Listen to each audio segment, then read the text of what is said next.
Lord of Mysteries, Incarnation of Chaos by author Yu Shang Wu Wang Chuan. Chapter 101-140. The Fool Meets the Red Angel.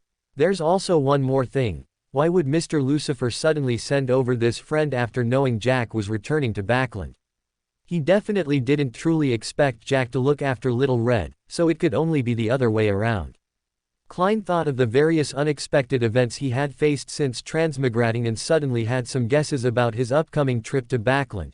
Could it be like the Tingen incident, where something big is about to happen in Backland? Did Mr. Lucifer ask a friend to look after Jack because he found it inconvenient to do so himself?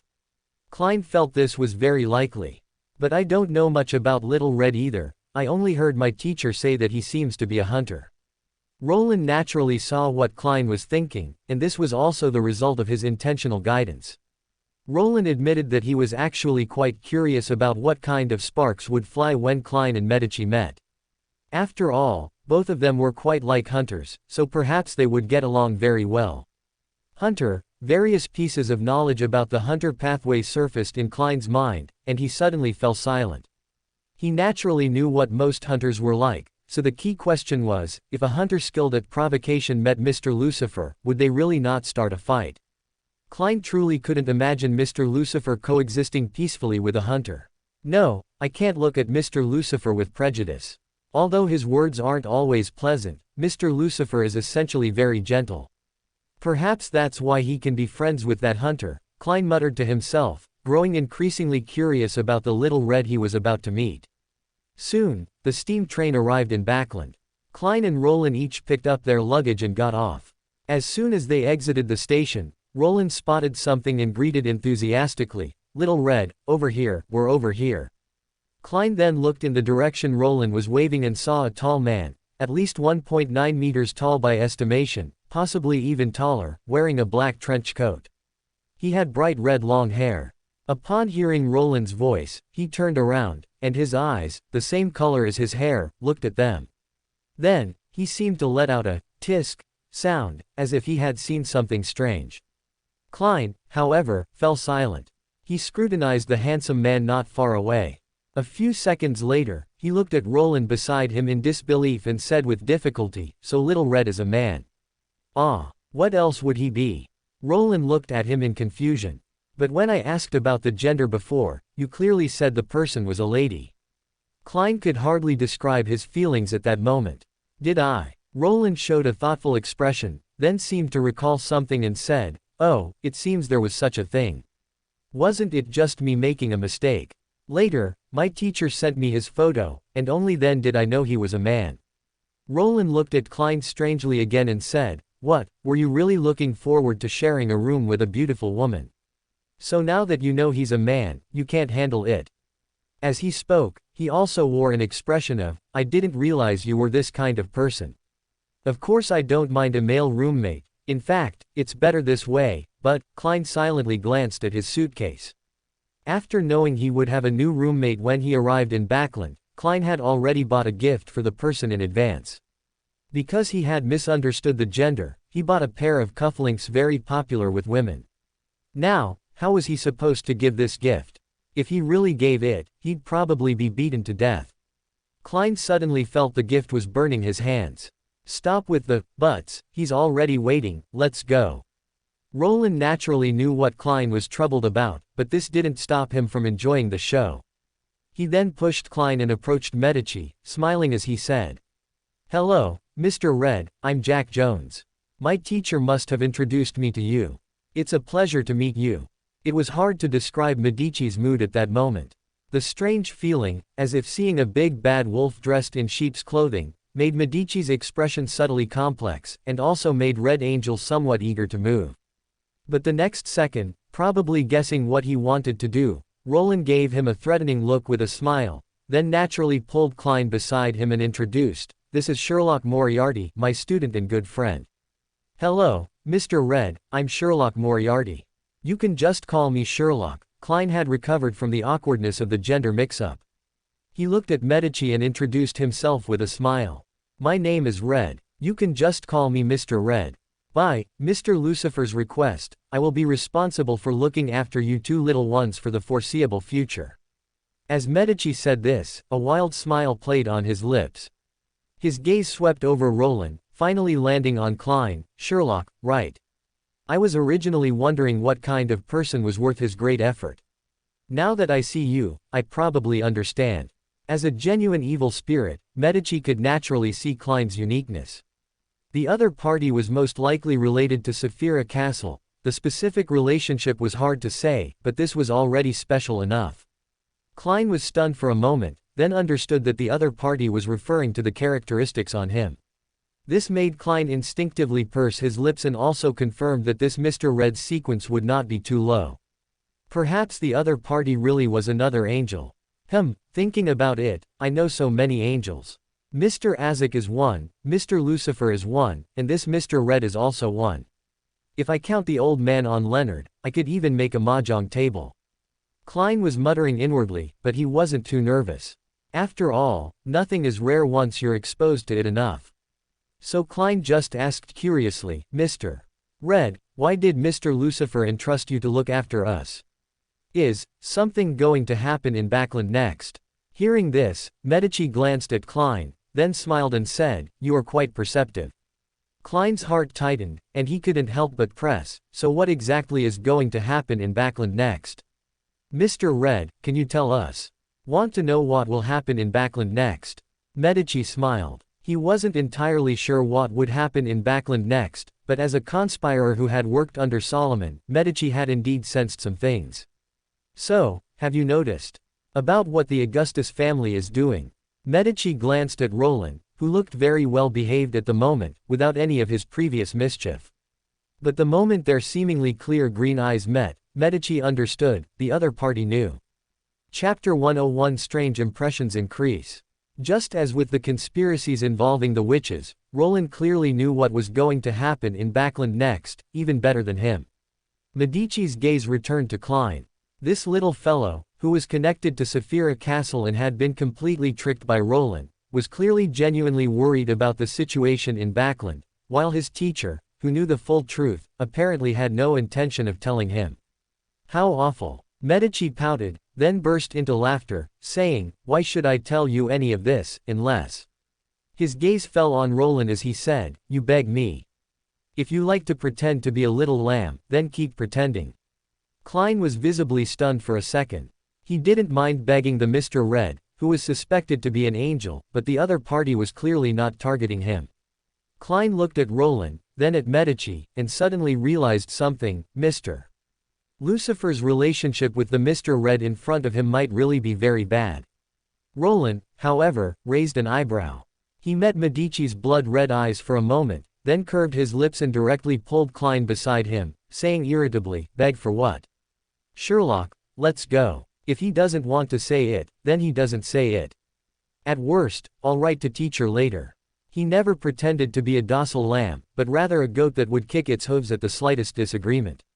Roland looked back at Medici again and added, Xiao Hong, I don't know what your relationship with my teacher is, but if you want to take out the anger you suffered from him on me, you're thinking too much. If you don't want to live with us, I'll write to teacher and ask him to leave. The implication was, don't cause trouble, or get out. Ahem, Mr. Red, please don't mind. Jack is just more direct in his speech and didn't mean to offend you. However, if you truly don't wish to live with us, we can also write to Mr. Lucifer to negotiate. Klein tried to mediate, but from his words, he was clearly still supporting Roland. Tisk, sure enough, the big one is as difficult as the small one. Medici pouted, but he wasn't disappointed.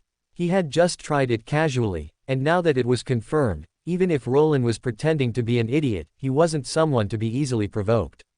He then stepped forward and said, all right, don't be angry. It was just a joke.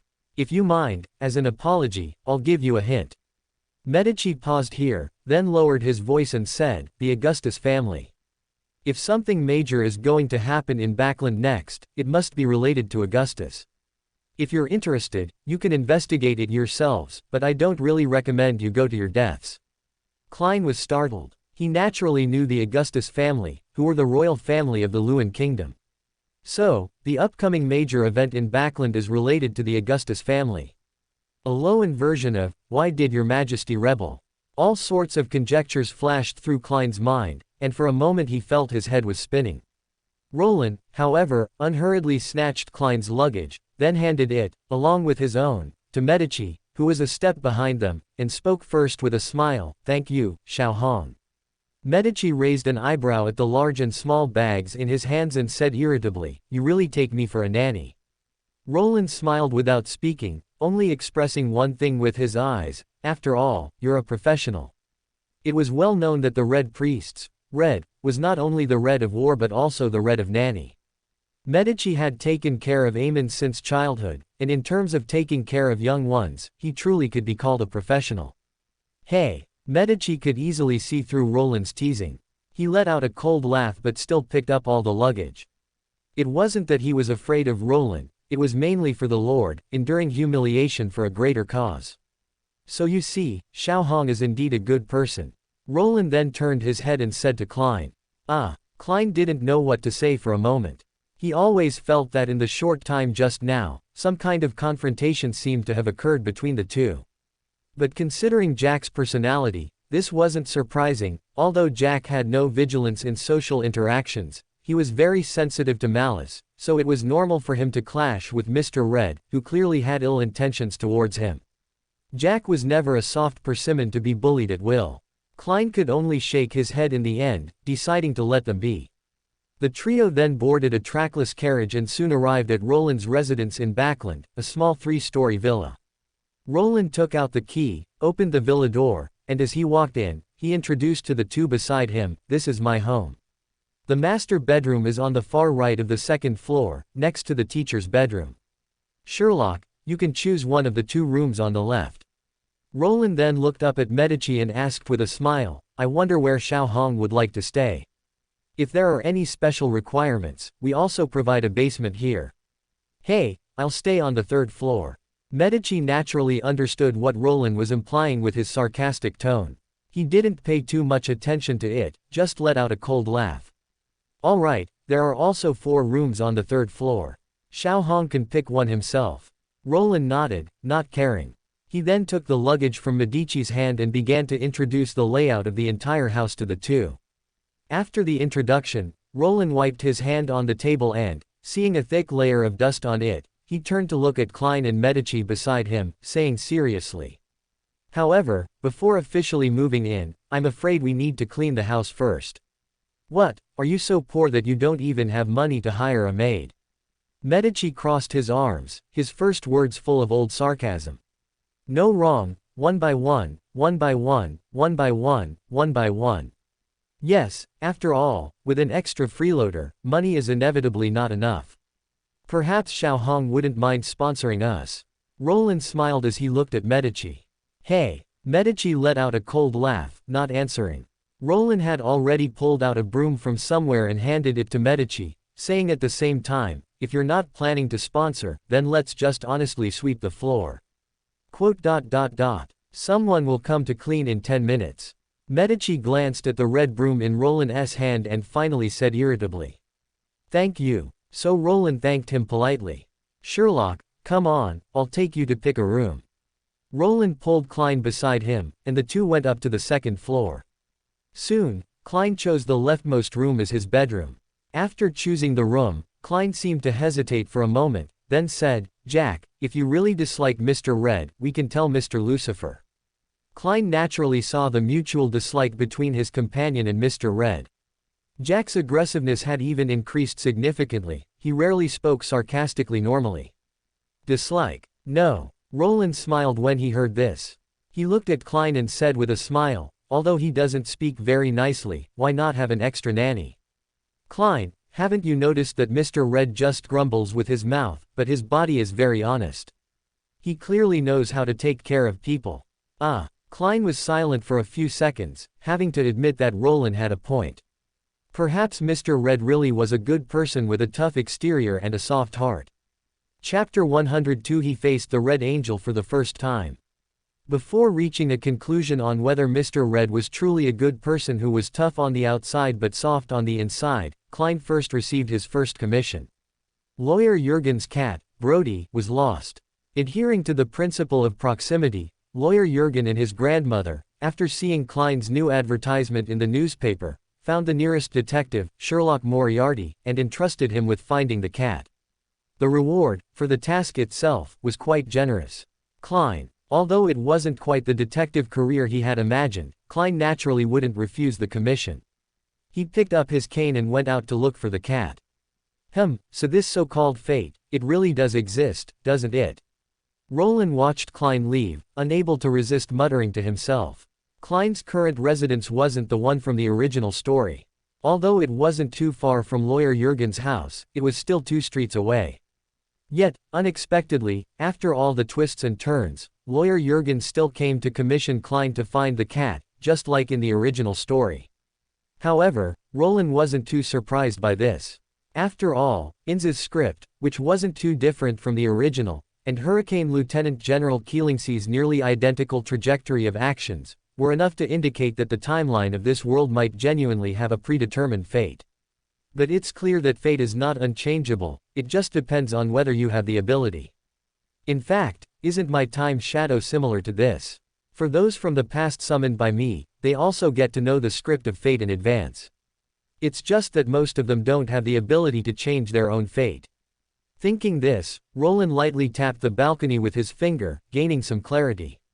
And from the perspective of the future, the present is actually also a kind of past.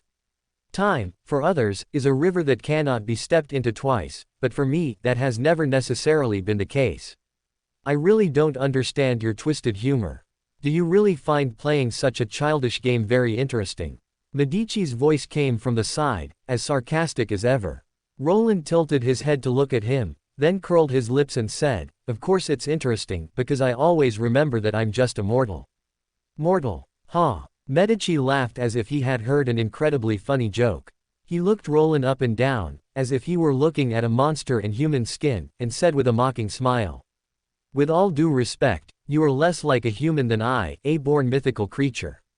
You are very similar to that fanatic, but you are better at manipulating human hearts. You precisely dissect everyone you know, using benefits, warmth, or something else to dismantle them, and then extract everything you want from them." Medici looked in the direction Klein had departed and continued, "Mortals don't treat everything as a game. While they have many flaws, at least for those they love, they genuinely invest their emotions. What about you, little monster? Have you ever invested emotions in anyone in this world? Or do you treat all of this as a game, pursuing a desired outcome?" Roland blinked. It was as if he was looking at the person in front of him for the first time, truly seeing this red angel who had followed the ancient sun god to save the world and was once the most excellent conspirer, no longer simply treating the other party as a high-sequence tool. Then Roland smiled, a smile brighter than ever before. He said, "It was indeed the right decision to keep you by my side, Medici. You are truly interesting. But you said one thing wrong. Even in a game, players can still invest genuine emotions." Roland said this, raising his hand to his eyes, as if to block the sun, or perhaps to try and grasp the sun. He then turned his head to look at Mr. Red, his smile fading slightly. "You should be glad that no matter what my essence is, at least I chose to be immortal. I didn't choose to continue floating in the sky, but chose to come down to this earth to experience what you call a childish game." Medici did not retort. His words just now were both his true opinion of Roland and a test of Roland's attitude towards this world, towards his so-called friends, and a test of whether he truly believed himself to be immortal, or if he was perfectly clear about his own essence and was merely seriously playing a game. And the result, Medici looked at the golden-haired, blue-eyed young man in front of him, gritted his teeth, and still couldn't help but say, "Your so-called emotions are just treating your friends like fools." "Not fools." Roland shook his head. At that moment, he even showed a puzzled expression, looking at Medici and saying, "Would you reveal everything to your friends?" Medici paused, unable to answer, because he too would not reveal everything to his friends. "That's right, so you also haven't revealed everything to your friends." Roland laughed. He then patted Medici on the shoulder and said, "And coincidentally, my good friend, he has never revealed everything to me either. I deceive him with this false identity, and he also deceives me with a false identity. That's fair, isn't it?" This clearly touched upon some blind spots in Medici's knowledge. Roland continued, "But I never expected, Little Red, that you would be unexpectedly pure. Oh my, when you fall in love later, you won't ask your girlfriend if she loves your face, your sequence, or you as a person, will you? The last part was clearly a tease. Medici's face darkened, and he said testily, I'm not that bored. Really? I don't believe it. Roland showed a mischievous grin. Medici. No mischievous grin. Roland shook his head, sighing sincerely, no wonder you can sit at the same table with Fate Angel Ouroboros. In a sense, you are as pure as it is. My fists hardened. Ha! Perhaps because he was too angry, Medici couldn't help but laugh at that moment, though his laughter was rather cold. But I'm not like you pure ones. I never care how emotions arise, whether through deception or utilization. I never care about these things. I am a person who exists in chaos, and there are no pure emotions in chaos. Not a single mistake, not a single omission, not a single extra character, and the content is perfect. Roland's tone, however, suddenly shifted. He patted Medici's shoulder again and said, of course, I don't refute your words. I do treat this world as a game. It's just that if you all can make me invest enough emotion, all of this can also be reality to me. He smiled, his smile sunny and brilliant, and said, so, do you want to be friends with me? Medici understood his unspoken meaning, enough friends, enough emotions, enough anchor points to firmly fix his existence, which might otherwise float away into the sky, to the ground. And once he was completely fixed to the ground, he naturally wouldn't smash the game and perish with the world at the slightest disagreement. You lunatic. After a moment of silence, Medici suddenly cursed. Ah, yes, yes, yes. Roland knew why he cursed, just as he knew Medici wouldn't give a negative answer. It wasn't because of his personal charm, but because the creator faction would want him to stay on the ground even more than he himself did. Chapter 103 Luo Lin's change of mindset. So Roland didn't intend to argue at all. He nodded and pulled out 2 apples from who knew where, handing one to Medici and asking, want an apple? Nonsense. Medici snatched the apple from his hand in a huff and took a vicious bite, as if biting into someone's flesh. Sherlock. Is the commission finished? Just then, Roland seemed to spot something and waved at Klein, who had reappeared in his line of sight. Yeah, Brody was locked in the kitchen cupboard. I found him as soon as I went over. Klein nodded, then saw Roland throw something over. Only upon contact did he realize it was an apple. Klein didn't think much of it and took a bite. His brows immediately furrowed as he said, hiss, so sour. What kind of apple is this? It's clearly you who like sweets too much. I think it's fine. Roland continued to crunch on his apple, nudging Medici beside him with his elbow. Right, Little Red. Medici gave him an annoyed glance but didn't answer, turning to go back into the house. Klein, adhering to the principle of not wasting food, ate his apple while asking curiously, Jack, did you argue with Mr. Red again? Not really. We were just discussing some issues from a novel. Roland shook his head. Issues from a novel. Klein looked over, somewhat puzzled. We mainly discussed whether, when the female lead falls in love with the male lead, she's in love with his person, his money, or his looks, Roland said with a serious expression. PFF'd, cough cough. Klein was indeed choked, and after coughing twice, he said, you discussed that. Yeah, after all, everyone loves reading novels. Roland shrugged. Personally, I don't think it's important. After all, love is love. Why does the female lead love the male lead and not other rich people? What else could that be but true love? Don't be such a hopeless romantic. Klein couldn't help but retort, then couldn't resist asking curiously, then what does Mr. Red think? He's a pure romantic. He insists that true love is the love of souls, unmixed with interests. Roland spouted nonsense without changing his expression. Klein instantly felt a sense of awe. He then looked at the cheerful, sunny university student in front of him, recalled the shrewd-looking Mr. Red, who seemed like a master of romance, and for a moment felt a sense of disorientation. He couldn't help but say, speaking of which, aren't your 2 views on love reversed? By all appearances, Jack should be the one who's the pure romantic. You're stereotyping now, and pure love is a characteristic of the hunter pathway.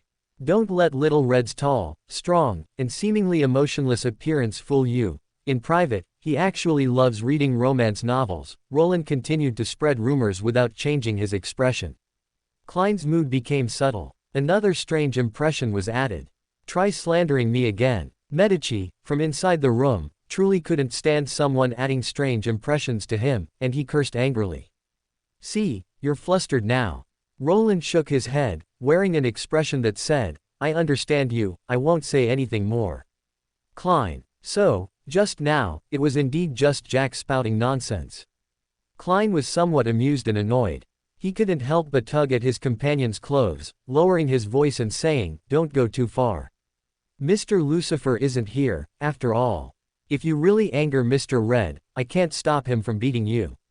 Indeed, you're right. Roland nodded with a solemn expression, then chuckled again, saying, Then next time I annoy him, I'll run faster. His main point was to admit fault but never repent. Klein. This familiar stubbornness. Klein didn't know what else to say and could only shake his head, deciding to let them be. All right, since your commission for today is done, go study before you get a new one. No matter what, studying is the most important thing. Roland pushed Klein, smiling as he said, I've already tidied up the study. It's next to your room. Go, go. Aren't you going to study? Klein naturally wouldn't object. He also recognized the importance of studying, but he looked at Roland with some confusion. After all, Klein had experienced Roland's obsession with learning new knowledge. I still need to handle my connections in Backland, so I'll be going out later, Roland said with a smile. Only then did Klein remember that, unlike his own recent arrival, Jack already had established connections in Backland.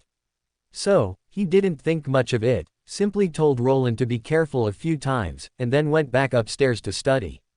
Roland also went out after that, but he didn't actually go to handle any connections.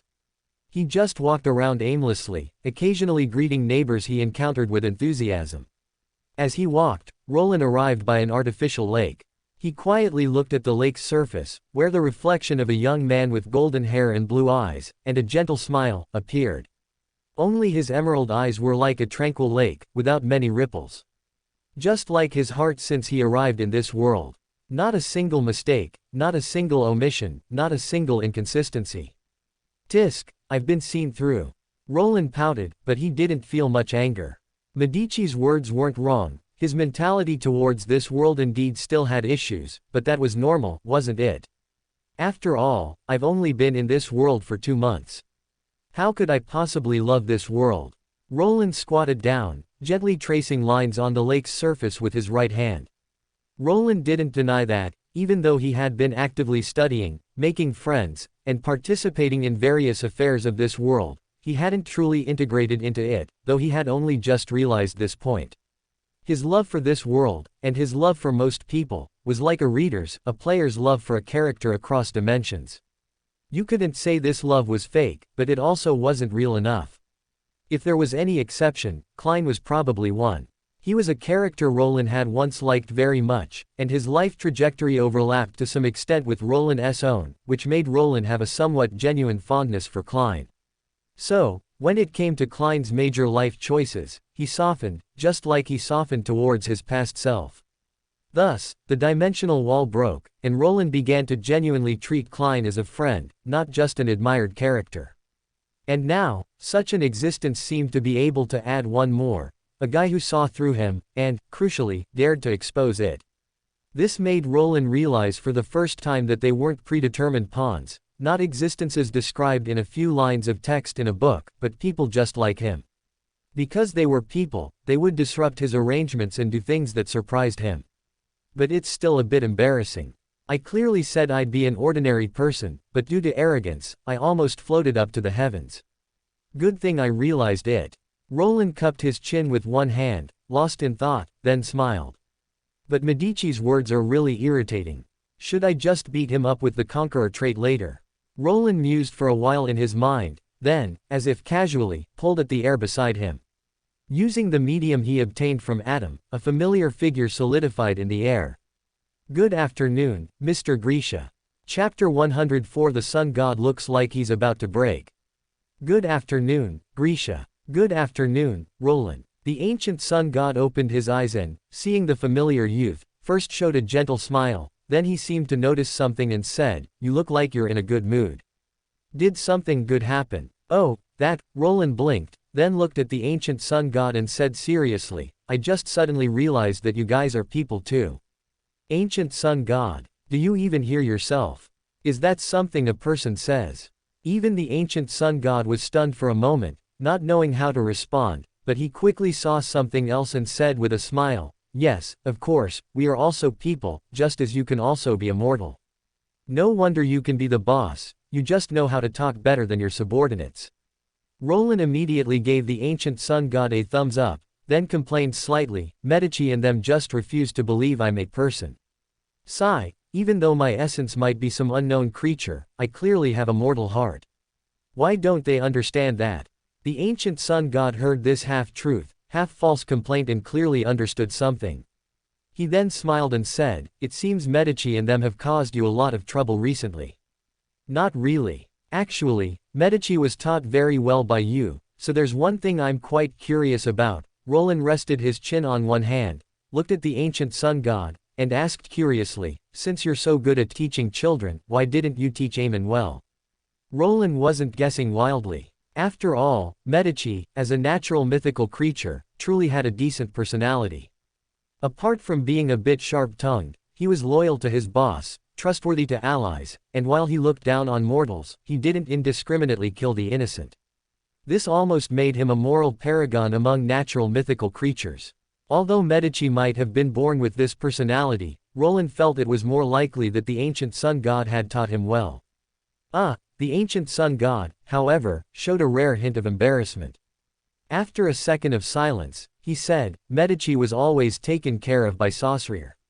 Later, after Amon was born, Saussure was busy with other matters, so Amon was mostly taken care of by Medici, but he couldn't really control Amon, and Amon's essence was the uniqueness of the marauder characteristic, so he was inevitably influenced by the Lord of the Mysteries. Roland raised an eyebrow when he heard this. Understood. So Amon going astray was ultimately the Celestial Worthy's fault. It's truly you, Celestial Worthy, corrupting the Go3 family all by yourself. But Medici was actually raised by Saussure. Thinking about it that way, did he join the Rose Redemption and follow the true creator also because of his good relationship with Saussure?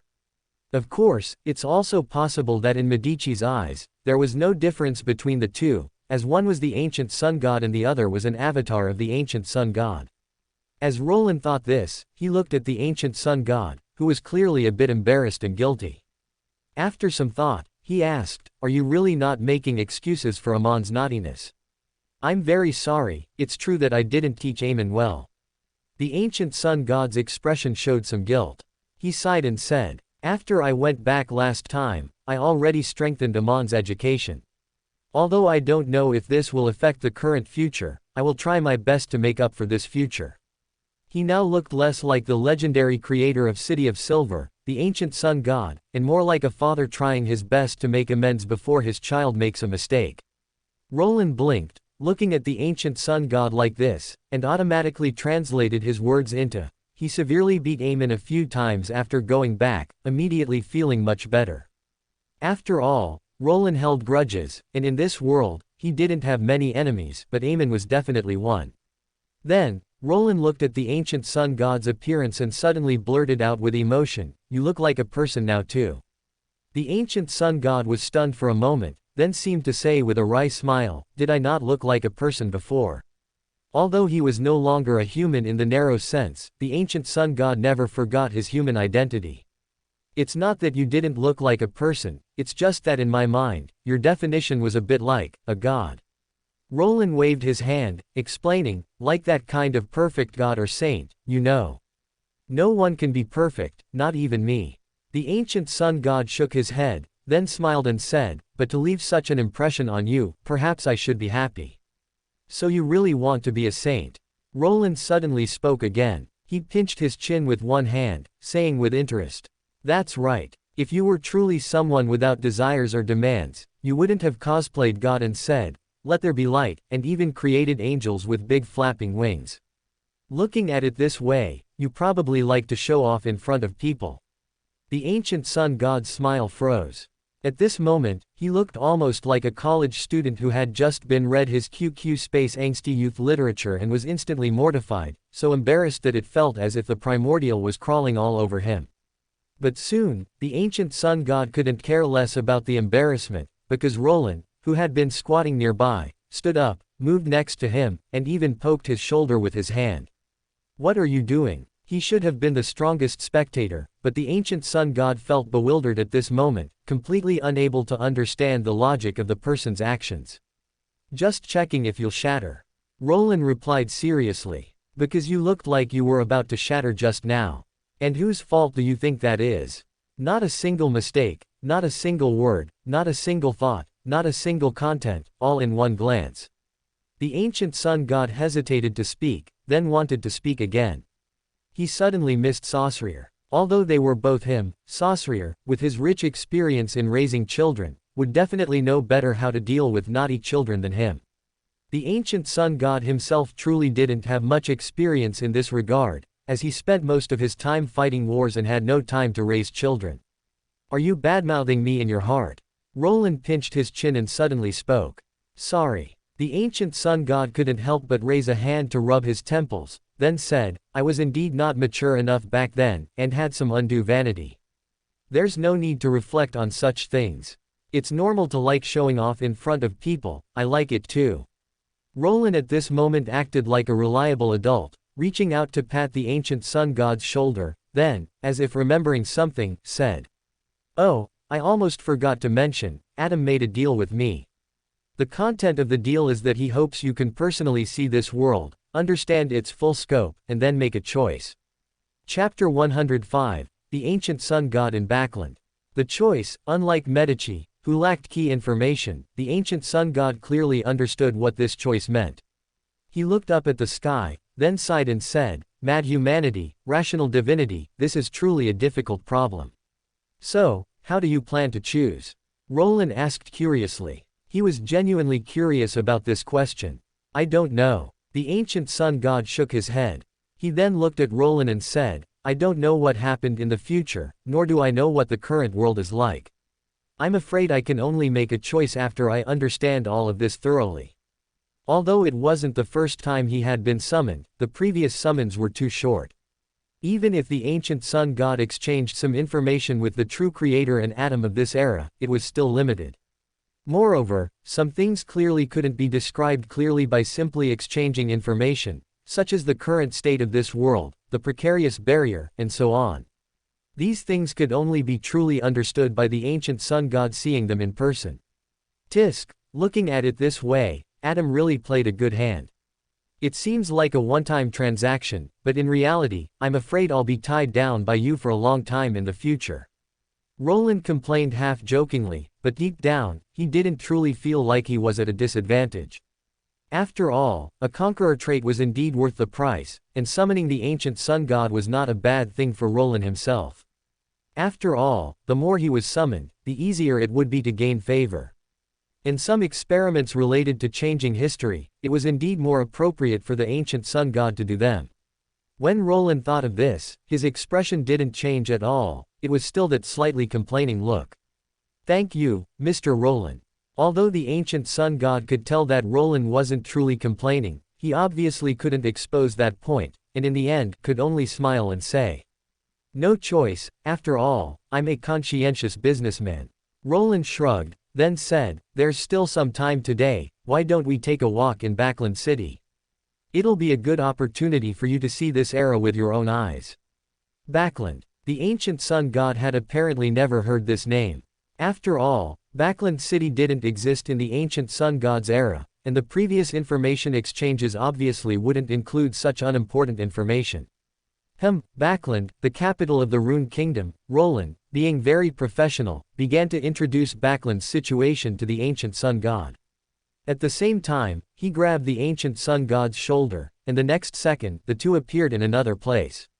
"This is the Queen's Burrow." So, in the next few minutes, Roland, using his traveling ability, took the ancient sun god on a whirlwind tour through various districts of Backland. Although the time spent in each place wasn't too long, it was enough for the ancient sun god to clearly see the most basic living conditions of the local people. Soon, the two arrived at the last area of Backland. "This is the East Burrow." This time, Roland didn't introduce much more, He simply said a brief sentence and then quietly gazed at the houses not far away that resembled a slum. The ancient sun god's brows furrowed almost immediately. He looked around, his voice tinged with incredulity. I don't understand, how could the 7 deities allow such a place to exist? Even if they don't care about the people, don't care about the lives and deaths of these ordinary people, can't they see the harm this could bring? If a slum in an ordinary world might just be a slum and not cause a greater impact, then in the world of the Lord of Mysteries, such a place was a natural breeding ground for the descent of evil gods. They certainly can see it. In fact, the churches do have the intention to change the current situation, but the mutual checks and balances between churches, and between the churches and the royal family, result in what you see before you, as no one is willing to take a step back. Roland paused here. He turned his head to look at the ancient sun god and said, after all, you can't expect the present deities to still possess the same high morality as you. Before a major disaster occurs, they won't harm their own interests for the sake of a hidden danger. The ancient sun god was silent for a few seconds after hearing this, then said, has no one thought of changing these things? Probably, but you also know that in this world, due to the existence of the extraordinary, might is power, and deities are the ultimate owners of everything. If they are unwilling, who can initiate a revolution? What Roland said was the truth. After all, the original Klein was the best example. Before he became the Lord of the Mysteries, he always wanted to liberate the colonies but couldn't. After he became the Lord of the Mysteries, he didn't even need to actively do anything, others chose to yield. Moreover, the apocalypse is coming, and many things must be put aside before the apocalypse. Even if there is truly one among the 7 deities who wants to do something, considering the existence of the apocalypse, it's impossible to risk weakening themselves to do it. However, Roland thought for a moment and then added, after all, to say that none of the 7 deities truly had the idea of changing the status quo is not entirely true, but the existence of the apocalypse led many to choose compromise. The ancient sun god fell silent again upon hearing this. He gazed at the low-lying houses not far away, and after several seconds, finally said, but many of them won't live to see the apocalypse. Roland turned his head to look at the ancient sun god upon hearing this, and said, I thought you would say, this is a necessary sacrifice. No one's sacrifice is necessary. The ancient sun god shook his head, every person's sacrifice is our incompetence. It seems you are indeed very different from Adam. Roland made a serious conclusion, then spread his hands and said, however, I don't think this can be entirely blamed on the 7 deities. Quite a few of the 7 deities themselves are not in good condition, and they also have to fill the barrier and resist the outer gods. So, in the final analysis, the culprit is still the outer gods. The ancient sun god was stunned upon hearing this. He looked at Roland with a slight surprise and said, your view is very surprising to me. Just tell me if it makes sense. Roland patted the ancient sun god's shoulder with his hand and said, or do you think I have a lot of opinions about the 7 deities? Your initial statements did sound very much like they were targeting the 7 deities. The ancient sun god looked at Roland, awaiting his explanation. I'm just speaking the truth. Roland smiled and said, admittedly, the current state of this world certainly has a share of the 7 deities' responsibility, but in extraordinary times, one cannot generalize. The 7 deities are striving to protect this world no matter what, and this is an undeniable merit. The approaching apocalypse is also a fact, so I think at this critical juncture, rather than judging the 7 deities, it's more important for everyone to work together to kill the outer gods. Of course, if the outer gods are eliminated and the apocalyptic crisis ends, and the 7 deities remain indifferent to this, then that will be their fault. I support you in taking action against them at that time. Roland's meaning was clear. Debating whose fault the current social situation was meaningless now, getting through the apocalypse was most important. It wouldn't be too late to deal with these issues after the apocalypse passed. Of course, I don't deny that this also means abandoning them, but, Roland blinked here and said, their misery wasn't caused by me, and I have no obligation to save them, so don't morally bind me. Roland was not a good person. Even if he had only just realized this was a real world after Medici's revelation, even in his former world, he wasn't someone who fought to save others. Roland liked good people, had compassion for the innocent, and didn't mind lending them a hand, but that was as far as it went. This statement made the ancient sun god somewhat exasperated. He shook his head and said, I never thought salvation was your obligation, and besides. He paused, then looked at Roland and continued, you deliberately showed me these things, didn't you? Roland smiled and did not deny it. He certainly had no interest in initiating any revolution, but he didn't mind subtly guiding a professional. Welcome to Fanfic Audiobook, your go-to place for immersive audiobooks. If you enjoy the content, don't forget to like the video and subscribe to our channel for more amazing stories. And please support the author by link in description. Chapter 106, Shouting Leodro with the Sun God. Seeing Roland didn't deny it, the ancient sun god showed a gentle smile and said, Roland, you are essentially a very gentle person. Thank you for the compliment. Roland happily accepted the ancient sun god's praise, then said, by the way, there's a little time left for today's summon. Do you mind coming with me to a place? What place? The ancient sun god was a little curious, but also had a bad premonition. The Storm Church's cathedral in the Backland diocese, St. Wind Cathedral. Roland blinked, looking at the ancient sun god, then we can shout Leodro together and give old pigeon a little creator shock. The ancient sun god was silent for a moment, then sighed helplessly, but then a smile appeared on his face, and he said, all right, I'm also very curious what Leodro's reaction will be when he sees me after all these years. He agreed, even though the ancient sun god knew very well that his appearance before Leodro might cause a chain reaction, the ancient sun god still agreed to this seemingly mischievous request. On one hand, the ancient sun god knew very well that the young man in front of him was essentially a joker, and if his mischievous desires weren't satisfied, he might genuinely disregard benefits and leave. On the other hand, the ancient sun god himself was actually very curious about Leodro's reaction upon seeing him. Then wait a moment, I'll switch accounts first. Roland gestured to the ancient sun god, then quickly disappeared, reappearing a few seconds later, having switched to Lucifer's state. The ancient sun god naturally wouldn't fail to recognize the person in front of him just because of a change in appearance. He simply observed Roland's new image without a trace, and asked with a hint of curiosity, is this your alt? Yes, it's my dedicated alt for dealing with officials. You can call me Lucifer or Lucifer from now on.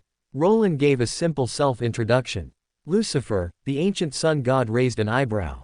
He had, of course, heard that name. Although never officially recognized by the church, the legend of Lucifer was, in a sense, widely popular. It's very fitting, isn't it? Lucifer is a false angel, just like the nature of this alt. Roland smiled at the ancient sun god, then reached out and placed a hand on his shoulder. The next second, the two arrived in front of St.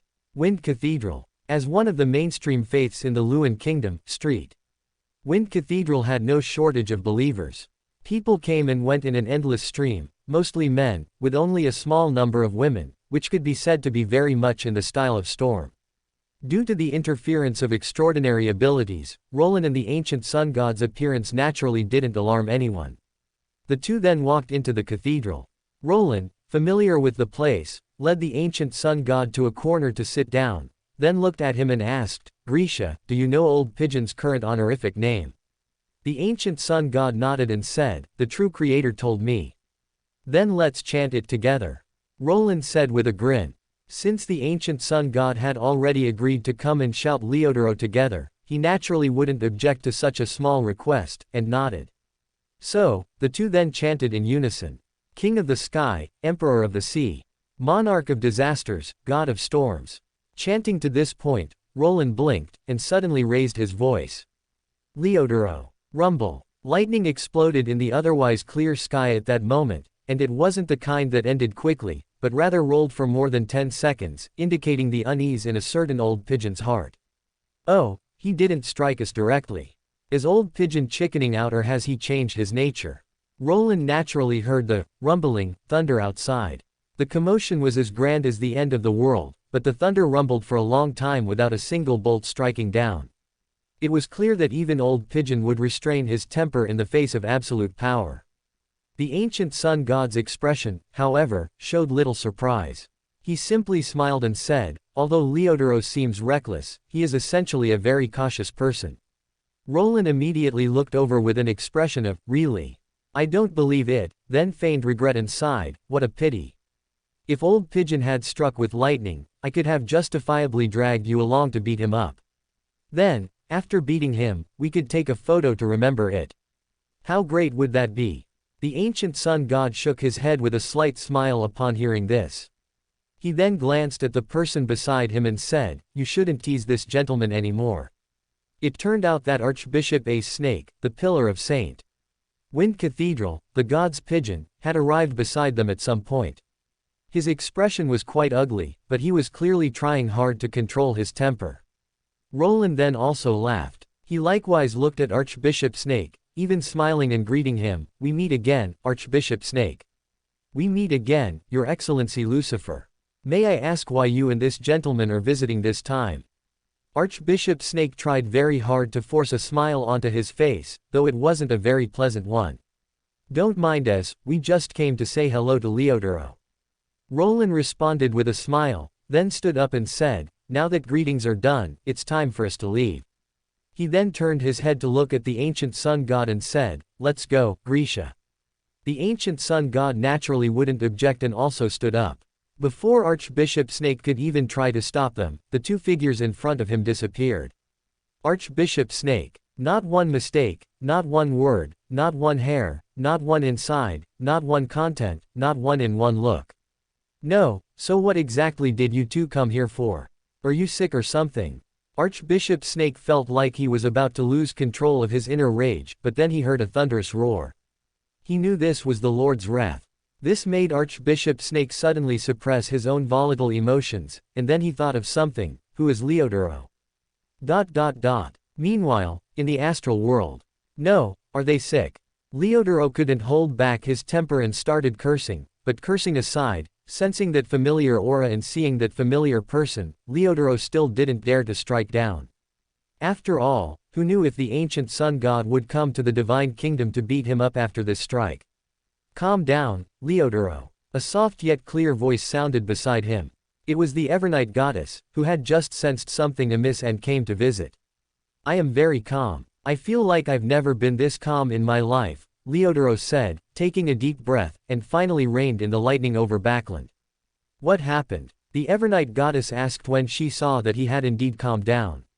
She wasn't constantly watching Roland and the others, there were always times when she was busy with her own affairs. So, the Evernight goddess really wasn't clear about what had happened, only sensing that something was amiss on the Lord of Storm's side, and hurried over. Chapter 107 Adam has no choice. Leodoro then briefly recounted what had just happened. The Evernight goddess listened quietly and finally said, "So you are certain that the person you saw was that creator?" Leodoro was silent for a few seconds, then nodded and said, "I am very certain. Although so many years have passed, I wouldn't fail to recognize the one I once followed." He then looked up at the Evernight goddess and said, "Knight, if you had seen him with your own eyes, I believe you would have recognized him too. I know you once secretly cooperated with the Creator many times." The Evernight goddess did not refute. Although she did not choose to follow the ancient sun god like Leodoro once did, the Evernight goddess did have a relatively good relationship with the ancient sun god back then and cooperated many times. Otherwise, she wouldn't have been able to become the leader of the Rose of Redemption. The Evernight goddess merely thought of Roland. She began to pay attention to him when Roland appeared beside Klein. After all, Klein Moretti's identity was special, and Roland was clearly not simple at a glance. After a period of observation, the Evernight goddess shared the information with the Lord of Storms, preparing to trick the latter into testing him if necessary, and when Roland tested the church's attitude, she issued a divine oracle, choosing to show goodwill. But the Evernight goddess also did not expect that Roland would give her such a big surprise. Even that creator can be. Who exactly is he? The Evernight goddess frowned, various conjectures flashing through her mind, but she could not reach a conclusion. She knew about time shadow. Although she didn't understand it too well, her attention to Klein allowed the Evernight goddess to roughly know that Roland had such a skill. The principle was unknown, and its effect seemed similar to historical projection, yet it could truly summon past consciousnesses. But the Evernight goddess also did not expect that the other party's ability could even summon the ancient sun god. If the ancient sun god could, then what about God? What about celestial worthy? And even that original creator? Finally, the Evernight goddess exhaled and said in her heart, "Perhaps I should be glad that this one at least seems to be on the side of humanity." She then looked at Leodoro and said, "I roughly understand the situation. Don't worry, Leodoro. You also understand the Creator's situation. You did not betray him willingly, and you have protected this world for many years. Even if he truly wants to settle accounts, as long as you voluntarily hand over the uniqueness and sequence 1 characteristics, he will not pursue it to the end." Leodoro smiled bitterly upon hearing this and did not refute. He also understood the ancient sun god's personality. As for the other one, the Evernight goddess paused here before continuing, "He just likes to play pranks and may not bear much ill will towards you. Why don't you just say he's a copy of Amon?" Leodoro retorted, but also let out a sigh of relief, then couldn't help but press, "What exactly is that thing? Knight, do you know?" Roland, of course, did not know what happened in the astral world, but even if he did, he probably wouldn't care too much. Roland simply cancelled the summoning of the ancient sun god before his spirituality ran out, then turned his head to look at Adam, who had appeared beside him at some point, and said with a smile, "I thought you would at least say a few words to him." "Nothing to say," Adam said indifferently. "Then what do you think about what I did today?" Roland then asked with a smile. "Which one are you referring to?" Adam glanced at him indifferently, his golden eyes showing no joy or sorrow. "Change is not a simple matter, but if you truly want to push for it, I can accept it. Yes, after all, you only need the trend of the times to conform to your expectations, but you don't care what kind of trend it is." Roland smiled. "War will inevitably break out, no matter which kind, it will meet your requirements." Adam did not refute, merely looking at him silently. Roland also didn't care about his reaction, merely smiling and saying, "So, do you want to give it a try? Change is also a trend of the times. If successful, many people can find happiness." He turned his head to look at Adam and continued, "Of course, it's not me who will push it, it's you who will do it. I have no interest in being this savior." Adam lowered his eyes, still not answering.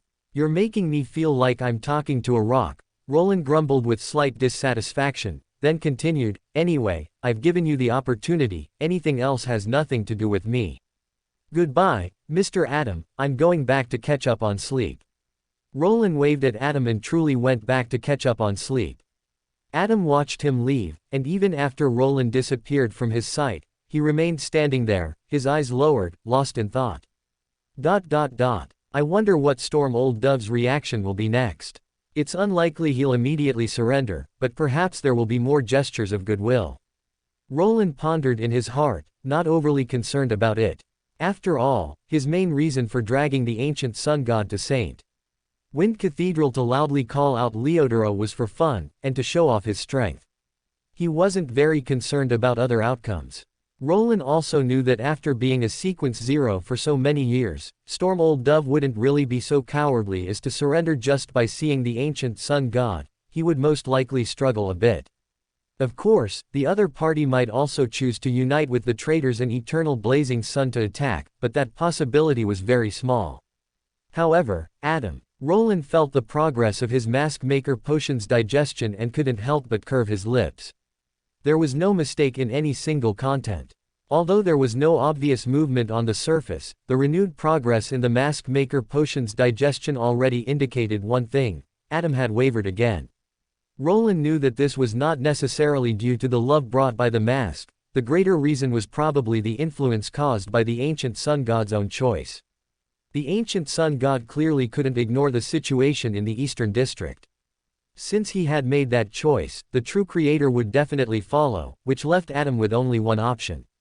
So, besides the changes brought by the mask itself, deliberately creating an external environment to change the person involved can also digest the potion, Roland summarized in his heart, while pushing open his own door, only to see Klein pacing back and forth in the living room, while Medi was leisurely sitting on the sofa, munching on an apple. "Jack, you're finally back." Klein finally breathed a sigh of relief when he saw his companion safely return home. "What's wrong?" Roland asked, puzzled. "He was worried you'd be struck dead by the Lord of Storms," Medi said abruptly at this moment, his red eyes looking at Roland, assessing him for a few seconds before retracting his gaze. then he said in a sarcastic tone, I think he's just worrying for nothing. A troublemaker like you, it wouldn't be your turn to be struck dead if anyone was. Roland immediately understood what was going on. It seemed that Storm Old Dove's anger just now had scared Klein. Although Klein certainly didn't know he caused it, with the lightning and thunder outside like the end of the world, and him just happening to be running around outside, anyone would be worried. Roland then comforted Klein a few words, and looked at Medici, saying, actually, you don't need to beat around the bush to care about me, really. Who's caring about you? Medici rolled his eyes unhappily. Whoever spoke is caring. Roland smiled, then yawned, and said, I'm sleepy and need to catch up on sleep. You guys do as you please. After summoning the ancient sun god for such a long time, he was truly sleepy. If he didn't catch up on sleep, he felt like he couldn't even keep his eyes open. Chapter 108, Master Luo fights the Red Angel.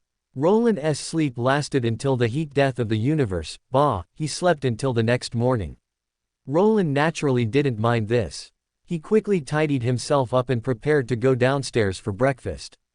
However, as soon as he went downstairs, he saw Klein standing at the door, talking to a young man in a coat and hat. When the young man saw Roland, his body visibly stiffened. It wasn't that he was particularly afraid of Roland, but rather a natural reaction to encountering a stranger while discussing topics that couldn't be overheard by others. This is my assistant, you don't need to be nervous, Klein quickly explained, unthinkingly labeling Roland as his assistant. Hi. Roland waved in their direction, not intending to get involved, and simply followed the scent to the kitchen to find something to eat. The young man, Ian, visibly relaxed at this and continued their previous conversation, saying, Sherlock detective, can you take me to see Mr. Zerial's body? It turned out that just yesterday, a young man named Ian approached Klein, who had just arrived in Backland, with a commission to find out about a man named Zerial. As a mystical detective, Klein naturally found his target very quickly. In a sewer, the man named Zerial was already dead, and Klein discovered his body. Klein naturally wouldn't refuse his client Ian's reasonable request. After a few words with him, he prepared to change clothes and go out. Just then, Roland came out carrying half an apple pie and saw Klein about to leave. He wasn't surprised, only asking, who made this apple pie? It's quite delicious. Mr. Red made it. His cooking is very good, Klein said, his expression subtle. I had already made breakfast, but Mr. Red tasted it and was very dissatisfied, so he personally went to the kitchen to remake breakfast. He has that skill. You really can't judge a book by its cover. Roland raised an eyebrow slightly in surprise, then freed a hand to pat Klein's shoulder, comforting him, it's all right, Sherlock. Little Red is just too picky. Your cooking isn't bad, really. Actually, I didn't mind that, I was just a bit surprised that Mr. Red would actually cook, Klein said, shaking his head with a wry smile. Then where did Little Red go? Roland asked, taking a bite of apple pie, a little confused. He went out after breakfast. He probably has something to do. Klein recalled for a second before answering, then glanced at Ian, who was waiting at the door, and said, I'm also going out, so I won't chat with you anymore. See you later. See you later. Roland waved at Klein, watched him change clothes and leave, then carried the apple pie to the coffee table. After making himself a cup of coffee, he ate and began to ponder, speaking of which, wasn't that client Ian? In that case, Roland raised an eyebrow, his expression showing a hint of anticipation. If Luo Master still rushes in like in the original, wouldn't he have to take on the three of us alone? In the original story, due to Ian's commission, Klein was drawn into the conflict between the ruined military and the Intis Medici spies, eventually being forced to hire someone to kill the Intis ambassador, and then hiring Sharon to kill Rosego, who came knocking. Although he paid a huge price, he successfully obtained the marionettist characteristic, leading to the successful birth of Mr. World. And now, it's clear that under the guidance of fate, Klein still received Ian's commission. As for whether subsequent events will unfold as they did in the original, that remains unknown. What bad ideas are you cooking up again, smiling so happily? Medici's voice suddenly rang out, as always with a hint of sarcasm. The next second, his figure emerged from the reflection in the window, transforming from a paper cutout back into 3 dimensions. Your words are truly disheartening. When have I ever cooked up any bad ideas? Although I am a joker, I am a staunch supporter of happy endings, you know. Roland said this, gesturing to the last bite of apple pie on the plate to Medici, and said with a smile, by the way, your cooking is good, but I didn't expect you to personally cook. Hey. Although Medici didn't understand what a happy end was, he could roughly guess its meaning. He sneered at this, then glanced at the plate in front of Roland and mocked. No choice. Who told me I had to take care of two cubs who can't even take care of themselves? If I didn't cook, I'd be afraid you'd starve to death. This was clearly a jab at Roland and Klein. Roland blinked, then nodded, saying, indeed, Amon and Adam must be quite difficult to take care of. It's tough on you to have developed such expertise in raising cubs. Roland, of course, understood Medici's sarcasm, but that didn't stop him from distorting the facts. Medici, hearing this, didn't bother to retort anymore, just rolled his eyes exasperatedly. Roland took a sip of coffee and continued, so it was the true creator's command. Roland didn't believe Medici would genuinely cook just because Klein's breakfast wasn't to his liking. Aren't you quite clear on this? Medici pouted, pulled an apple from somewhere, and took a vicious bite, saying, the creator told me to take care of you too, damn it. The more capable, the more work, after all, you're skilled at raising cubs, Roland said reassuringly, then casually asked, did you just go to the East District? Not one mistake, one word, one sentence, one content, all in one go. Are you following me? Medici's red eyes looked at Roland, slightly sharp. I don't have that kind of free time. Why would I follow you for no reason? If I want to know what you did, I'll just ask. Roland rolled his eyes, pushed the empty plate aside, and after taking a sip of coffee, said. Just a little deduction. I guess the true creator must have sent you to the East District to investigate the situation there, right? Crunch. Medici looked at Roland upon hearing this. He took another bite of the apple, his eyes flashing with thought, then seemed to understand something and said, what did you do? I just provided you with an opportunity, Roland said without blinking. Yesterday, Mr. Sun God and I took a stroll around Backland, experiencing the customs of this era. To give Mr. Sun God a comprehensive understanding of this era, I specifically took him to the East District to take a look. Medici lowered his eyes upon hearing this, clearly recalling something, and said, the creator will not tolerate such a sinful place. He always hopes that everyone can live well. Yes, Mr. Sun God is indeed very dissatisfied with the situation in the East District, and therefore hopes to make some changes, or rather, a revolution, Roland said, smiling.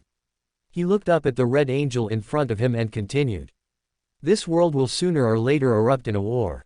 Mr. Sun God and I both hope that it will be a war of change, and isn't this also an opportunity for you? Chapter 109. Roland meets Rosel for the first time. The Red Priest is inherently a path of war, and Medici needs a war that sweeps across the entire continent more than anyone else. Medici did not speak, but from his slightly clenched fists, it could be seen that his mood was probably not that calm. Roland then stood up with a smile, placed his hand on his shoulder, and said, so, little Red, you see how good I am to you. Back then, you followed the Sun God and liberated humanity from the ancient gods with him. Now, you can still follow him and liberate those oppressed people with him. Do you like this gift I gave you? Tisk. After a few seconds of silence, Medici reached out and slapped Roland's hand away, saying, what can you gain from this? Probably happiness. You know, I love happiness the most. Roland smiled, sat back down, and took a sip of coffee. Isn't it chaos? Medici immediately asked, his ruby-like eyes fixed on Roland. A chaotic environment is indeed more conducive to my performance, and I don't deny that. Roland did not deny it. He just finished the coffee in his cup, wiped his mouth with a tissue, and then said, also, I know you're actually very touched. Get lost. Medici rolled his eyes again, and after a few seconds of silence, he said, why did you suddenly give me a gift? Of course, it's a return for what you said earlier. Roland said this very seriously, although what you said wasn't entirely correct, it did give me some inspiration. Medici immediately recalled his previous conversation with Roland, which made him frown. He then scrutinized Roland, and then Medici curved his lips, his smile flamboyant. He said, little monster, are you dissecting me? No, I just want to be friends with you. Roland shook his head, then smiled and said, Medici, you don't have to deny it. I know you already consider me a friend. After all, after this series of events, Medici's favorability towards him had already reached around 60. This favorability could indeed be considered a good friend relationship, and he could even borrow the power of a sequence 3 bishop of war. Clearly, rationality made Medici wary, but emotionally, Roland's various actions still caused the Red Angel's favorability to soar. Medici's smile froze because he could tell that Roland was serious, and the exposure of his true attitude also made the Red Angel feel as if he had been seen through. At the same time, Medici also realized something, which made him narrow his eyes as he looked at Roland, saying, It seems you have indeed changed. I have you to thank for that. There was no hint of sarcasm in Roland's words. He then stood up again and patted Medici's shoulder, smiling as he said, Oh, right, here's a simple suggestion for you, perhaps you could try contacting the Storm Church. They might not mind offering you some help. The Lord of Storms' abnormality yesterday was indeed because of you. Medici's expression was not too surprised. I just pulled the sun god along to say hello to Mr. Leodoro. Roland smiled and said, Of course, I'm just making a suggestion. Maybe after you contact the Storm Church, a carriage full of archbishops will come to beat you, you never know. Tisk, Leodoro wouldn't dare. If the Lord wasn't present, he would certainly dare to do so, but since the Lord has reappeared on earth, he will at most observe. Medici scoffed, his tone very sarcastic. Looking at it this way, old Pigeon of Storms is indeed a cautious person. How is this not a characteristic of the Lord of Mysteries? Roland commented, pinching his chin, then carried the dishes and cups that needed washing to the kitchen, and began to hum a song while washing the dishes. When he finished washing the dishes and came out, Medici was nowhere to be seen. He might have gone back to his room to rest, or he might have gone out again. Roland didn't care. He just returned to his room, pulled a box out of the cupboard, and opened it to reveal the Red Priest profane cards inside. After dragging this on for so long, it's time to summon you and see the situation, Rosel. Roland muttered, and the Red Priest profane cards flipped between his fingers. Roland then pulled out a shadow in the air, but it wasn't Rosel, but Mr. Door. After all, Roland didn't plan to summon Rosel at home. Not to mention that it might expose him. What if something unexpected happened and his house exploded? So Roland merely borrowed the Traveler's ability, then switched to the Lucifer persona, and used the travel ability to arrive at another safe house. Roland then released his borrowing of the Traveler's ability, and with a flick of his wrist, the Red Priest profane cards appeared in his hand. Then, Roland activated his ability, reaching out and pulling in the air, and a figure condensed into form. It was a man who looked to be in his early 30s, with shoulder-length brown hair, a handsome face, and 2 small mustaches. His attire was very typical Intis style. Rosel then opened his eyes, his blue eyes slightly dazed, but quickly turning shrewd. His gaze swept around, then landed on Roland, and he smiled, saying, Can this gentleman explain what's going on? I was just handling government affairs in the White Maple Palace, and I didn't expect to be here the moment I opened my eyes. His tone was not aggressive, even slightly gentle, but Roland could feel the scrutiny, cold and sharp, in Rosel's gaze towards him. Not a single word or content was wrong. It's 10 a.m. on September 21, 1349. Roland calmly stated the time, then smiled and said, Congratulations on your transmigration again, Mr. Huang Dao. Rosel was stunned for a moment, then a Chinese phrase blurted out, Holy crap. But Rosel was not a rookie who had just transmigrated. In fact, the Rosel summoned by Roland was already at the Sequence 1 Knowledge Emperor stage, so he quickly calmed down. After spending a few seconds scrutinizing himself, Rosel looked at Roland and said, Sir, that joke isn't funny. It's not a joke. For you, this is indeed another transmigration, though it may only last for a very short time. Roland said with a smile, then made a, please, gesture, saying, If you don't believe me, I can give you a minute to go out and take a look at this world 100 years later. Of course, you can also contact some old friends. Rosel's sharp gaze fell on Roland's face. He didn't say whether he believed it or not. He just smiled and said, Since you've said so, I'll respectfully obey.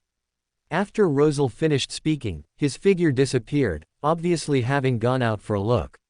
Roland didn't care. He quietly waited for him to return in the room. After waiting for a minute like this, Rosel reappeared in the room, his expression not very good. Chapter 110 The Special Effects of Shadow of Time. In the short minute that just passed, Rosel did not go to meet any old friends. He simply went directly to the nearest library, and using the Knowledge Emperor's ability, quickly browsed through books related to history, confirming one thing: this truly was the world over 100 years in the future, and the strange fellow who summoned him had not deceived him. And he, Rosel Gustav, had been dead for over 100 years, long since becoming a figure in history textbooks, and a negative example at that. To be honest, death did not surprise Rosel. After all, Rosel already had the idea of jumping to the Black Emperor pathway, using the Black Emperor pathway to get rid of the outer god's pollution, and at the same time, using the Black Emperor's resurrection characteristic to exclude other non-adjacent characteristics, break free from the fate of semi-madness, recover his clarity, and become a pure sequence zero. He just hadn't made up his mind yet. So, the fact that his future self died did not surprise Rosel much. But the key question was, theoretically he should have been resurrected long ago, so why had his self in this era not been resurrected? Rosel had a bad premonition in his heart, knowing that his resurrection plan might have encountered some major change. He then tried hard to sense his self in this era, and his expression subsequently became increasingly grim. It seems you have confirmed that this is the world of the future. Roland glanced at Rosel and guessed what he was thinking, so Roland smiled, gestured towards the sofa beside them, and said, "Sit down, Mr. Rosel, we can have a good chat now." Rosel did not refuse Roland's suggestion and sat directly on the sofa, then looked at Roland and asked, "Are you Lord of the Mysteries?" PFF'd, Roland couldn't help but laugh out loud. He looked at Rosel and asked, "Why would you think that?" Historical projection is an extraordinary ability of the seer pathway, and as far as I know, Lord of the Mysteries is also known as the King of Time and Space. So I originally thought that you, who could project past consciousness into a historical projection, would be Lord of the Mysteries, but now it seems that is not the case. Rosel spoke clearly and logically. You could say he was a scoundrel, but as the Knowledge Emperor, Rosel was indeed knowledgeable. Unfortunately, Lord of the Mysteries cannot do that. Roland smiled, looking at Rosel, and said, "This is just my unique skill. You can call it Time Shadow." Time Shadow? Rosel firmly remembered this name before asking again, "Since you are not Lord of the Mysteries, then who exactly are you?" "You can call me Lucifer. As for my identity, consider me your fellow countryman for now," Roland said with a smile, introducing himself. "Lucifer, are you cosplaying the Morning Star?" Rosel knew it was a fake name as soon as he heard it and couldn't help but roll his eyes. He wasn't surprised by Roland's identity as a fellow countryman, but it was clear that after his guess was confirmed, Rosel relaxed considerably. He then looked up at the window and said, "Since you possess such miraculous abilities, I imagine the truth of my transmigration is no secret to you." "Indeed, it is no secret to me." Roland did not deny it. He also looked up at the window and said, "I know this is Earth, millions of years in the future." "Then do you know about those things?" Rosel asked, winking. "Are you referring to outer gods?" "I do know of their existence. In fact, I have dealt with them, more than once." Roland naturally understood what Rosel was referring to. He smiled and said, "I've recently been helping Mr. Dor, assisting him in getting rid of the pollution from the mother goddess of depravity." Rosel's gaze instantly sharpened. He looked at Roland and asked, "You can remove pollution from outer gods?" "Of course, Mr. Rosel, I can indeed remove pollution from outer gods. In this era, only I can do so at present." Roland nodded with a smile, then looked at Rosel and continued. "This is also why I summoned you today, Mr. Rosel. I believe you must have already sensed the situation of yourself in this era." Rosel's expression was grim. He pursed his lips and said, "I originally thought that one death after becoming a sequence zero would allow me to escape the mother goddess's pollution. Now it seems I was too naive. Myself in this era is still in a state of pollution, correct? More accurately, you are stuck in an intermediate state between life and death. You have indeed not escaped the outer god's pollution. In fact, you can still resurrect as the Black Emperor, but after resurrection, you will become a deity completely controlled by the outer god," Roland said unhurriedly. "This is truly effing hell." Rosel couldn't help but curse, then looked at Roland and said, "Name your price, fellow countryman. What will it take for you to help me? You trust me so easily." Roland didn't rush to name a price, just smiled. "What's there not to believe? My current state is the best proof. To be honest, I haven't been this clear-headed in a long time. Because of that damned pollution, I'm often in an unclear state, but your miraculous power has not only helped me suppress the pollution within my body but even suppressed the recovering primordial consciousness. Since you can even do something like this, what reason do I have not to believe you?" As Rosel spoke, there was a sense of relief in his eyes, as if a long-suppressed burden had finally been lifted. This was not surprising. Fighting against the primordial consciousness or the polluted consciousness within the body was not simple. Now that these existences were suppressed, although there was still divinity to balance, this was incredibly easy for Rosel. One mistake, one first, one hair, one inside, one content, one at a time, one look. Time shadow has this function too. Roland naturally understood the meaning behind Rosel's words. He subtly glanced at Rosel, feeling that a certain long-standing question had finally been answered. Roland had previously wondered if the ancient sun god he summoned, or Mr. Door, were perhaps too human-like. Logically, whether it was the sun god in a semi-old one state, or Mr. Door, who was already 3-in-1 and polluted by an outer god, their states should have been worse. But in reality, they were very human-like, with rich emotions. Now it seems that the reason for this is probably that time shadow suppressed consciousness that did not belong to the summoned entity's main body, such as recovering primordial, the Lord of Mysteries, or polluted consciousness, or perhaps it simply summoned only the consciousness belonging to the summoner's main body, without bringing along these fragments. Roland reached this conclusion in his mind, but it wasn't too surprising. After all, what time shadow summoned was originally the summoner's will, similar to how the primordial will inherently did not fall within the scope of what could be summoned. Moreover, his ability could summon Yogg, which showed its high status, so being able to suppress those messy things was not surprising. Chapter 111. The Mother Goddess was bombed again. Roland merely smiled, looking at Rosel, and slowly said, "What I want is simple. Work for me for 3 years, and after 3 years, we'll be even. It's a good deal, isn't it?" Upon hearing this, Rosel instinctively frowned, then relaxed, and said casually, "All right, no problem. If I had to work for someone else, I definitely wouldn't agree, but working for a fellow countryman, it's not shameful. And exchanging 3 years for a life, I'm the one who profited. It seems, Lucifer, you still care about our shared origins."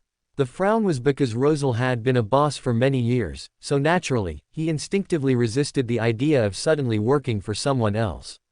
But Rosel wasn't someone who didn't know what was good for him. 3 years of work in exchange for the other party helping to remove the outer god's pollution, it was a clear win for him. Roland smiled at this, noncommittal to Rosel's words.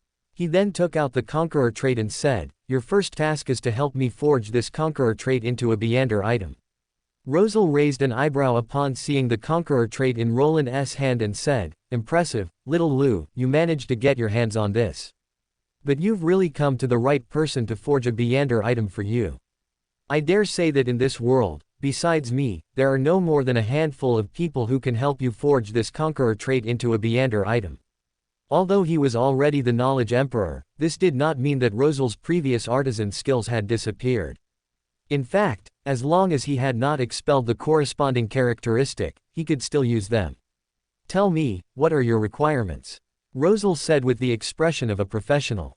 "Don't have too severe negative effects, and the abilities should lean towards attack." "These are my only 2 requirements," Roland said concisely. "All right, I'll figure out how to do it. When you summon me next time, I'll have it ready for you." Rosel gave Roland an okay gesture. Roland smiled at this. He could, of course, hear the probing in Rosel's words, so he nodded and said, "Thank you." This was equivalent to telling Rosel that he would indeed summon him again. Rosel subtly let out a sigh of relief. Roland then smiled and said, "I am a very generous boss, so before I make my employees work, I don't mind paying a portion of the compensation in advance."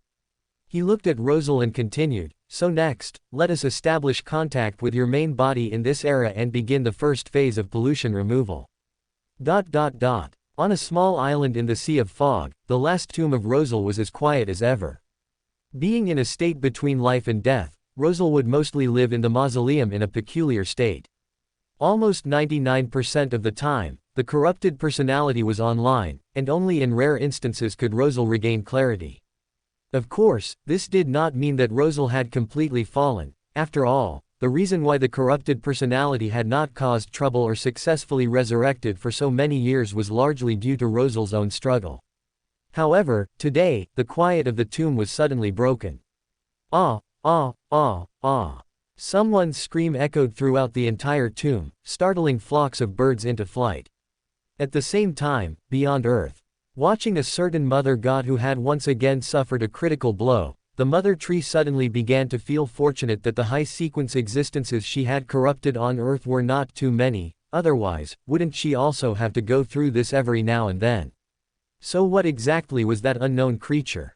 The mother tree once again pondered this question to which she had long found no answer. Hiss, my scream was a bit too tragic. Is there really no gentler method? Rosel gasped, unable to help but mutter. Although he was thousands of miles away from his present self, being the same person, after successfully establishing contact, the time shadow Rosel could almost empathize with his current self, naturally understanding the pain his current self was experiencing.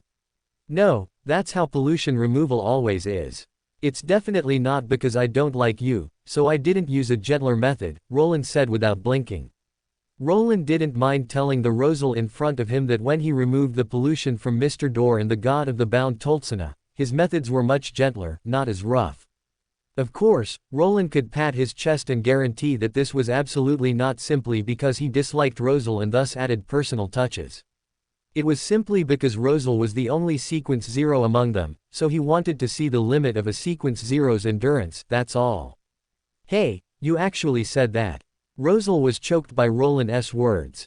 He looked at Roland for a few seconds, wanting to speak but hesitating, then finally said, "So, what exactly is it about me that you don't like?" Well, there's quite a lot, after all. Roland had no intention of hiding anything. He chuckled and glanced at Rosel, saying, "You're a rotten person." Rosel was choked again, instinctively feeling a bit guilty. After all, Rosel himself was quite aware of how many rotten things he had done. Every single detail was perfectly accurate. "Since you don't like me, why did you save me?" Rosel asked after a long silence. "Perhaps because you, this rotten person, still have some shining points, and because you are, after all, my fellow countrymen." Roland paused here, lowered his eyes, and then continued, "I am always willing to lend a hand to my own kind." Rosel fell silent, then after a few seconds, he grumbled, "You're lucky you met me. Although I'm a rotten person, I'm definitely not the kind of idiot who repays kindness with enmity. With your personality, if you met an idiot, wouldn't you get stabbed in the back? Don't worry about that. Although I am more lenient towards my own kind, if they truly want to draw swords against me, I won't be foolish enough to let them backstab me. The moment they choose to backstab me, they are no longer my kind," Roland said with a chuckle, looking at Rosel. "That's good then, at least not pedantic," Rosel muttered, then asked curiously, "Besides me, have you met any other transmigrators?" "Yes, my student is a transmigrator. He is a very good child, much better than you, this rotten person." Roland's eyes softened a bit as he said this. "Why are you comparing us?" Rosel grumbled discontentedly, then asked, "Does he know the truth about transmigration?" "He knows, and he was very sad about it. Fortunately, after I had his mother comfort him for a few days, he eventually accepted reality," Roland replied with a smile.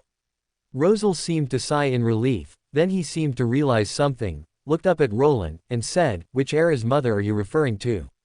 Chapter 112, Boomerang hits Russell. "Which era's mother are you referring to?" Rosel asked, his expression more serious than ever, tinged with nervousness and anticipation. Roland smiled, glanced at him, and didn't choose to keep him in suspense. He just chuckled and said, "Of course, it's my mother from before I transmigrated."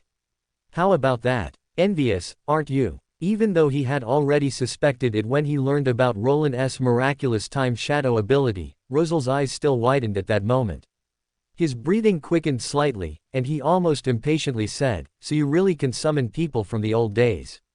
Of course, I can, Roland didn't deny it, nodding. I thought that was obvious.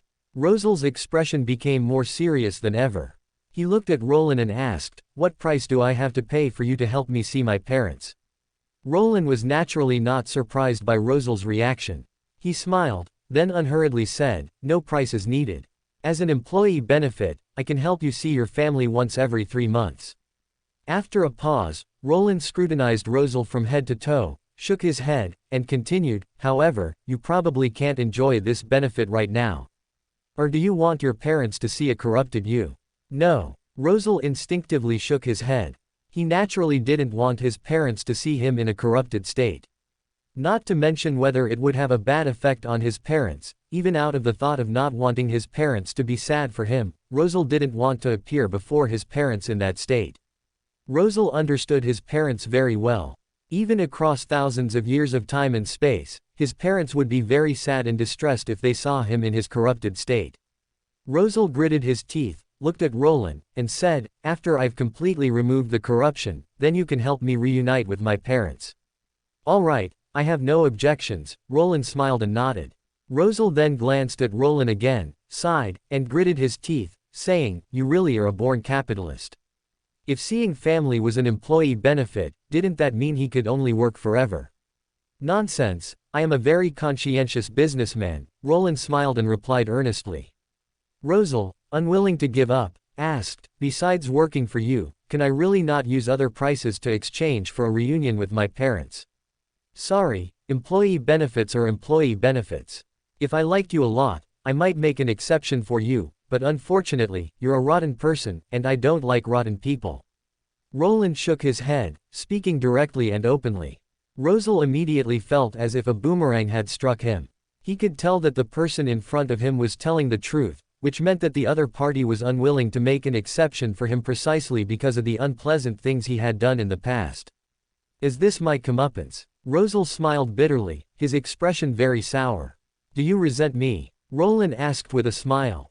Rosel looked at Roland upon hearing that, and said irritably, "To say I don't resent you at all would be a lie, but I'm clear-headed.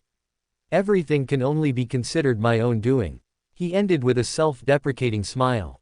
If he had chosen to be a good person back then, instead of letting himself fall, perhaps today's Roland would also be willing to make an exception for him.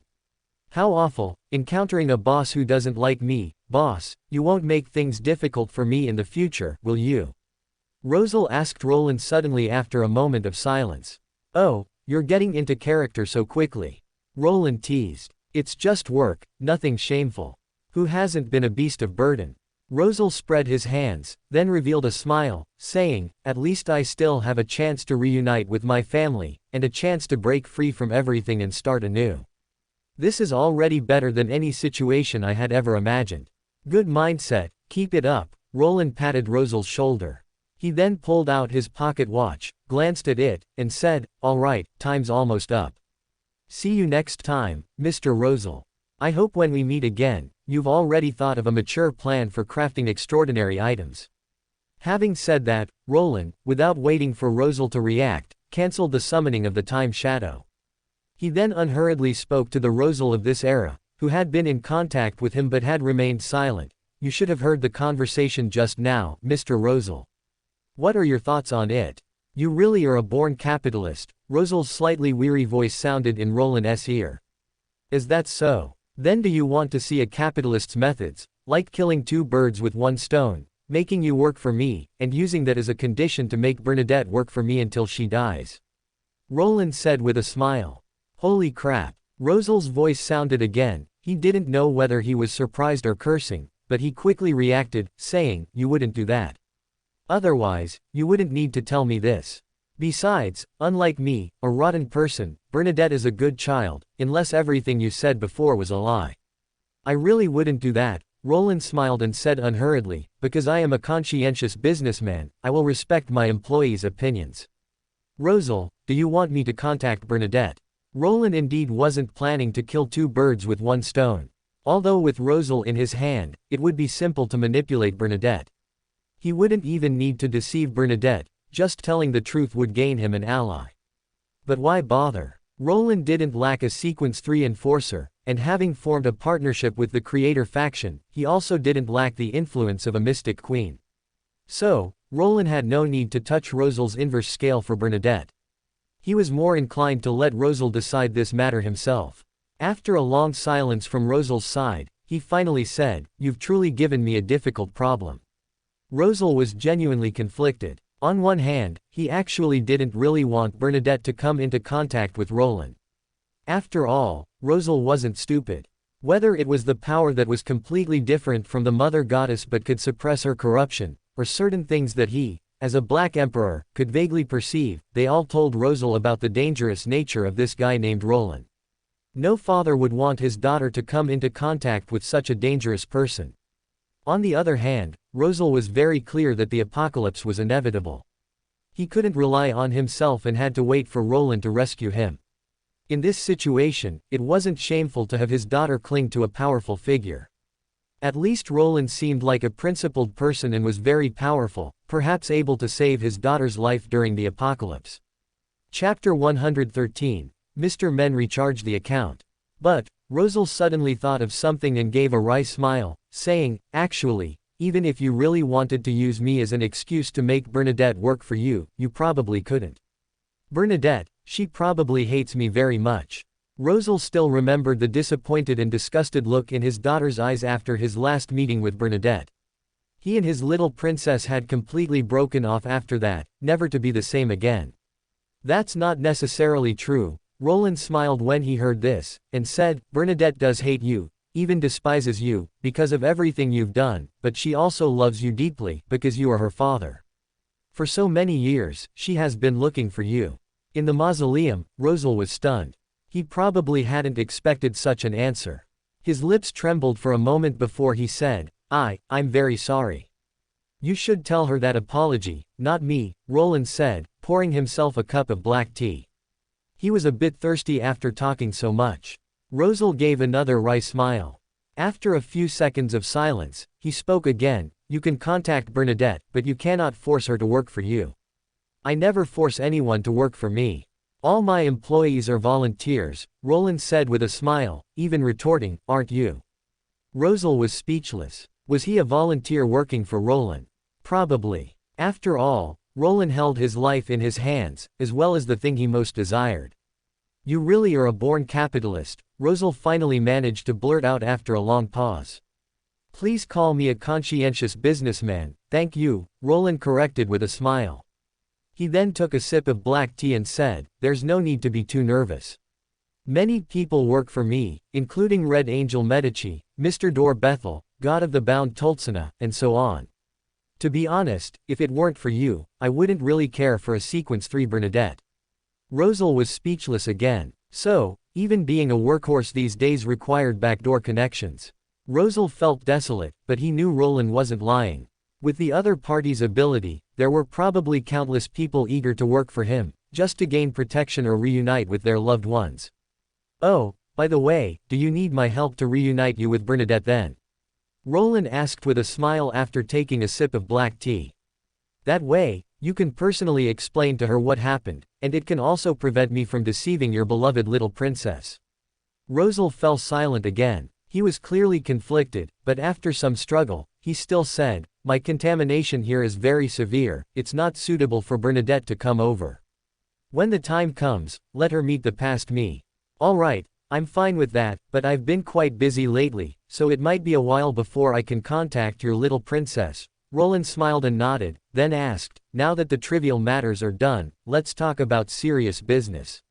His expression became serious as he said, "How is your current state?" Roland asked about Rosel's various conditions conscientiously, like a diligent doctor, and also like a researcher in a laboratory examining his guinea pig. Since it concerned his ability to get rid of the contamination, Rosel naturally did not hide anything. He answered all of Roland's questions one by one, and finally complained, half-jokingly, "Speaking of which, is there really no gentler treatment method? I really almost thought I was going to be blown up just now." "Of course there is. Don't worry, since you've requested it, next time I'll definitely try to remove your contamination with a gentler method," Roland said with a smile, while jotting down Rosel's various data. I feel like you're treating me like a guinea pig, Rosel grumbled. Be confident, you are indeed a guinea pig, Roland nodded without any concealment. No way, buddy, you just admitted it. Aren't you afraid I'll get angry? Rosel felt speechless. He had seen honest people, but never one so honest. Why deny it? In the field of removing outer god contamination, all contaminated individuals are guinea pigs. Of course, if you don't like that term, I can also call you experiment subject number 2, Roland said earnestly, his tone very serious. So how is experiment subject any better than guinea pig? Rosel couldn't help but retort, though he wasn't truly angry. After all, his current situation was comparable to a cancer patient receiving treatment with a special medicine when they thought they were going to die. In such a situation, it was already good enough to be alive, why ask for more? Rosel even had the leisure to ask, then who is experiment subject no? 1. God of the bound Toltsana, Roland answered without concealment. His condition was worse than yours. Before I treated him, he had even completely fallen into oblivion. However, after the first stage of treatment, God of the bound Toltsana has regained a sliver of consciousness. His state is roughly similar to yours before, but slightly better. Rosel was not surprised by this answer, but he quickly thought of something and asked doubtfully, what about Mr. Dorr? Is he experiment subject number 3? Even if he hadn't been clear in his early years, by now, Rosel was pretty much aware of Mr. Dorr's situation, and naturally knew that he was also contaminated by the Mother Goddess. Mr. Dorr is a VIP client and does not participate in experiments, Roland said without batting an eye. Every word, every phrase, every sentence, every content, every detail is accurate. No, why? Did he pay? You just said all contaminated individuals are guinea pigs. Rosel's eyes widened instantly, and he asked indignantly. Why? Roland took a sip of black tea and said unhurriedly, because he is a good person. Because he would rather endure the torment of an outer god, rather let his family wither, than submit. He would rather not let this world suffer any risk. Because he will sacrifice himself in the future just to protect this world. Because he has never thought of shirking his responsibility. Rosel fell silent, and after a long while, he said, then he certainly deserves preferential treatment. But what does future mean? Rosel keenly caught this keyword. Future is just future. Roland smiled, without explaining too much, only saying, time is a long river before my eyes. I stand in the middle of the river, but both ends of the river are clearly visible to me. Rosel clearly understood what this meant, which made him hesitate to speak, then want to speak again, but still couldn't help but say, Boss, are you really human? At least I have a mortal heart. Roland neither admitted nor denied it. He then took out his pocket watch and glanced at it, saying, It's getting late, Rosel. Let's talk next time. You probably can't hold on for much longer. Rosel did not deny it. Although the contamination on his body was temporarily suppressed, this did not mean he could remain conscious indefinitely. Soon, he would fall into chaos again and be forced to sleep. And so, Roland and Rosel's first meeting ended there. Chapter 114, Silly and Sweet, White and Black. Roland was awakened by the commotion downstairs. After bidding farewell to Rosel, Roland, whose spirituality was greatly depleted, did not do anything else. He returned home, studied his daily occult knowledge, and then chose to sleep to replenish his spirituality. However, before he had slept enough, Roland heard a loud commotion downstairs, as if someone was fighting in the house. Who's fighting in the house for no reason? How annoying. Roland yawned. Although he often cultivated immortality and stayed up for days, he still had a normal person's need for sleep. Now, being woken up in the middle of his catch-up on sleep, he was naturally very annoyed. It was also because of this anger that Roland quickly went downstairs and saw many cabinets and chairs overturned, and cups shattered on the floor. A corpse lay not far from the tea table, and Klein stood nearby. Seeing Roland's sleepy, annoyed face, he gave an awkward smile and said, Sorry, Jack, did I wake you up? What's going on? Roland yawned. He wasn't in a hurry to check the corpse. Instead, he went to the kitchen, found a cup, poured himself a glass of iced water, and, after the cold water helped him clear his head, returned to the living room. At this point, Klein was already performing a spirit possession on the other party. Roland's gaze then fell on the corpse on the ground. It was a dark-skinned, thin, and agile man with deep-set eyes. Roland blinked, carefully recalled this plot in the original work, and finally found the corresponding person from some obscure corner. He then took a sip of the iced water in his cup before looking up at Klein and slowly saying, "Merceau of the Z-Manger gang. Jack, you know him." Klein was clearly a little surprised. "Nonsense, I'm a local resident of Backland after all. Of course, I need to find out about troublesome people like him," Roland said grumpily. He took another sip of iced water before saying, "How did you get involved with him? Although Merceau is just a small fry, I remember he seems to have some connection with the Intis ambassador. He's probably a spy that the other party planted in Backland. It's a long story." Klein gave a wry smile, but he wasn't surprised by what Roland said. After all, he had already learned during the spirit possession that the mastermind behind the other party was the Intis ambassador. Klein then explained, "I took a commission a few days ago. The client's name is Ian Wright." Roland interrupted him, asking knowingly, "You know him?" Klein was truly surprised this time. "I knew that guy who was talking to you at the door a couple of days ago looked familiar." So it was him. Roland showed an expression of sudden realization, then looked at Klein sympathetically and said, "Ian Wright is an orphan adopted by Detective Zerial, and Detective Zerial, as far as I know, is a spy for the Fosak Empire." Klein's expression was frozen. He really hadn't expected that merely taking a missing persons commission could get him involved in something related to spies from several countries. Roland also looked at him sympathetically and said, "Sherlock, is your luck really okay? You were already trouble-prone in Tingen, and now that you've come to Backland, I originally thought your luck would improve. But you just arrived in Backland and got caught up in such a major case involving spies. You haven't been interfered with by some strange fellow's destiny again, have you?" Klein was truly at a loss for words. He carefully reflected on his experiences over the past few days and finally shook his head, saying, "I'm not sure." Klein was genuinely unsure. After all, on one hand, he had the gray fog, and due to the law of extraordinary characteristic aggregation, he was inherently prone to attracting trouble. On the other hand, Klein was well aware that many powerful figures had placed bets on him, so he really wasn't sure if all of this was a coincidence or a passive accident. Roland then added another blow. "Actually, if you had asked me earlier, I knew about this information and would definitely have told you to refuse Ian Wright's commission. It's just a pity that you get into trouble too quickly." Klein didn't know what to say either. He wasn't deliberately hiding it from Jack, he simply hadn't expected that taking a random commission could lead to a spy case. Plus, Jack had either been out or catching up on sleep these past few days, which was why he hadn't mentioned it to him. And now, it was clearly too late. "So what do you plan to do now?" Roland finished the iced water in his cup and, as he casually placed the cup on the tea table, asked. "Something that can involve both Intis spies and Fosak spies is definitely not a small matter. You've been caught up in this case and killed Merceau, so it will probably be difficult to resolve peacefully. The Intis ambassador is not a magnanimous person. As far as I know, his style has always been to rather kill the wrong person than let anyone go. You will definitely be targeted by him."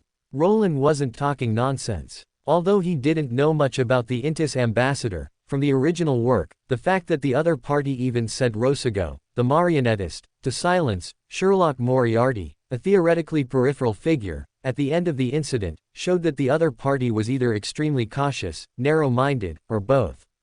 Klein's smile was bitter. He thought for a moment and poured himself a glass of iced water. After drinking half of it, he said, "Your sudden, reliable analysis makes me a little unaccustomed." Roland rolled his eyes grumpily. He wasn't afraid of OOC. He casually picked up a chair, sat down, and said, "I've always been reliable, okay. What kind of silly sweet filter did you put on me? Every single word, every single sentence, every single detail is correct." Because Roland indeed intended to adjust the impression of his Jack persona in others' eyes. After all, he was going to be roommates with Klein and Medici for a long time, and constantly pretending to be silly and sweet would easily expose him. It was better to simply adjust his image. Fortunately, this wasn't abrupt. When Roland designed the Jack persona, he intentionally left a character setting that was relatively simple in social interactions but actually quite reliable in serious matters, at least not stupid. Now, he only needed to strengthen the latter. Moreover, no one ever said that a silly sweet couldn't be a white cut black. Klein coughed awkwardly. He wasn't unaware of Jack's reliability in serious matters. Although the other party always seemed to cause trouble, he had never made a mistake in major affairs. But Jack's silly sweetness was deeply ingrained. At this moment, Klein could only suppress his stereotypes, look at the corpse on the ground, and analyze. The fact that Merceau came to assassinate me may not be a secret, so even if we dispose of Mersault's body, that ambassador may still target me. Chapter 115 Luo Lin's wonderful idea. So, either we abandon our current identities and run away now, or we bring in a third party, Klein said, his expression serious. You just said it yourself, involving both Intis and Fosak spies won't be a small matter, and this is the capital of Loan, the home ground of the Ruin military. So, I can report this matter to the Ruin military. Once the Ruin military gets involved, the Intis ambassador might not have the time to trouble me, he added. Clap, clap, clap. Roland immediately clapped enthusiastically, then asked sincerely, but what if that ambassador is very cautious and still chooses to send people to silence us, even while the Ruin military is causing trouble? Klein paused. After a few seconds of hesitation, his eyes flickered, and he finally said, then I'm afraid I'll just have to find a way to eliminate them. Even a worm will turn, and Klein was not without a temper. He had been targeted for assassination more than once, so he naturally didn't mind fighting back. After all, someone who resorted to assassination at the slightest disagreement was clearly not a good person, and killing him would be considered eliminating a menace to society. Then how do you plan to eliminate them? A question came from the side. Klein was about to answer when he realized it wasn't Jack asking. He glanced at the speaker and saw that Mr. Red had returned at some point and was lounging on the sofa. A cigarette was between his fingers, and without him doing anything, the tip of the cigarette lit up on its own. Can you smoke outside? If not, can you at least go by the window? Roland said grumpily, scooting back a bit, looking quite disgusted. This wasn't strange, as Roland truly didn't smoke and had no fondness for secondhand smoke. Hey, little brat. Medici glanced at Roland, then said mockingly. Can't compare to an ancient monster like you. Roland rolled his eyes. The previously solemn atmosphere in the living room lightened at this moment. Seeing this, Klein quickly stepped forward to mediate, first soothing the seemingly bristling Roland, then sincerely looking at Medici, saying, Mr. Red, smoking in an enclosed space really isn't ideal. How about I open the window for you? Medici glanced at him, then his gaze shifted to Roland, who mouthed, Tarot Club, to him. This made Medici tisk, but he didn't extinguish the cigarette. Instead, he went to the window, opened it, and sat on the curtain to smoke. Roland immediately looked, saved. Medici then looked at the situation in the room and repeated his previous question, Kid, how do you plan to eliminate them? Klein was taken aback by the question. After a few seconds of thought, he said, I can hire powerful beyonders to help me eliminate them. Do you have money? Medici asked unhurriedly, clearly having some understanding of the person's financial situation. Klein's expression stiffened. He really couldn't afford the hiring fee, but, as fool, I can issue a commission at the Tarot Club and pay with other things. Klein added this in his mind, but of course, he couldn't say it out loud. Roland, however, was pinching his chin. He hadn't originally intended to get involved in the spy case plot, at most preparing to observe Luo Master's famous scene. But now, he suddenly had a very strange idea, which made him say, actually, we don't necessarily need to kill that Intis ambassador. Klein immediately looked at him in confusion, saying, Jack, what's your idea? Is there a possibility that we could actually make that Intis ambassador believe we are on their side? Roland said enthusiastically. Klein was clearly bewildered. He looked at Roland and asked in confusion, are you serious? They had nothing to do with that Intis ambassador, their only connection being the enmity they had just formed. How could they make the other party believe they were allies? Little Red, I remember you're from the Hunter Pathway, right? And a high sequence of the Hunter Pathway. Roland smiled as he looked at Medici. What bad idea are you cooking up now? Medici narrowed his eyes slightly. He didn't believe Roland simply wanted to resolve this matter. It's well known that the Intis official forces have the most Beyonders from the hunter pathway, while Lowen has very few hunters. So, can Little Red disguise himself as a high-sequence spy from Intis who infiltrated Lowen? Roland didn't beat around the bush at all and continued. How is that possible? Klein instinctively wanted to refute this whimsical idea, but as he spoke, he paused, because, in theory, this matter was indeed feasible. Klein thought seriously, and a few seconds later, he raised a question, but the Intis ambassador is a big shot, after all. Even if Mr. Red is truly a hunter high sequence, if there's no other object to corroborate his identity, the other party might not believe it, right? That depends on our great Mr. Red, Roland said, smiling at Medici. I think Mr. Red definitely knows what kind of item can be used to corroborate his identity as an Intis official.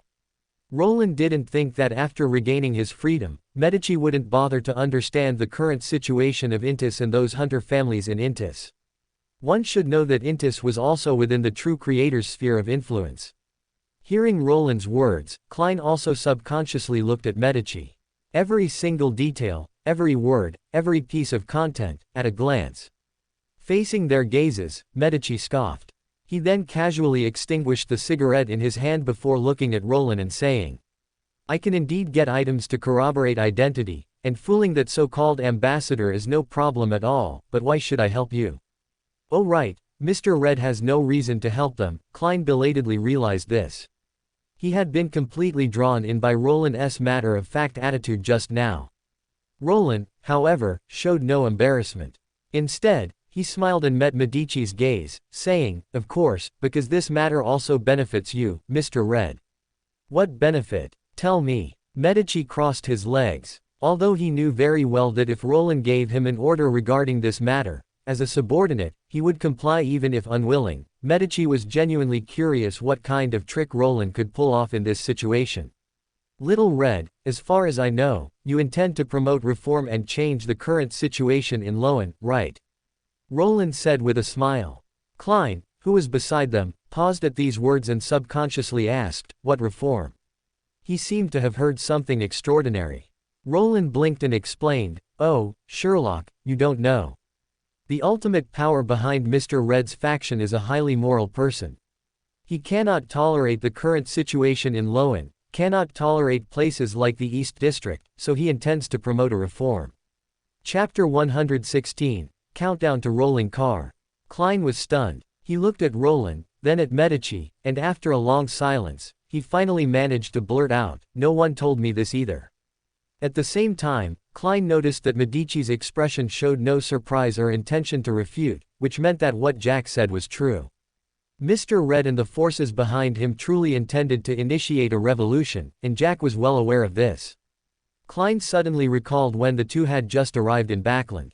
At that time, because Mr. Red was targeting Jack, he had asked whether they should tell Mr. Lucifer, and Jack's reaction was to tell him that Mr. Red was a good person. Klein suddenly realized something belatedly. The reason Mr. Red came to their side to look after them might not be as simple as a major event about to happen in Backland. It was also very likely that Mr. Red and the forces behind him had reached some cooperation with Lucifer regarding the revolution. And in this whole matter, he was probably the only one who knew nothing about it. This made Klein subconsciously look at Roland, and then thought of how the other party had immediately recognized Merceau and Ian Wright's spy identities, suddenly feeling that his companion had become unfamiliar. Was this truly his simple, trusting, and usually blunder-prone companion? What else? Am I a monster? Roland seemed to have seen what he was thinking, rolled his eyes unhappily, and said, just how much of a filter have you put on me all this time? I'm an old guy's student, after all, having traveled far and wide with him. You wouldn't really think I'm some naive simpleton, would you? If I were truly a naive simpleton, would the old guy feel at ease letting me wander around alone? But Mr. Lucifer did say you had a problem with your brain. Klein retorted in his heart, carefully recalling his daily interactions with Jack, only to find that these things were not without traces. Leaving aside other things, Jack was able to directly ascertain his seer identity when he first met him. This was not something a naive simpleton could accomplish. Jack was actually never foolish, it was just his performance in social interactions that made Klein subconsciously apply a thick filter to him. Thinking about it now, if Jack were truly a pure naive simpleton, with Mr. Lucifer's protectiveness, he wouldn't have allowed him to wander around alone. And if Jack wasn't as naive as he appeared, then did he discover his identity as a transmigrator? Klein suddenly realized this belatedly, almost subconsciously looking at Roland, only to see the latter wink at him. Klein almost had a flash of inspiration and immediately realized that the other party actually knew. This made Klein instantly recall all his previous behaviors, and an embarrassing feeling shot from the soles of his feet to his heart, giving him goosebumps all over, making him wish he could dig a hole on the spot and bury himself in it. This was too embarrassing. What silent movie are you two acting out? Medi, who had been watching the show from the side, spoke up at this moment, his tone full of mockery. Just chatting about some private matters between friends, don't pry. Roland retorted without politeness, then looked at Medi and said, "You and I both know that with just the forces behind you, it won't be easy to complete the revolution. So why not try to leech off the power of other countries?" Medi narrowed his eyes again, clearly having thought of something. Roland continued with a smile, "Intis has had thoughts of launching a war for years. Do you think they'd mind lighting this spark and letting Lowen fall into chaos first? They can't possibly be unaware of the dangers of doing so." Medi had understood Roland's meaning. The other party wanted to trick Intis into providing support, borrowing their power to push for the revolution. But Intis wasn't foolish either, they couldn't possibly fail to see the harm that such a revolution would cause them. This is a world with extraordinary powers. The stronger one is, the more arrogant. Do you really think those arrogant fellows would take a revolution without angel participation seriously? Roland continued to speak unhurriedly.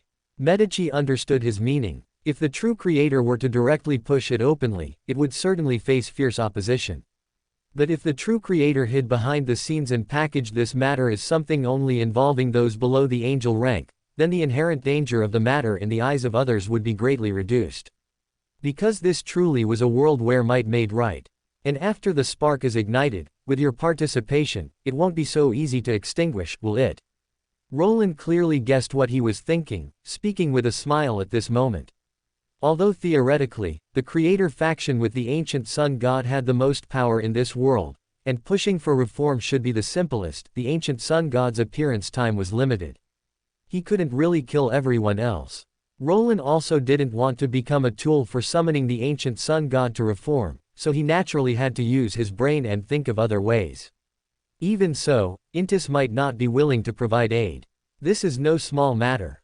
Medi spoke again after a few seconds of thought, but although he was refuting verbally, his thoughtful expression clearly showed that he had already considered it in his heart, he just wanted to see Roland's thoughts. That depends on your abilities, whether you can persuade them to choose to aid. Roland said with a smile, and while Klein wasn't paying attention, he silently mouthed, "Black Emperor," to Medi. Not a single error, one by one, everything is there. Medi instantly understood the other party's meaning. Under normal circumstances, Intis might not necessarily go all out to cause internal strife in Lowen, but what if they knew that the Lowen royal family was going to introduce a Black Emperor? Once they learned this news, to ensure their own safety, Intis would absolutely stop the birth of the Black Emperor at all costs. Causing internal strife in Lowen was one of the means to stop it. In this way, Medi could then operate within it, fully confident of leeching a large amount of aid. This aid, once it arrived in Lowen, would naturally be under his control. As long as they saw results, the aid would flow continuously until the Black Emperor ritual in Lowen completely failed. And in the midst of this, their people wouldn't even have to give up much. Even if it failed, the cost wouldn't be great, but if it succeeded, everyone would gain something. This made Medi reaffirm one thing: this guy in front of him was truly very dangerous. This danger was not only reflected in his mysterious power but also in his mind. Not everyone could, through a mere ambassador, instantly extrapolate to this extent. Roland's idea could be said to have directly turned the situation around, transforming his friend's disadvantage into an advantage, and even making Medici's side willingly enter the game. Even the originally tricky Lowen royal family's conspiracy became one of the points that could be utilized. Chapter 117 Luo Lin finally overturned. If all of this was something he had thought of long ago, then so be it.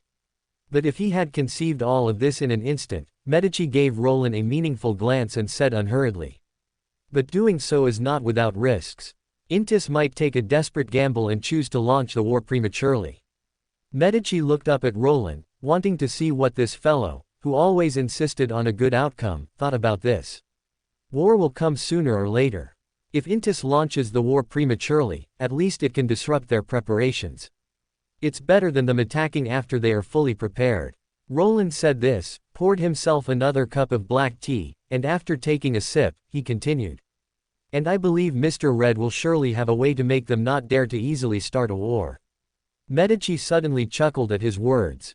His blood-red eyes glanced at Roland, then a wanton smile curved on his lips, and he said, "You certainly trust me enough." "Just some basic trust," Roland said with a smile, though his eyes clearly conveyed, "Just tell me if you can do it." "Such a thing, a trivial matter." Medici smiled. If it were before, achieving this would indeed have been quite troublesome, but now that he had the creator, making Intis wary was too simple. However, Medici suddenly showed a schadenfreude smile, looking at Roland and saying, "You'd better think about how to explain the fox's tale you've revealed to the little friend beside you." Medici disappeared after speaking. After all, for such a major matter, he had to quickly go back and discuss it with the true creator. Roland, who had gotten carried away, blinked his eyes. Only then did he turn his head to look at Klein, who was staring at him with a deep gaze. After thinking for a moment, he smiled and said, surprised. Klein. If, before the discussion about how to freeload aid from Intis, Klein still had a naive and sweet filter for Roland, then now that filter had completely shattered into pieces. Klein finally realized that his little companion might not only not be naive and sweet, but also a rather terrifying white-cut black. "Did you think all of this out beforehand?" Klein held it in for a long time, finally squeezing out this sentence. "How could that be? Why would I think about this for no reason? I'm not involved in the reforms that Mr. Red and the others are doing. I just thought of all of it just now. After all, I have to help you solve your troubles." Roland waved his hand. This was the honest truth. He had never intended to participate in the reform, at most he planned to push it from the side. These 2 days he had been busy to death, so how could he have the leisure to think about this in advance? "So all of this was something you just thought of," Klein's mind replayed Roland's words from earlier. He looked at his little companion as if he were looking at some rare species. He considered himself not stupid, so after realizing he was involved in a spy case, he immediately had ideas for subsequent handling. But he really couldn't, like Jack, casually freeload things from another country to carry out reforms. Is this a normal person's way of thinking? It's just a habit of using everything available. The naive and sweet persona had completely shattered, and Roland no longer deliberately maintained it, but he wasn't flustered either. After all, he had long harbored the idea of transforming from naive and sweet to white-cut black. Although there was indeed an element of getting carried away just now, there was also the idea of going with the flow. After all, a bomb should be detonated early to remove hidden dangers sooner. Roland then pulled an apple from somewhere, took a bite, and threw one to Klein, saying, "Here, have an apple. Replenish your sugar." Klein took the apple with a complicated expression and bit into it, then looked at Roland and said, "What do you mean by a habit of using everything available?" I haven't told you about my past yet, have I? Before I transmigrated, I was an orphan, but I didn't go to an orphanage. I was adopted by a swindler. That swindler saw that I was good-looking and wanted to use me to package his identity and deceive more people. Roland said, taking a sip of black tea, a reminiscent expression on his face. "So from a young age, I was taught how to make good use of anything around me that could be utilized. For a swindler, even something as small as a button can play a role at a crucial moment." He looked up at Klein, smiled, and said, "Turning disadvantages into advantages, and dangers into opportunities, is a compulsory course for a swindler's survival." Klein's throat was dry. He looked at Roland, opened his mouth, and said, "So you were deceiving me all this time?" Roland was silent for a while, then looked at Klein and said, "I'm indeed not as naive as I appear, but I truly consider you a friend, and I genuinely hope to help Mr. Isaac. Do you believe me?" Klein was speechless. He looked at Roland, who had suddenly transformed from naive and sweet to white-cut black, his mind in a jumble, yet he couldn't utter the word, disbelieve. Because Klein wasn't foolish, he wasn't the kind of person who couldn't distinguish between feigned affection and genuine feelings. So Klein could sense that Jack might have deceived him in other ways, but he definitely genuinely considered him a friend. Even this time, when his true nature was exposed, it was all for the sake of helping him. Why did Mr. Lucifer say there was something wrong with your mind? Klein hesitated for a long time, not directly answering whether he believed or disbelieved, but only asking his own question. Because the previous persona didn't keep up with the version, mainly because he got too carried away and messed up this time, so he had to transform his persona, Roland muttered in his heart. He looked at Klein and said seriously, for some reasons, I do tend to easily trust some people, some whom I judge to be good people, like you. I had no guard against you from the beginning, and you should be able to feel that. This was the honest truth, because with the original novel's filter and his own keen perception of others' thoughts, Roland indeed found it easy to trust good people. Every single word, every single sentence, every single detail was checked. Klein glanced at Roland, then suddenly pulled out a gold coin, seemingly preparing to do a divination on the spot. Hey, there's no need for that. Roland immediately cried out in confusion upon seeing this. What about the trust between companions? It died just now. Klein rolled his eyes exasperatedly, but he didn't actually toss the gold coin. Instead, he motioned for Roland to extend his hand. Roland looked at him doubtfully, but still chose to extend his hand. Klein exasperatedly placed the gold coin in his palm, face up. Jack, I choose to believe you. Klein said this, looking at Roland with a sigh. I know you must have lied to me a lot, but I choose to believe your feelings. This time, it was Roland's turn to be speechless. He looked at Klein, then at the gold coin in his hand, and finally raised his free hand to cover his eyes. Ah, it's over. Why is it over? Klein immediately became displeased. You actually trust a scammer, you're finished, Klein. Roland, however, had no intention of explaining. Instead, he lowered his hand and looked at Klein, saying earnestly. Klein immediately felt his fists clench, with an urge to throw a friendly face-breaking punch. Ha ha ha. Roland burst out laughing. He then tossed the gold coin in his hand and looked at Klein with a smile. A very good gift, I like it very much. Chapter 118. Roland starts to pass on the blame. After losing a gold coin, Klein ultimately couldn't bring himself to land that friendly punch on Roland's face. He gave Roland an exasperated look before continuing to settle accounts. So when did you know I was a transmigrator? Roland blinked, carefully putting away the gold coin, and then showed an awkward smile, saying, probably when we first met. Klein's expression stiffened. He hadn't expected Roland to figure out his identity so early. He looked at him in disbelief and asked, how did you figure it out? He shouldn't have shown any flaws when he first met Jack. Roland took another bite of his apple and slowly said, is there a possibility that I named myself Jack Jones precisely to screen for fellow transmigrators as quickly as possible? Klein paused, instantly understanding what was going on. If Jack were truly naive and innocent, he might have chosen such a name for a meme or to commemorate something from the past. But since Jack wasn't naive and innocent, but rather a genuine, white-cut black, innocent on the outside, cunning on the inside, then choosing such a name clearly had his own purpose, such as screening for transmigrators. And when Klein first heard that name, although he intentionally tried to control his expression, he wasn't fool at that time, so it was normal for him to reveal some flaws. As for the fact that Jack Jones was a pseudonym, Klein wasn't surprised. After all, the possibility of such a name being a real name was too low. It was clearly a fake name, just like his, Sherlock Moriarty, taken for convenience. And after knowing that Roland had identified him as a transmigrator from their first meeting, Klein instantly understood some things and looked at Roland, saying, so that's why you were so eager to answer my questions about the Antigonus family. You weren't simply enthusiastic, you wanted to further confirm my identity. That's normal, isn't it? If you identify a suspected fellow transmigrator, you definitely need to confirm further. Aren't you the same? Roland said this without any guilt, even with righteous indignation. Because it was true. He had known Klein's identity as a transmigrator for a long time but had pretended not to know, but Klein was also the same. Klein was speechless, instinctively feeling guilty, when he heard Roland continue. After all, I couldn't be sure if you were a good person or a bad person. What if you were a rotten person like Rosel? I wouldn't want to be backstabbed by a transmigrator. Although Rosel is a rotten person, he probably wouldn't backstab a fellow countryman. Klein instinctively retorted. After all, he had gained a lot of favors left by Rosel through Rosel's diary, so he naturally had to say something good for the senior, especially since Klein really didn't think Rosel would backstab a fellow countryman.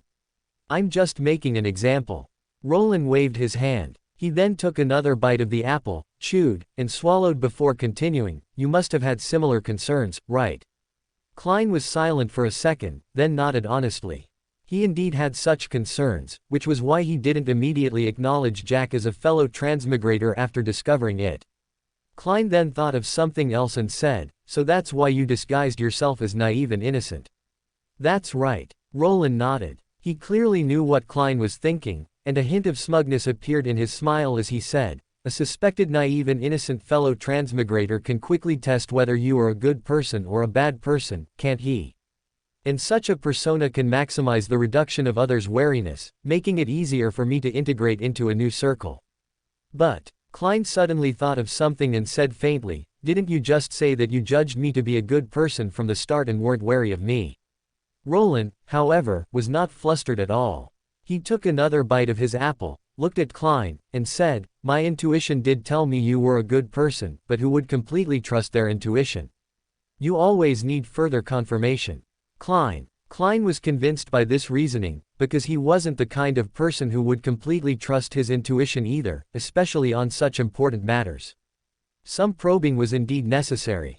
Roland continued, and after roughly confirming that you were a good person, I actually stopped seriously playing the part of a naive and innocent person, especially after leaving Tingen. For example, when I faced Little Red, I didn't act naive and innocent at all. I thought you would notice. Klein was speechless again. Could he say it was because his initial filter was too strong, so he rationalized some of Jack's previous behaviors? It can only be said that stereotypes are very harmful. So, in the end, it's still because you, Klein, had too strong a naive and innocent filter on me. Otherwise, you would have discovered I was a white cut black long ago. Roland began to shift the blame righteously. Klein didn't know what to say for a moment. He raised his hand and rubbed his temples, feeling a slight headache from the information overload. Klein then thought of something and asked, since you're not naive and innocent, why did you use the time stone on Mr. Isaac? As soon as he asked this, Klein himself thought of the answer. Roland looked at him the next second and asked in confusion, is it strange to help my friend reunite with his family? Not strange, I'm sorry, I shouldn't have asked that question. Klein shook his head, apologizing with a slight hint of regret. After all, his question was practically questioning Jack's feelings for Mr. Isaac.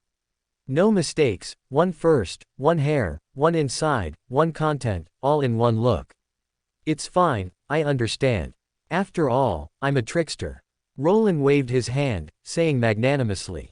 His attitude made Klein breathe a sigh of relief while also feeling a bit helpless. After thinking for a moment, he asked again, then what's the deal with Fool's honorific name? With your personality, you shouldn't have accidentally uttered Fool's honorific name, right? If Jack were truly naive and innocent, causing such a blunder wouldn't be strange, but since he wasn't, Klein had to properly ask about his intention in doing so. Roland's expression immediately became serious, saying, I can't really say it was an accident. In fact, I deliberately uttered that honorific name. Why? Klein was confused and nervous, afraid of getting an answer like, because I know you are fool, from Roland's mouth. That would be too socially awkward. Roland naturally saw what Klein was thinking, which made him feel a bit restless, but after thinking about it, Roland decided to play that game later. Roland just glanced at Klein and said, because there shouldn't be Fool in this era, and Fool's honorific name. Don't you think the direction is very obvious? I told you, I dreamt of that gray fog, so the moment I saw Fool's honorific name, I knew that he must have some connection with transmigrators, so I chose to probe. Chapter 119 The Fool's Secret Revealed. Chapter 119, The Fool's Identity Exposed. Klein froze, a subtle emotion welling up inside him. Of course, he knew why the fool's honorific name was so specific, because he, the transmigrator, had designed it. Klein couldn't help but say, "You're too impulsive. What if the fool is an evil god? Then I'm not afraid. Have you forgotten that I still have a teacher?" Roland looked at Klein in confusion and said, "You don't think the old guy would let me run around without any protective measures on me, do you?" Klein thought of Mr. Lucifer's protective attitude, and the Evernight goddess's attitude towards Mr. Lucifer, and suddenly felt relieved. He was right. It would indeed be courting death for an ordinary Beyander to provoke an existence suspected of being an evil god, but with someone like Mr. Lucifer as a backer, Jack truly had the capital to be reckless. That's not right. Since you have protective measures left by Mr. Lucifer, then why did you almost lose control when you established contact with Mr. Door? Klein suddenly remembered something and asked suspiciously. Roland blinked. Facing Klein's suspicious gaze, he didn't rush to defend himself. Instead, he looked at Klein meaningfully and said, "Klein, I don't remember telling you about this." "How did you know?" He hadn't originally planned to expose Mr. Fool's identity at this moment, but since the other party had delivered himself, as a schemer, he naturally couldn't ignore it. This time, it was Klein who stiffened. He almost subconsciously explained, "Mr. Fool told me these things." "Then, Klein, you must have a really good relationship with Mr. Fool, since he even told you all of this." Roland looked at him with a smile. "However, you, who know all of this, don't have a seat in the Tarot Club." Goosebumps rose on Klein's skin. If he were in his cat form right now, he would undoubtedly be bristling. Klein admitted that he missed Jack in his naive state a little now. Back then, Jack, whether he was maintaining his persona or not, wouldn't have shown such a sharp attitude. At the same time, Klein also remembered something. He had previously thought Jack was naive, so he hadn't overly concealed some things. Now that he thought about it, they were all loopholes. Could someone who could pinpoint his identity as a transmigrator at first glance truly not have realized that he was the fool himself? Klein looked up at Roland with difficulty, testing the waters. "You know, don't you?" This sentence could be offensive or defensive. It could be asking, "You know I am the fool," or it could be asking, "You know about my special relationship with the fool." What do I know? I don't know. I'm just a silly, naive person with an empty head. Roland showed an innocent expression. This made Klein feel a bit of a stomach ache. After much internal struggle, he still said in an exasperated tone, "You know I am Mr. Fool, don't you?" He was laying his cards on the table. Anyway, this secret was no longer a secret to Mr. Lucifer, so let Jack know. And, Klein looked at Roland. Sure enough, after hearing his words, the other party's expression showed no surprise.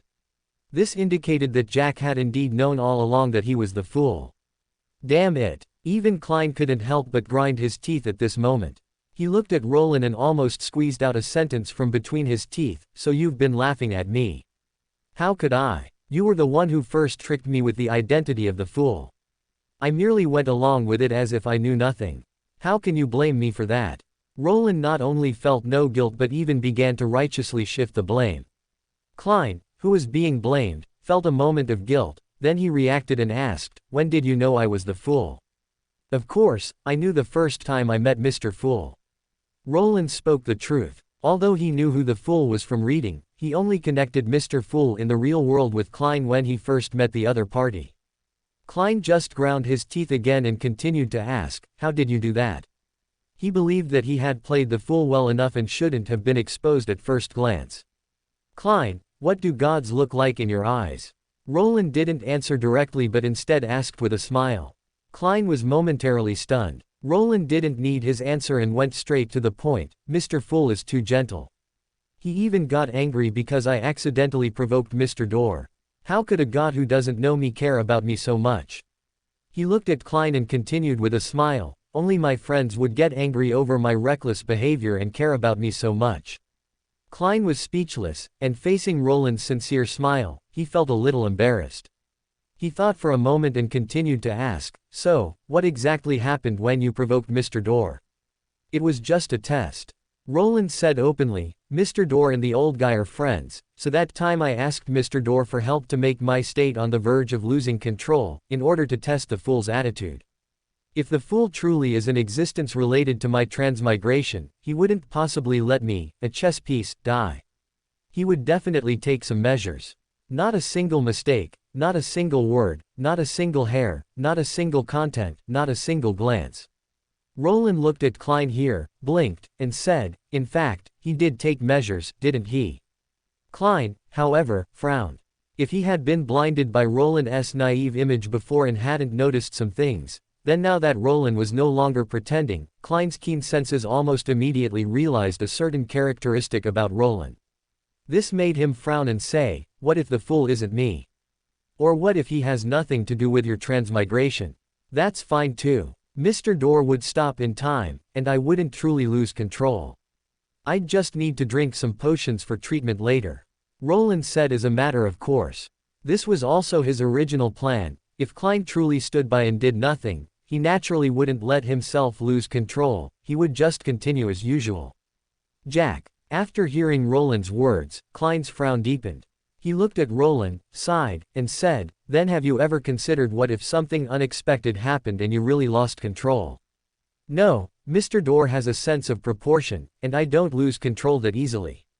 Roland waved his hand. He could certainly tell that Klein was worried about him, so he added, don't worry, really. Jack, what is your attitude towards your own life? Klein, however, was not at all comforted, he just asked with a frown. What attitude? Haha, little seer, you wouldn't not know that your little companion doesn't care about his own life or death, would you? Medici's sarcastic voice rang out at this moment. He reappeared on the sofa, even holding an apple in his hand. To be honest, I value my life much more than he does. Chapter 120. Xiao Ke was shocked. If you have nothing to do, go tell jokes. What are you messing around with here? Roland gave Medici an elbow jab, annoyed, but he couldn't refute Medici's words. Because the truth was, Roland didn't care about his life that much. Of course, he wouldn't easily seek death, but if there was some important purpose or fun, Roland truly didn't mind gambling with his life. So Mr. Red was telling the truth. If it was just a guess before, now hearing Medici's words and observing their interaction, Klein almost completely confirmed his suspicion. Jack indeed had a certain self-destructive tendency. Roland stiffened at the words. He then looked at Klein, met his disapproving gaze, and sighed, saying, all right, I admit I don't care about my life that much, but I won't easily seek death. Believe me, okay. Klein looked deeply at Roland, not saying whether he believed him or not, only saying, Jack, I promised Mr. Lucifer I would take care of you. So. Roland tentatively looked at him. So, next time if you want to do something dangerous, can you tell me in advance? Klein looked seriously at Jack. Roland was speechless. He stammered for a while before compromising, if it truly endangers my life, I will. Klein was clearly not very satisfied with this answer, because he could tell there was some art of language involved. For example, according to this standard, Jack's previous death-seeking act would obviously not count as truly endangering life. But Klein also understood that he couldn't push someone too hard, so he just nodded and said, okay, I believe you. While speaking, Klein also felt a bit helpless. He originally thought Jack was a naive and sweet person, so he instinctively took care of him. Now he found that Jack was not naive and sweet, but a wolf in sheep's clothing. He thought he wouldn't need to specially take care of him anymore, but now he realized that Jack was indeed a wolf in sheep's clothing, but he was a wolf in sheep's clothing with self-destructive tendencies. Damn it, this is even worse than being naive and sweet. Klein, the male mom, felt a bit troubled and worried. This made him instinctively want to find someone similar to him. His gaze unconsciously fell on Medici, who was eating an apple nearby, and he suddenly thought of something, asking suspiciously, Mr. Red, have you known Jack for a long time? He hadn't noticed before, but now that he thought about it, Mr. Red and Jack were clearly very familiar with each other. Medici looked at Roland when he heard this. He took a bite of the apple, a hint of malice flashing in his eyes, and retorted, what do you think? Klein immediately looked at Roland suspiciously. Roland, annoyed, glanced at Medici, then looked at Klein and explained, do you remember when I told you about the old guy investigating the War Angel before? Klein paused, then recalled the relevant events. It was after Mr. Isaac reunited with his daughter, so he nodded. After that, didn't I go to Backland once? Actually, that time I not only met Audrey and the others, but I also met Mr. Medici. Roland's words took a turn here, mercilessly revealing Medici's identity. He is the war angel that teacher Lucifer was investigating. Klein was stunned and looked at Medici in surprise. Although he had long guessed that Medici's identity was not simple, Klein hadn't expected him to be so extraordinary. After Xiao Sun joined the organization, Klein already knew what an King of Angels was. So, he was the war angel who once followed the creator of City of Silver. Klein recalled Medici's performance as a male mom these past few days and felt a great shock. What kind of look is that? I am the war angel, is that strange? Medici narrowed his eyes, looking at Klein, his smile carrying a hint of danger. No, I'm just a little surprised. Klein quickly shook his head. He looked at Medici and couldn't help but say, I didn't expect the war angel to be so good at taking care of people. I thought he would be a very iron-blooded existence. You don't understand this. It's a tradition for the hunter pathway to take care of people. Medici is an excellent male mom. The children of the creator of City of Silver were raised by him, Roland enthusiastically explained to Klein. More strange knowledge added. Klein suddenly felt that he couldn't look directly at the hunter pathway anymore. After all, look at the people who came out of this pathway, the Blood Emperor, the god of pure love, and the war angel, the male mom. If the two top-tier high sequences are like this, can the people below them be any good? Is Medici Mr. Red's name? Klein suppressed the urge to complain and tentatively asked. Yes, Medici is his real name, but Little Red is not a false name either. The war angel is also called the Red Angel, so you can continue to call him Mr. Red, Roland explained. Klein nodded, indicating that he understood, and then remembered the previous topic about reform. After thinking for a moment, he asked, by the way, Mr. Red is here for the reform, right? Are you planning to launch a revolution in Backland next? This was the question he wanted to ask after he heard about the reform topic just now. Not a single word, not a single sentence, not a single paragraph, not a single content, all in one go. Medici heard this and glanced at Roland, Tisk, Ing, and said unhappily, no, it's just to take care of you all. My lord and Lucifer made a deal. Out of concern for our allies, he asked me to take care of you all. As for the revolution, Medici paused here, looking at Klein as if he were looking at some war idiot. Do you think a country's capital is suitable for launching a revolution in the early stages? No, I don't think so. I'm just worried that you all want to do that. Klein felt a bit stifled and sighed. Of course, he knew that Backland was not a suitable place for early reforms. Given the depth of the waters here, any spark would probably be extinguished as soon as it appeared. So you have a suitable location? Roland asked curiously. Medici looked at him, named a few places, and said, these are all current targets for consideration. The specific one hasn't been decided yet. Do you have any ideas? No, I'm not good at that. Roland shook his head honestly. Professional matters should, of course, be handled by professionals. He was not good at fighting. Medici didn't say whether he believed him or not. Klein, however, found a blind spot and asked in confusion, wait, Mr. Red, are you a follower of the creator of City of Silver? Otherwise. Medici glanced at Klein, his face practically screaming, what kind of nonsense is this? So, Klein hesitated, but still said, he actually hasn't fallen. He had always thought that the creator had fallen, but now it seemed not to be the case. Chapter 121 Zhao Hong knows the truth about Adam. Medici, Tisk, again, glancing at Roland, and impatiently said, how do you teach your students? I teach normally, and what teacher would teach about the true creator's fall at sequence 7? Roland said unhappily, looking at Klein and explaining. It's like this, the creator of City of Silver did fall, but after falling, he resurrected, just not very well, splitting into two halves. At these words, Klein froze, and Medici also froze. Wait, why did you also freeze? Klein naturally noticed Medici's abnormality and looked at him puzzled.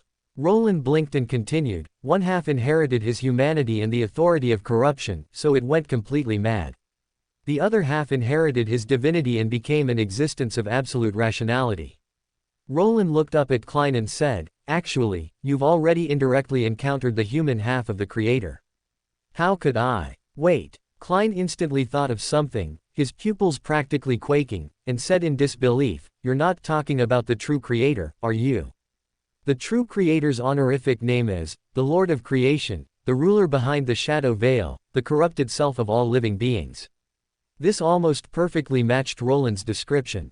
And most importantly, Klein had barely encountered any sequence 0s after transmigrating.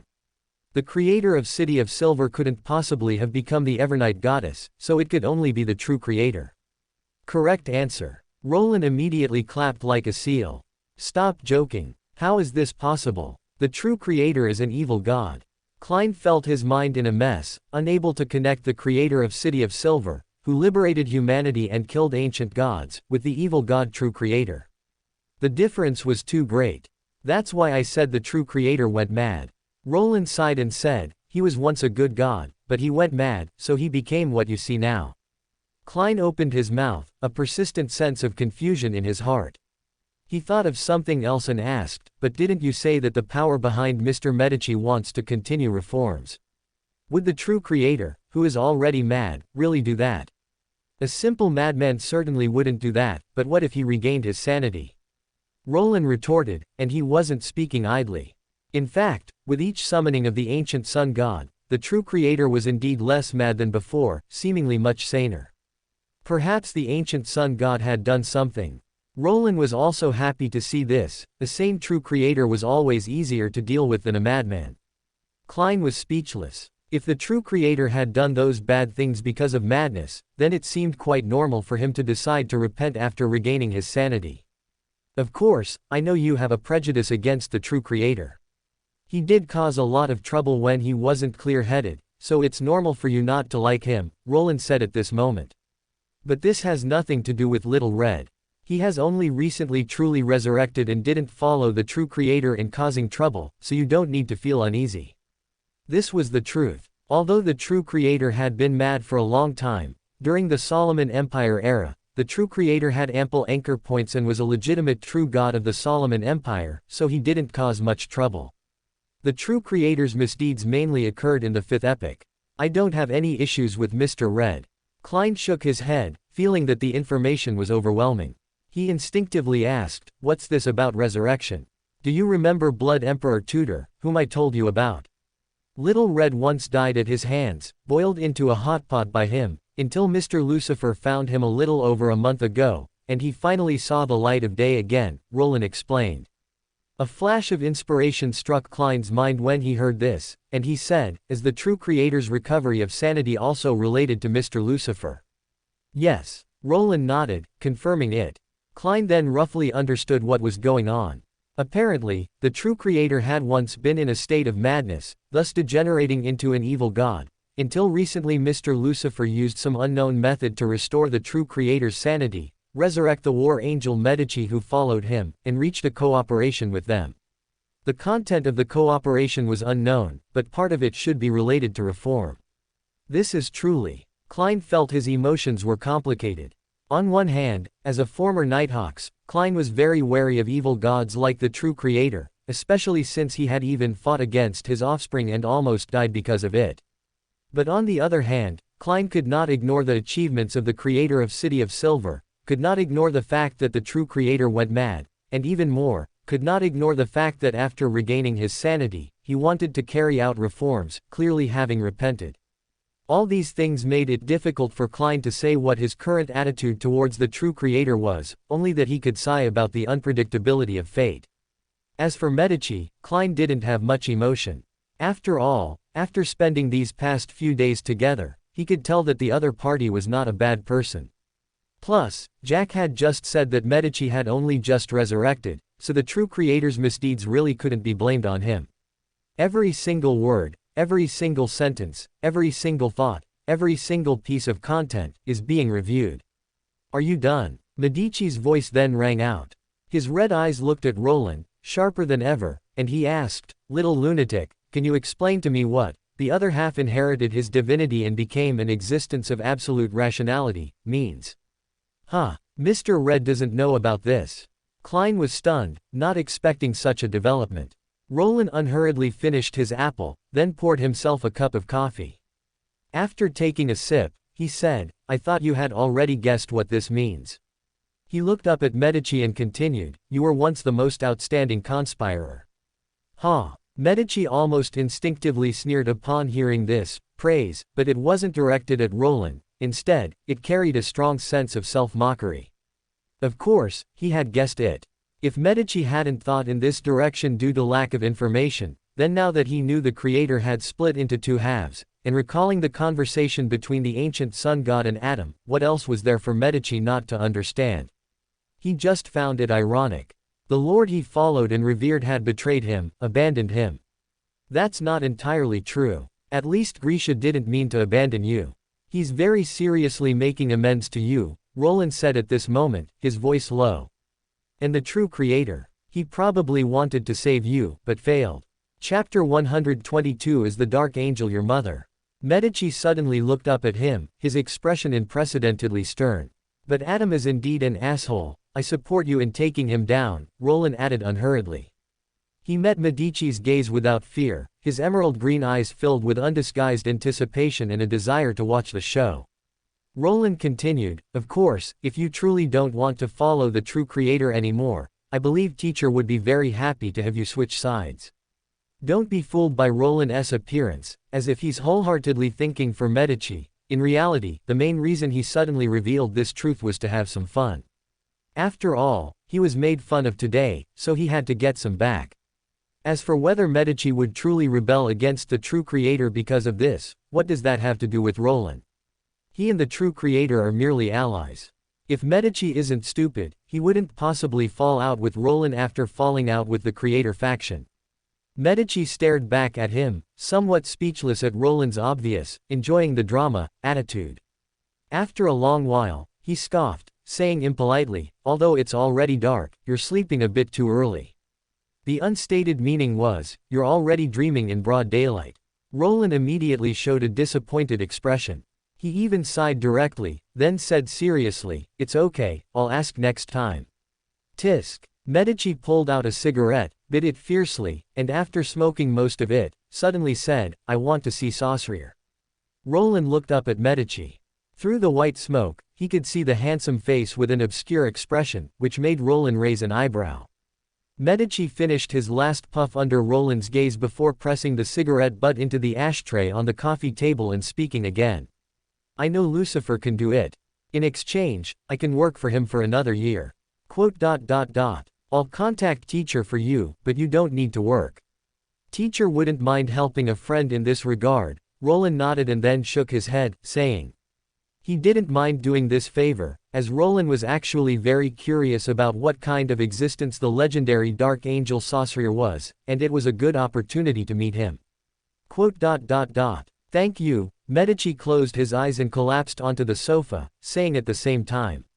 Roland immediately looked at him with the gaze of someone looking at a rare creature, but he didn't say anything more. He just gestured to the puzzled Klein that he would explain later, then looked around and said seriously, speaking of which, shouldn't this corpse be dealt with? Klein was stunned for a moment, then remembered that there was still a corpse in the living room that hadn't been dealt with.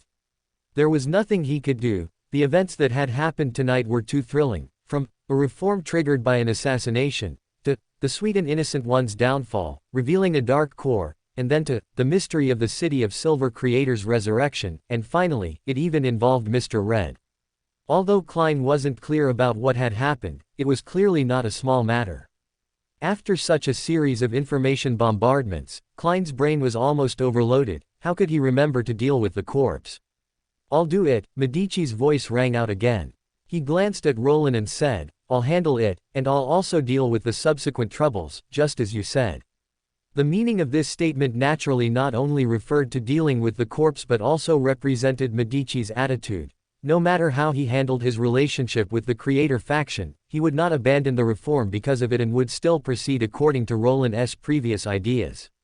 This was not surprising, as the reform not only aligned with the interests of the creator faction but also Medici's own interests, and it was what Roland, Medici's current boss, desired. Both emotionally and logically, Medici had no reason to give up participating. From this point, one could also see that although Medici himself was currently conflicted, he clearly didn't have too much aversion towards the true creator and the ancient sun god yet, and it hadn't escalated to hostility. It's not surprising, after all, unlike the original work, this time the true creator was not devoured by Adam. Roland muttered to himself, looking at Medici with a smile and saying, "I believe you can handle it." After Medici manipulated the corpse and walked away, Roland quickly explained to Klein what was going on. Of course, he didn't go into detail, only saying, "It's like this, didn't I just say that Little Red was previously boiled in hot pot by Tudor? The reason Little Red stumbled that time was because he was backstabbed by Adam. Adam is the other split part of the City of Silver creator." Klein suddenly understood what had happened and couldn't help but frown, saying, "Then Mr. Red is too miserable to be backstabbed by the master he loyally followed, and the key was that it was only half of him." Klein immediately understood why Medici had acted the way he did. If he were in that situation, he would probably be conflicted too. "All right, don't think about this. This is Little Red and their own business, we outsiders can't get involved. Let's think about something happy instead." Roland waved his hand, pinched his chin, and thought for a few seconds, then suddenly said, "Do you think Merceau is the strongest hunter?" Huh. The absurdity and abruptness of this topic clearly made Klein's brain stall for a few seconds. Roland then analyzed seriously, "Look, the hunter is the pathway of war, and even the ritual to become a god is related to war. And Merceau, as a Sequence 9 hunter, became the fuse for worldwide reform by himself. How is that not a kind of strength?" Klein. This sophistry-like logic made Klein silent for a few seconds before he said seriously, "Jack, why don't you go catch up on sleep? You look very tired. Not a single word, not a single phrase, not a single meaning is wrong. He's starting to talk nonsense." Roland immediately looked at him with regret, feeling a sadness of making a joke that no one understood. However, Roland yawned, feeling that he really needed to go back to sleep. So you really treat Saussure as a mother. The next day, Backland outskirts. Roland, who had switched to his Lucifer persona, suddenly asked out of the blue. PFF'd, cough cough. Medici, who was smoking nearby, choked when he heard this, coughing for a while before saying, "What are you talking about? Isn't it?" Roland looked at him as if it were obvious, when people are in pain, they instinctively call for their mother. "And as far as I know, you were raised by Saussure, and after discovering you were backstabbed, you asked to see Saussure. Doesn't that prove you treat Saussure as your mother?" Upon hearing Roland's words, Medici almost instinctively wanted to curse, but he paused before uttering any profanity. It wasn't that he truly agreed with the other party's bizarre logic, but rather that he recalled some past events. Chapter 123 Job Change, Red Angel. A long, long time ago, even before the creator had fallen, although Medici followed him, he rarely saw the creator because he was very busy. Most of the time, when Medici encountered trouble or caused a mess, it was Saussure who was responsible for resolving it. The creator's avatar and left hand managed his divine kingdom in an orderly manner and were also responsible for mediating conflicts between the King of Angels. At that time, Medici would indeed go to Saussure to chat, mainly to curse. One day he would curse Leodoro as an idiot, and the next day he would curse Ouroboros as a fool, maintaining an equal attack on everyone. Saussure, on the other hand, would quietly listen to his words and then offer solutions to the things he mentioned, like a qualified priest, or even like a mother. Bah! Medici quickly shook his head, shaking off the strange thought that had just popped into his mind, feeling that Roland had led him astray to have such a weird idea. "No, it's clearly because you thought that way in your heart that it happened, how can you blame me?" Roland's faint voice sounded at this moment. Such nonsense, Medici said grumpily, then urged, "When are you going to let me see Saussure?" "All right. Who made me a boss with a conscience? I'll arrange it for you now," Roland said playfully, and with a pull in the air, a figure appeared beside the two of them. It was a man with black hair and black eyes, with shoulder-length curly hair and handsome features. He was very tall, wearing a luxurious and intricate black robe, exuding an inherent majesty, as if a monarch had stepped out of a painting. Dark Angel Saussure, another self created by the ancient sun god to isolate the pollution of the Chaos Sea, the former Heavenly Kingdom vice-monarch, who, in terms of strength, was the King of Angels among King of Angels. Saussure was clearly stunned for a moment after being summoned, but he then saw Medici and Roland next to him, seemingly understanding something. The monarch-like majesty around him dissipated, replaced by a gentle smile. "Are you Mr. Roland?" Saussure looked at Roland and spoke gently, his attitude neither humble nor arrogant. It seems the sun god mentioned me to you. Roland was not surprised by this, after all, he had specifically summoned the timeline after the ancient sun god was summoned. The creator did mention some things about you to me. Saussure did not deny it.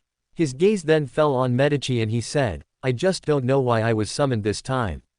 Has something happened? His expression carried a hint of concern. Indeed, something has happened, but it's not for me to mention it.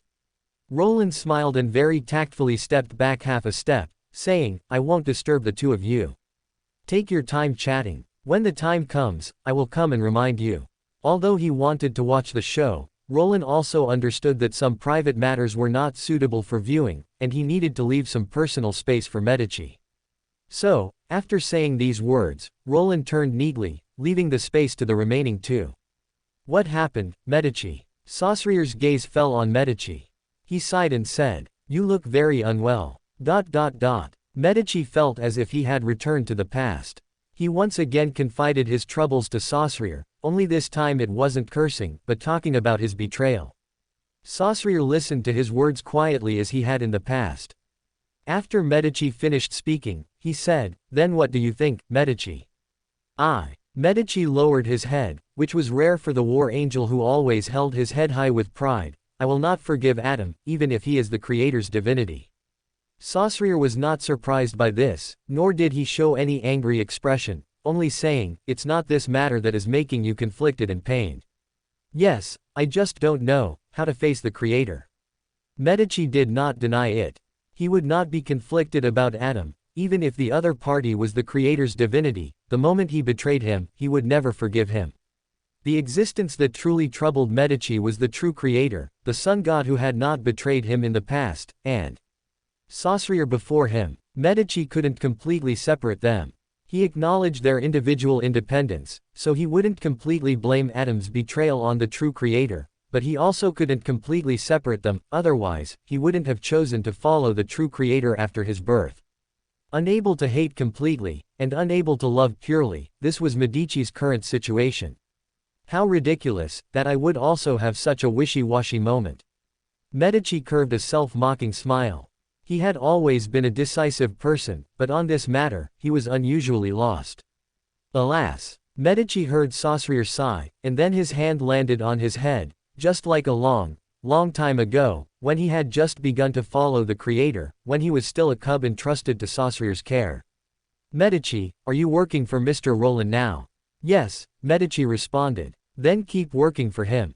Roland is an ally of the creator. Working for him means you don't have to be hostile to the creator, but you can still help the creator, and you don't have to face the creator again. Saussure's calm voice sounded, offering a suggestion just as he had many years ago. Not a single mistake, a single utterance, a single action, a single internal thought, a single detail in the content. You don't have to be conflicted anymore, nor do you have to suffer anymore. This is not a betrayal of the creator either. Maintaining a good relationship with Roland is already necessary for the creator. You can treat it as an open-ended task. Medici looked up in astonishment. Saussure then showed him a very light smile. Of course, if one day you are no longer conflicted and want to come back, you are always welcome. Although very curious about what Medici would chat about with Saussure, Roland was a man of principle and naturally wouldn't eavesdrop on their conversation. He only returned to the place where Saussure was summoned after the estimated time was up. Upon returning, Roland noticed that Medici's state seemed to have changed. If the previous Medici had an air of decadence, looking quite unwell, the current Red Angel had regained his usual proud demeanor of equally looking down on everyone. So, he recovered after a talk therapy session. Saussure is quite skilled, huh?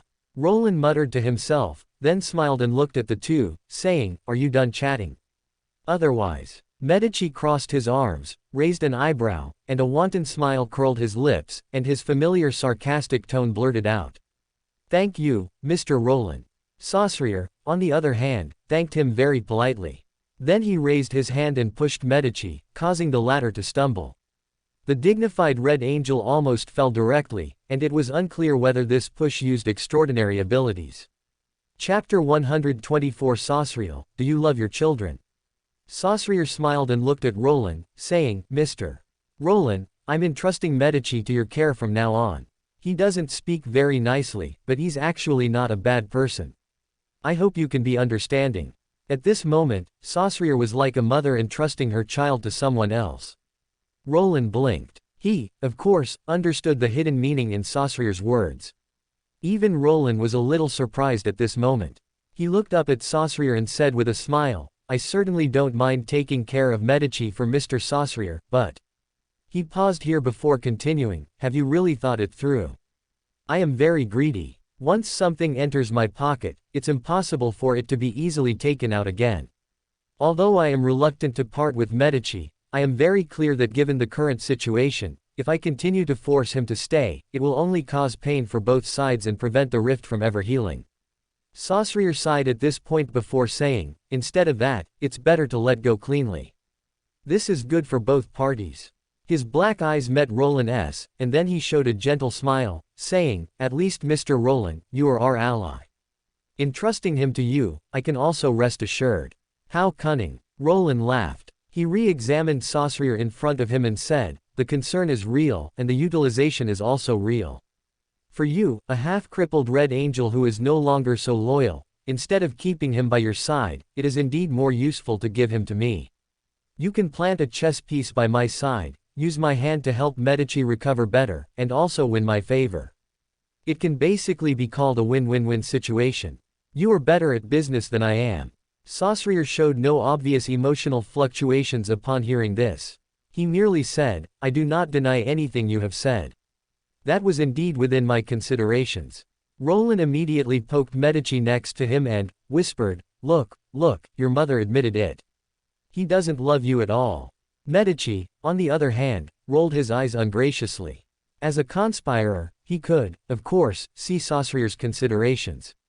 In reality, Medici didn't care too much about these things. He wasn't some naive innocent, and he could completely understand Saussure's overt win-win-win arrangement.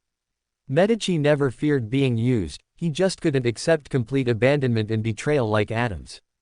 In fact, if Adam had clearly stated his identity and the reasons why he had to do what he did back then, Medici might not have necessarily refused the other party's arrangement to die.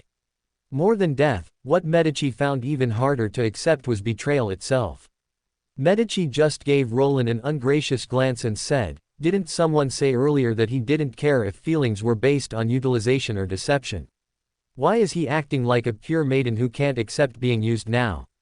Roland, on the other hand, said with a smile, so you really consider Saussure your mother, little red? Medici. Damn, I got trapped. Saussure quietly watched their interaction, revealing a slightly troubled smile at this moment, and said, so you've always considered me your mother, Medici. Medici suddenly felt a bit of a stomachache at this moment. He glared at Roland, then looked at Saussure and said, you know he's talking nonsense. It's just that I haven't seen you like this in a long time, so I couldn't resist teasing you a bit. Saussure revealed a smile that could be called gentle, yet a corner of his true nature was exposed. Clearly, the dark angel was probably closer to being a wolf in sheep's clothing than pure white. Medici was on the verge of rolling his eyes. Damn it, the whole world is jokers, this world is over. Saussure's expression then became more serious, saying, however, although I cannot be a mother, if you, Medici, are willing to consider me a guardian, I don't mind. Medici was instantly speechless. The eloquent red angel, at this moment, actually didn't know what to say. So it really is a male mother. Roland summarized from the side, then his expression also became serious. He said, now for a question, Mr. Male Mother Saussure, do you love your child? Medici's body stiffened at this moment. He wanted to curse Roland for such a ridiculous question, but he couldn't help but look at Saussure, wondering what kind of answer he would give to this question. I don't only have one child. Saussure's gaze was gentle and firm. His eyes first fell on Medici, then looked at Roland, saying, but I think so, I love my children, no matter which one. Roland immediately clapped like a seal. Medici, on the other hand, looked as stiff as a stone. It was hard to imagine the Red Angel entering such a state, like a child who was praised and didn't know what to do, or as if he had eaten some strange mushroom and saw an unbelievable scene. But why can't it be a father? Saussure raised his objection, I don't look like I have anything that would cause gender misunderstanding. But the father candidate is already taken. Roland looked at Saussure as a matter of course and said, Grisha is a standard savior-type Big Daddy. With him as the father, Saussure, you can only be the mother. And, Roland blinked and said, you are Eve. Saussure's smile seemed to carry a hint of helplessness. He shook his head, seemingly having compromised, and said, all right, I respect your wishes. Not a single mistake, one first, one send, one inside, one content, one by one. Roland then seemed to know something else and asked excitedly, Mr. Saussure, actually, there's one thing I've always been curious about. What is it? Saussure looked at him in confusion. Have you really been working overtime all this time? Roland asked seriously. Even Saussure was stunned at this moment, probably not expecting Roland's thought process to be so jumpy. He paused for half a second, then nodded and said, as the Heavenly Kingdom Vice Monarch, I need to handle most of the Heavenly Kingdom's affairs for the Creator. It probably does count as always working overtime. Roland immediately showed a sympathetic expression and then said seriously, this is too unfair, Saussure. You are both creators, how can you handle most of the matters alone? His tone was even a bit indignant. But I am the Creator's clone. The meaning of my existence is to manage these things for the Creator, Saussure explained. Even a clone should have human rights. Roland said righteously, although the times have changed, Mr. Saussure, you can't forget the 8-hour workday and weekends. You must fight, you must strive for your rights, otherwise, if you're working this hard, how busy will the people below you be? You need to set an example for them. Chapter 125, Saussure quits. Saussure was speechless for a moment, even having a fleeting thought of, should I really protest to my main body? But then he came to his senses, raised a hand, and rubbed his temples, saying, the Lord has more important matters to handle. How important? Will the world be destroyed if he doesn't handle it? Roland interrupted him, asking rapidly, creating a natural sense of urgency.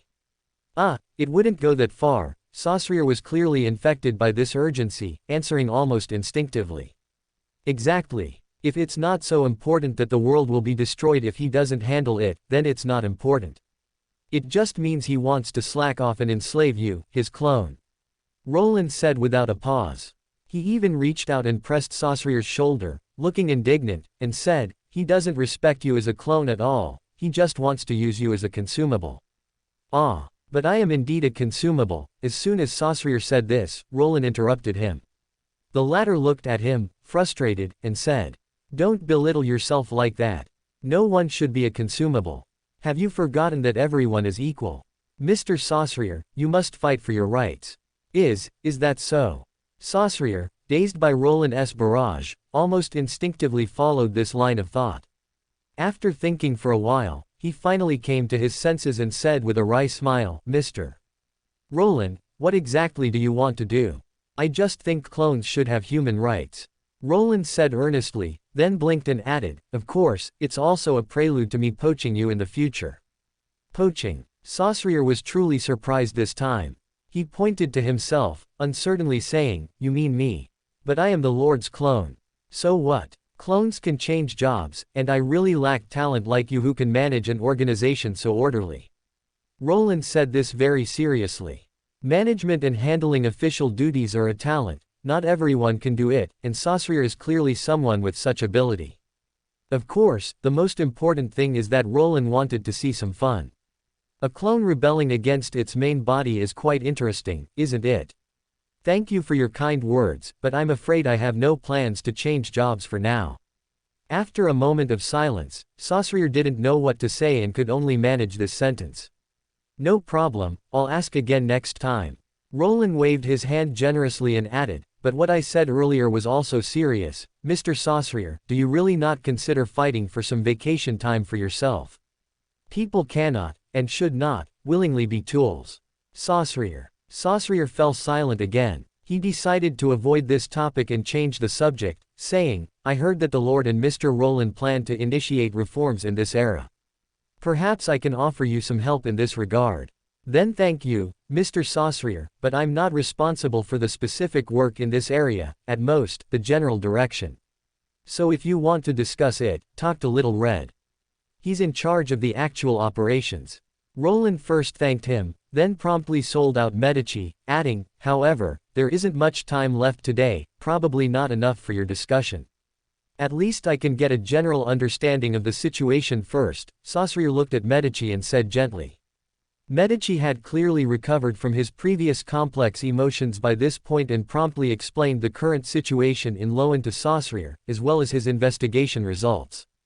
After they discussed for a few minutes, Roland pulled out his pocket watch, glanced at it, and said, "Time's up. Looks like we'll have to talk next time." Saussure looked at Roland, smiling, and said, "Mr.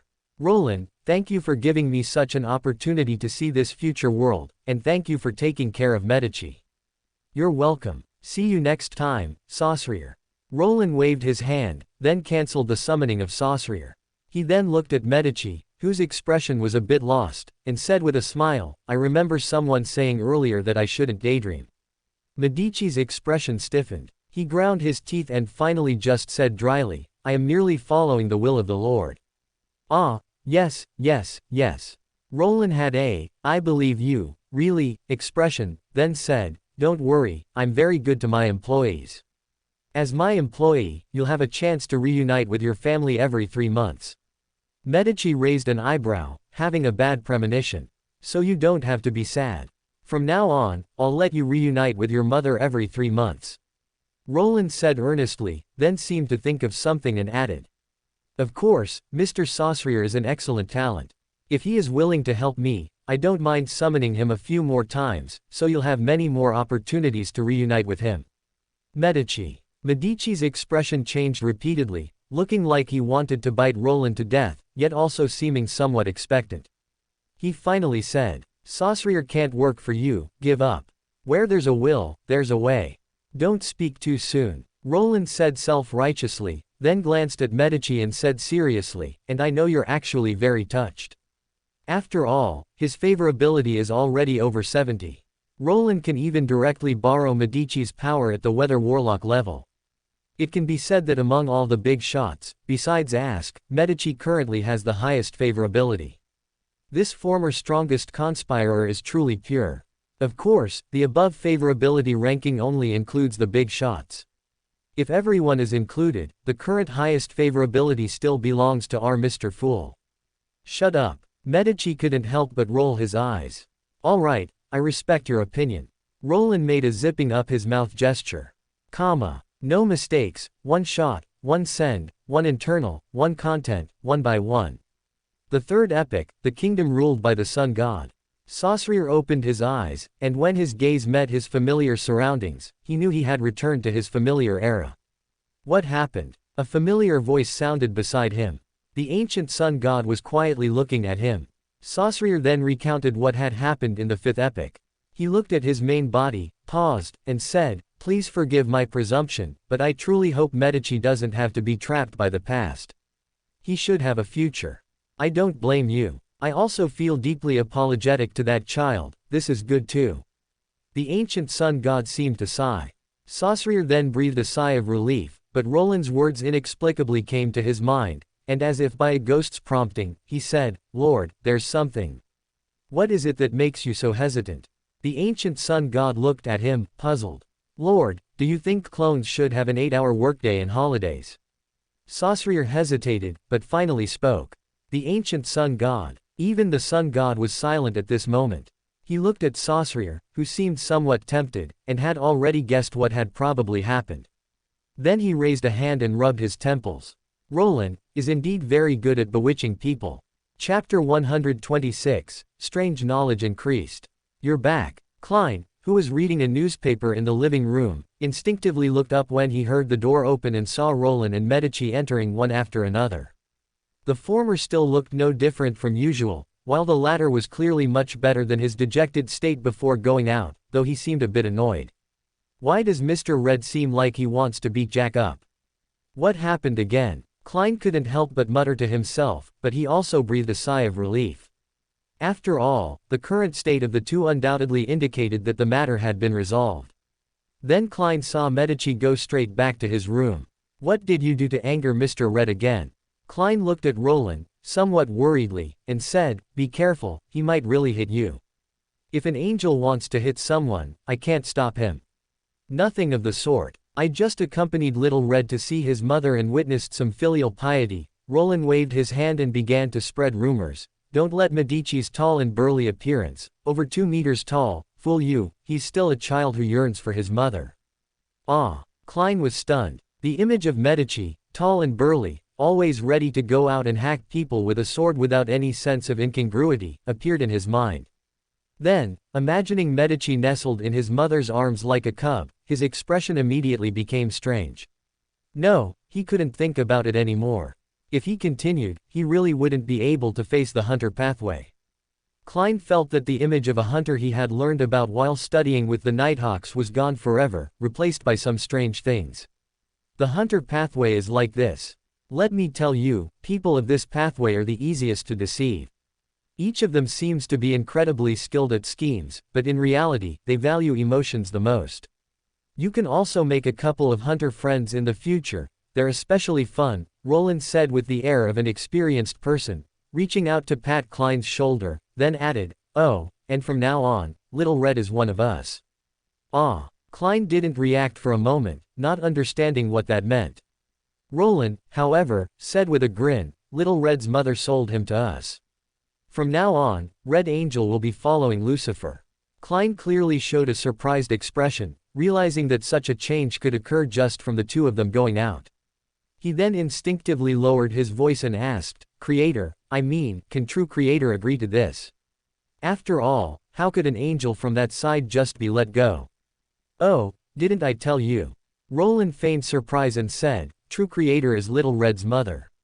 It is widely unknown that the main synthetic material of True Creator is Saucereer, so it is also very reasonable that True Creator equals Saucereer equals Medici's mother." Klein's CPU had already burned out. He felt Roland's words were somewhat unfamiliar at that moment.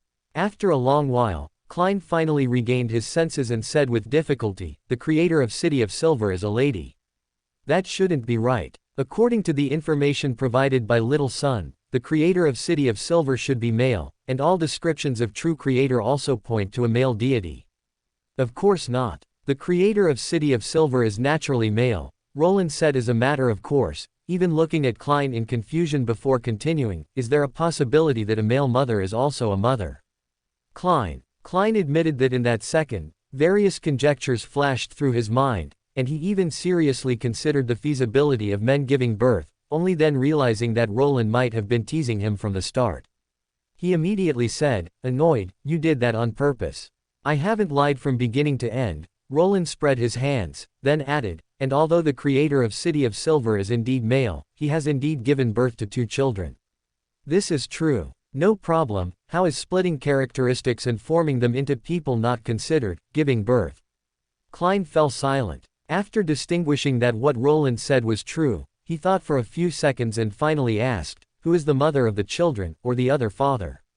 "There's no blood relation, but if you're talking about the 9-grid alignment, then there are quite a few people." Roland thought of the widely circulated, Amon's father can rival a nation 9-grid, and enthusiastically introduced. Saucereer is considered the proper mother, Medici is the nanny, Celestial Worthy is the vessel provider, and God is the one who indirectly ensured the child's smooth birth. Roland counted on his fingers one by one, and when he finished, he looked at Klein and said, "Strictly speaking, you are also half of one." Klein's CPU really burned out this time. He could ignore that bunch of high-sounding but mostly unknown things mentioned above, but how could he be considered half a mother? Klein almost asked with difficulty, "What does this have to do with me?" Not to mention he hadn't even had a proper relationship in this life, he hadn't even met that creator of City of Silver, so how could he be half a mother to the other party's child? This relationship is mainly calculated from Celestial Worthy. Roland, however, said seriously, "Klein, you are considered half of Celestial Worthy's successor, right?" Probably." Klein thought for a moment and nodded. Although he was considered a resurrection vessel, how was a resurrection vessel not half a successor? All words, one by one, are in perfect order. And as far as I know, Amon, the youngest son of the creator of City of Silver, is the uniqueness of the Marauder pathway that gained sentience, and the Marauder uniqueness was once a part of Celestial Worthy. Roland asked Klein here, saying as a matter of course, calculated this way, aren't you, who is half of Celestial Worthy's successor, also half of Amon's mother? Klein was momentarily speechless. There were simply too many points to complain about. After a long while, Klein finally grasped a key point and said, Amon. Yes, Amon, Roland nodded, looking at him. The youngest son of the creator of City of Silver is that Amon. Speaking of which, he's considered our enemy. The old guy and him don't get along well.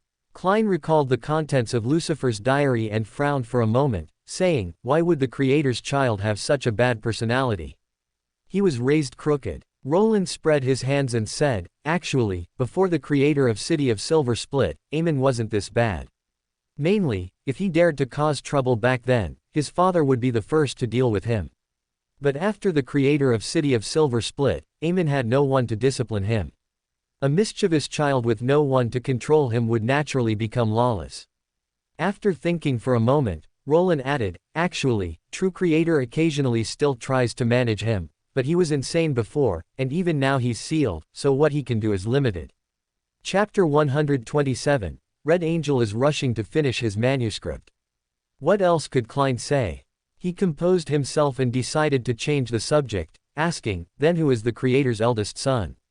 Is it Mr. Medici? Since Amon was the youngest son, it meant there was at least an older son. Medici is an adopted son, Roland corrected, then casually replied, the eldest son is Adam, you should know him, Angel of Imagination Adam. Klein was stunned when he heard the name, then realized something and asked, but isn't Adam the other half of the City of Silver's creator that split apart? Although he didn't know the exact situation, Klein had overheard Roland and Medici's conversation last time, so he naturally guessed that Adam was the divine aspect of the City of Silver's creator.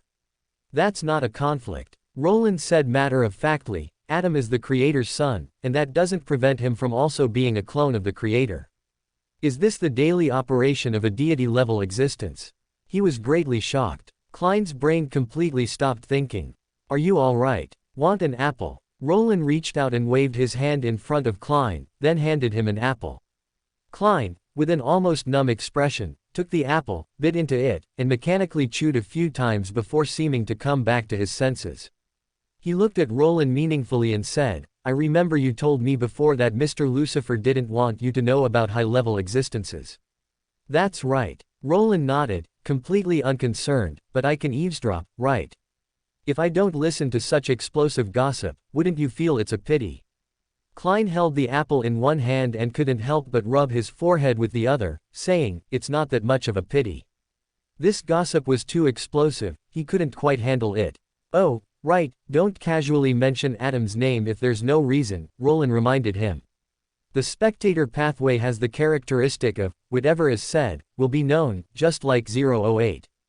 If you chant his name, he will sense it. Klein shivered instantly. Roland, as if not having caused enough excitement, leisurely added, but it's actually fine if you do mention him. Adam is constantly soluble in the air around us, so whether you mention him or not, it doesn't stop him from paying attention to us, it's the same.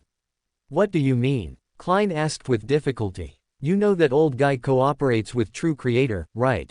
Actually, he also cooperates with Adam, so as his student, I'm naturally a key focus. And don't forget your identity as the Celestial Worthy's inheritor. As for Little Red, he died by Adam's hand, Roland said, taking a bite of an apple he had pulled from who knows where. The three of us are all Adam's targets of attention. Now that we're gathered, do you think he wouldn't pay close attention? Klein was speechless for a moment, but he felt a chill down his spine. Are his every move currently under Adam's scrutiny? Roland, like someone who had been through it all, patted his shoulder and said, don't overthink it. Think about those who interfere with your fate. When were you not being watched? People like us are destined to be watched by others, it's no big deal.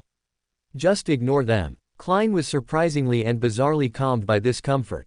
He thought about his fate, which had long been interfered with, and what Lucifer had said about his original destiny. For a moment, he felt relieved. After all, it was the truth. One more person interfering with his fate wouldn't make a difference, nor would one less. There was no need to make a fuss over Adam. To think positively, perhaps Evernight Goddess is secretly watching a live broadcast right now, and she might even have pulled in her allies. such as Lord of Storms, or Steam, and Evernight Goddess might even have given him a dream clarity buff as a reward. Klein imagined this scene and was amused.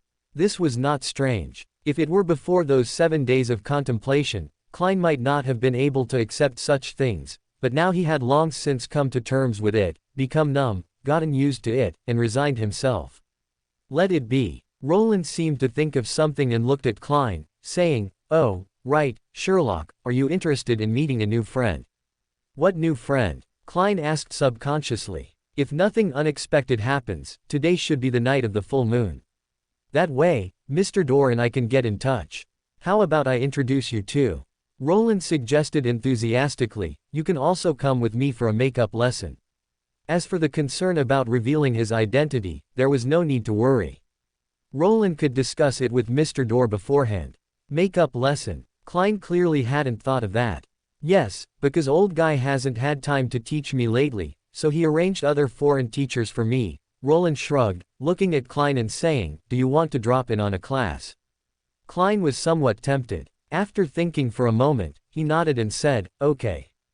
That night, when Klein arrived at the study, he found that besides Roland, Medi was also sitting in a corner. "Is Mr. Red also contacting Mr. Dorr?" Klein asked curiously, looking at Medi, who was diligently writing something not far away. "Little Red and Mr. Dorr are old friends, though not particularly close, but he's also planning to say hello to Mr. Dorr this time," Roland replied casually.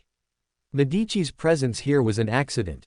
He had been diligently writing in the study, and when Roland tried to get rid of him, Medi asked him what he needed the study for. Roland simply told him the truth, and then Medi said that he and Bethel hadn't seen each other in a long time and might as well meet this time.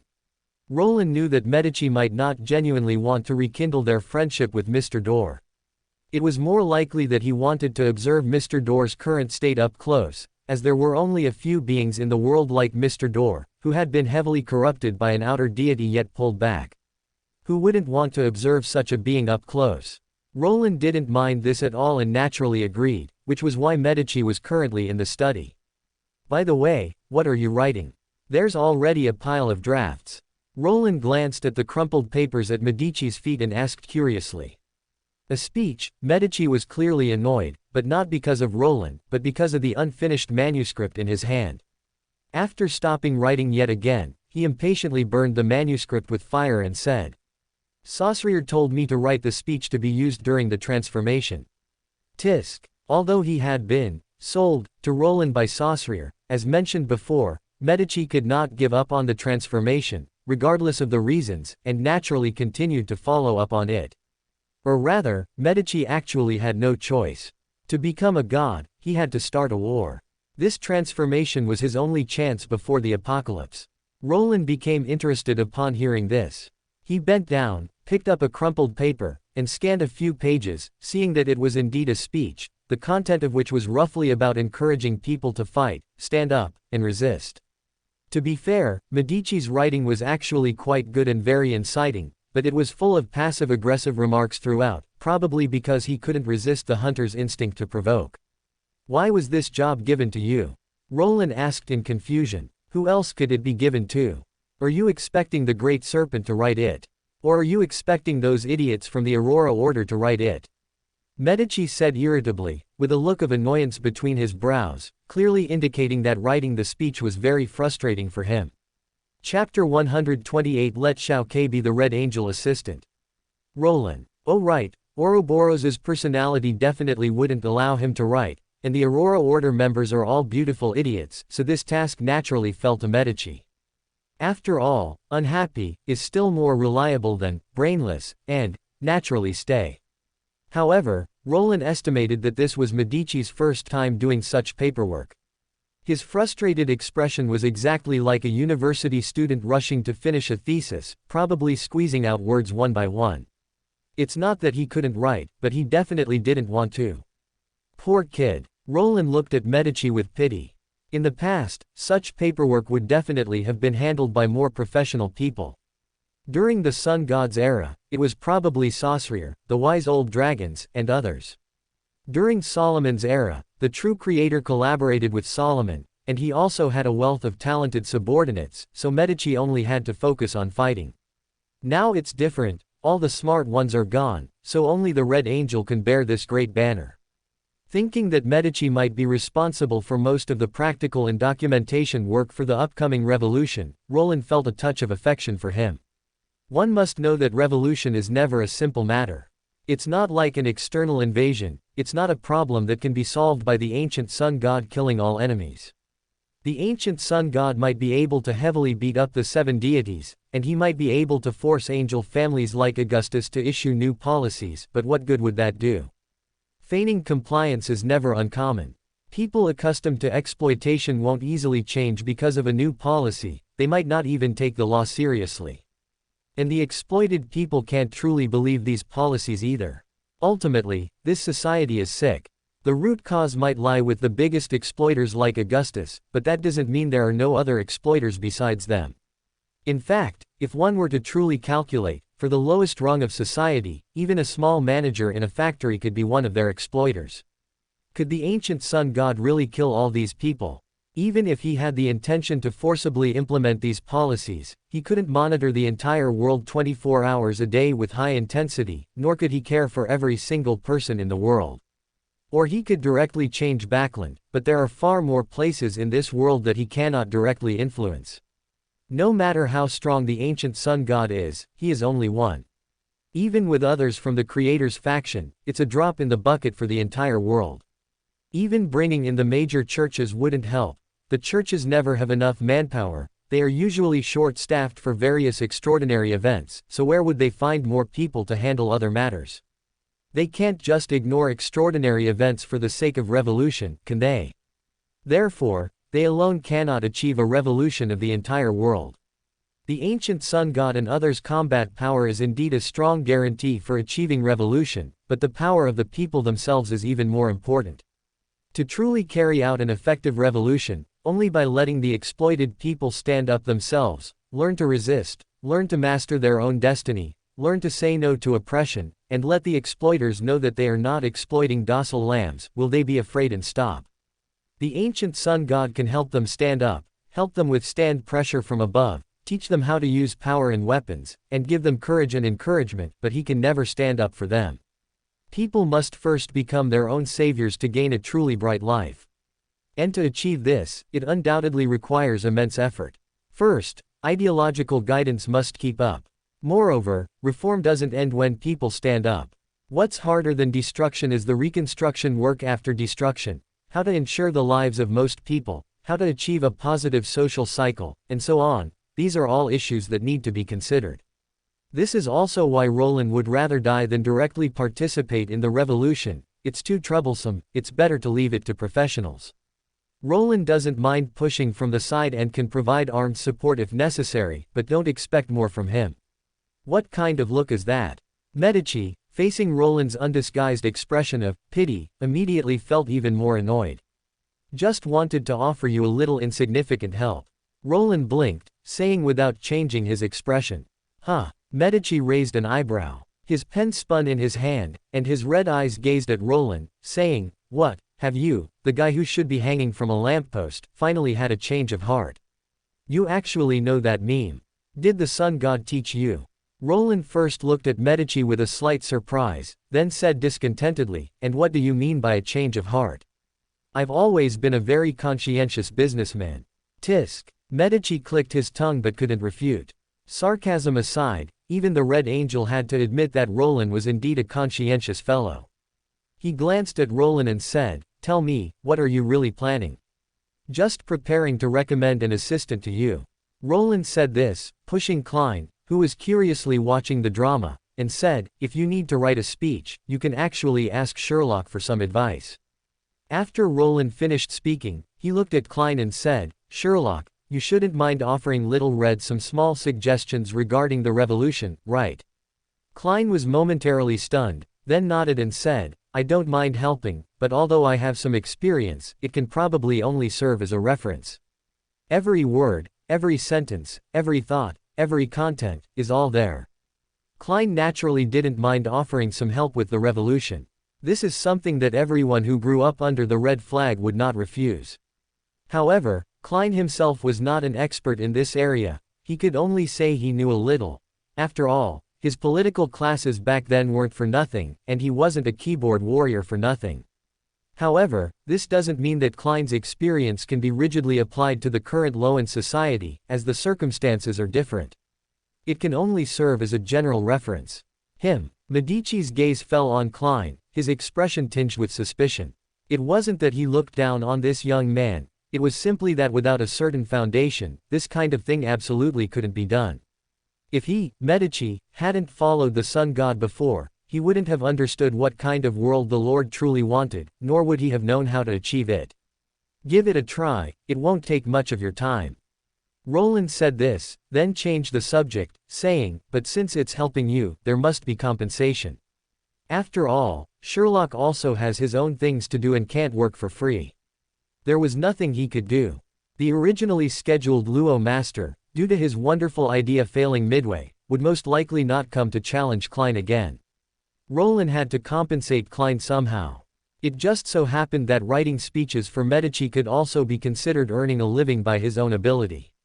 Chapter 129 The Little Red Gate Fool and Luo Lin. Medici raised his eyebrows again upon hearing this, then curled his lips, his red eyes looking at Klein before retracting them after a moment. He said, sure, as long as this little guy can really help me, I don't mind even if he asks me to hunt down a trickster. Then it's a deal, Roland said, smiling at Klein beside him. Good luck, Sherlock. If you can satisfy Little Red, you won't have to worry about the potions for at least a demigod. If Klein had only wanted to help out of humanitarianism just now, he was truly tempted now. Klein's gaze involuntarily fell on Medici, who very straightforwardly handed over a pen and paper.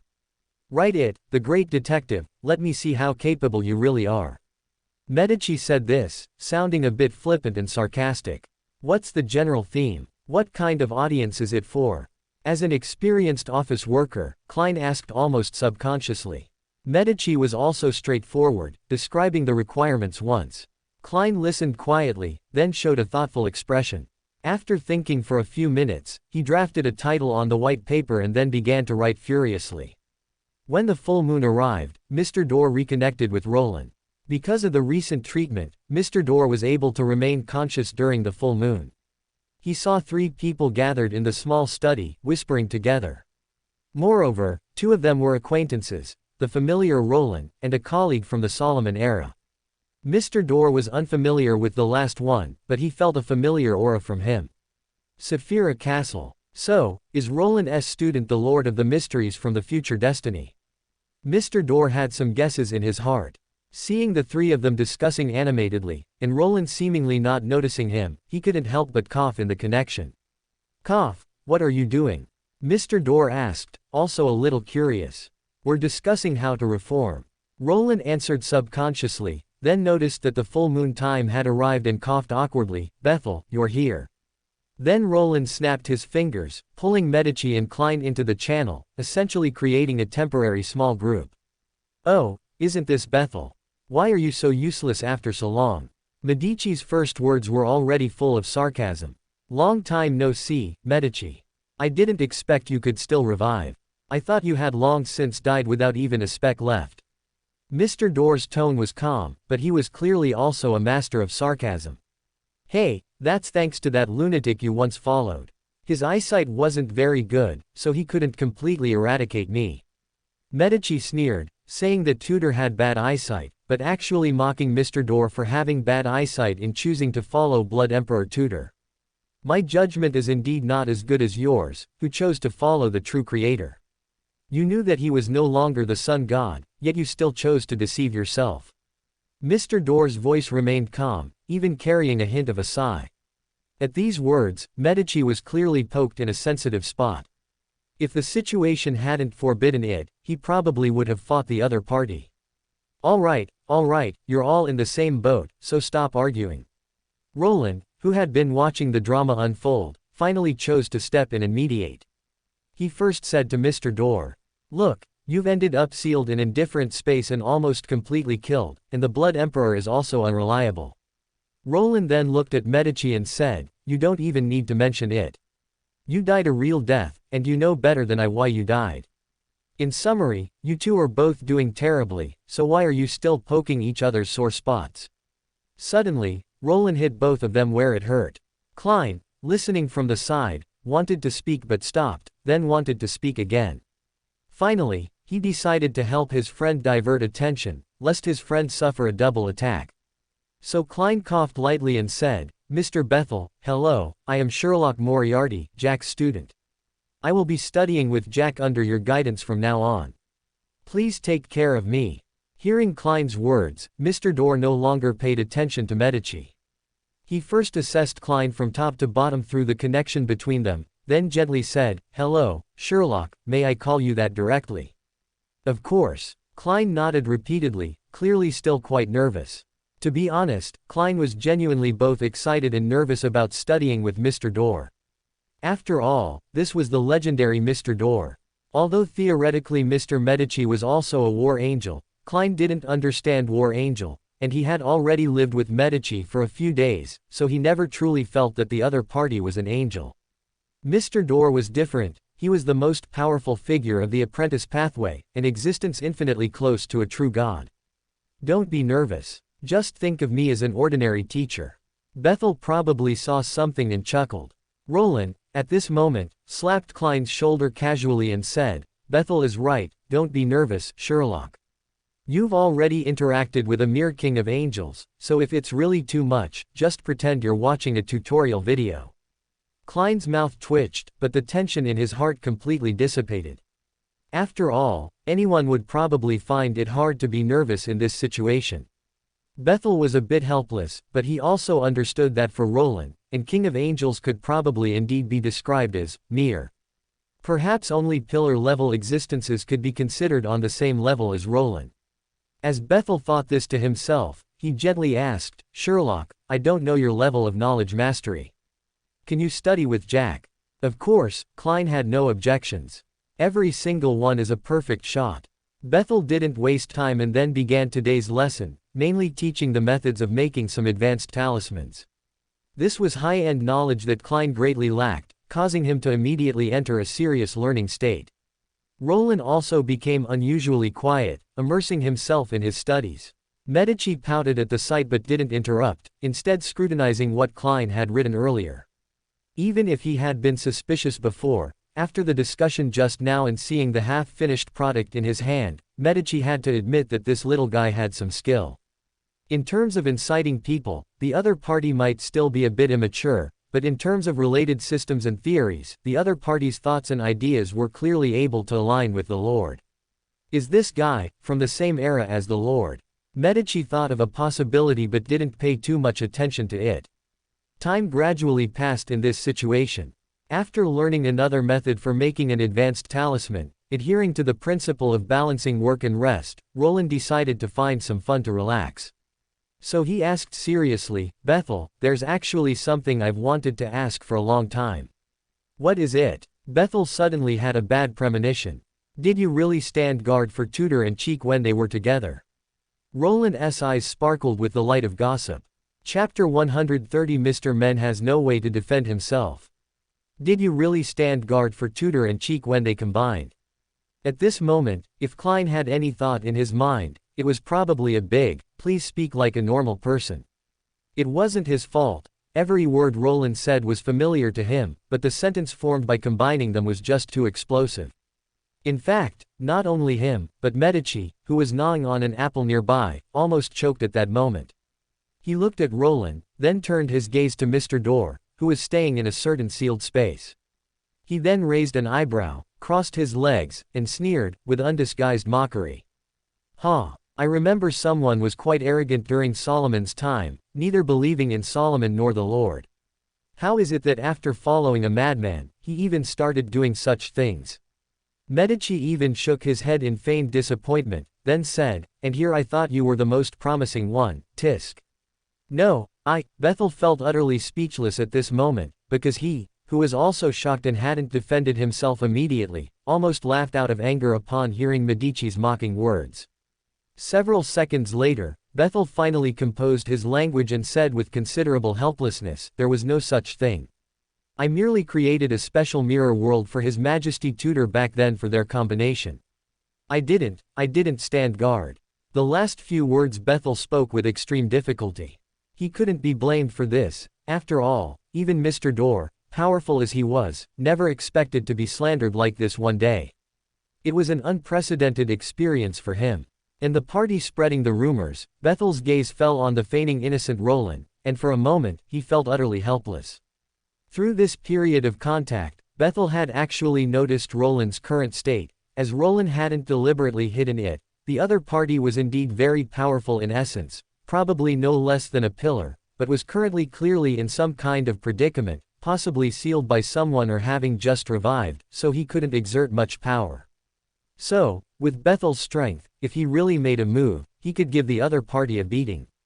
But how could Bethel make a move? Even without mentioning that he was still counting on the other party to help him, just the favor of the other party initially helping him break free from the Mother Goddess's control meant Bethel couldn't lay a hand on Roland, even if it was just a simple beating.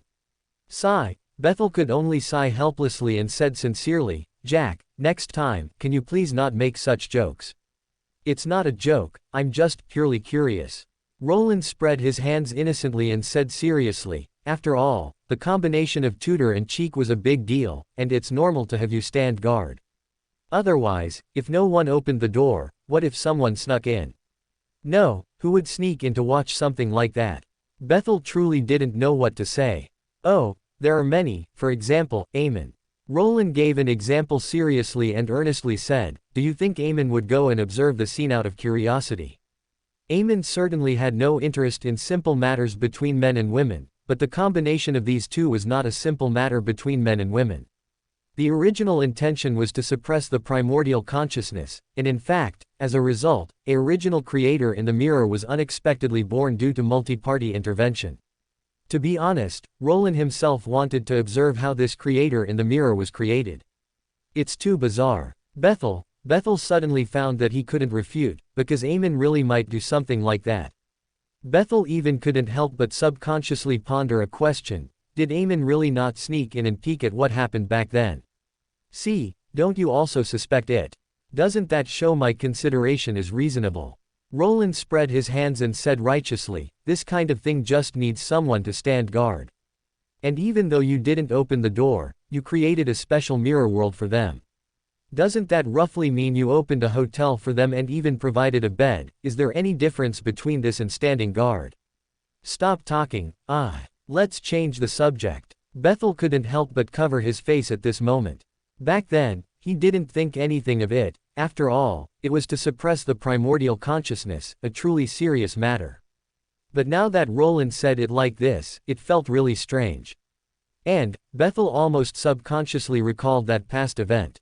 At that time, he felt that it was out of his own will that he helped Tutor and Cheek create that special mirror world. But now, recalling that past event, Bethel suddenly became unconfident. Was his decision back then truly his own, or was he influenced by the Lord of Mysteries? "Don't be embarrassed, Bethel, it's nothing big. It was all for a good cause, and from this perspective, you can roughly be considered half a father to the original creator, instantly moving up a generation," Roland said at this time. It was clearly meant to be comforting, but it sounded off no matter how one listened. That wasn't my doing, that was all the fault of Celestial Worthy."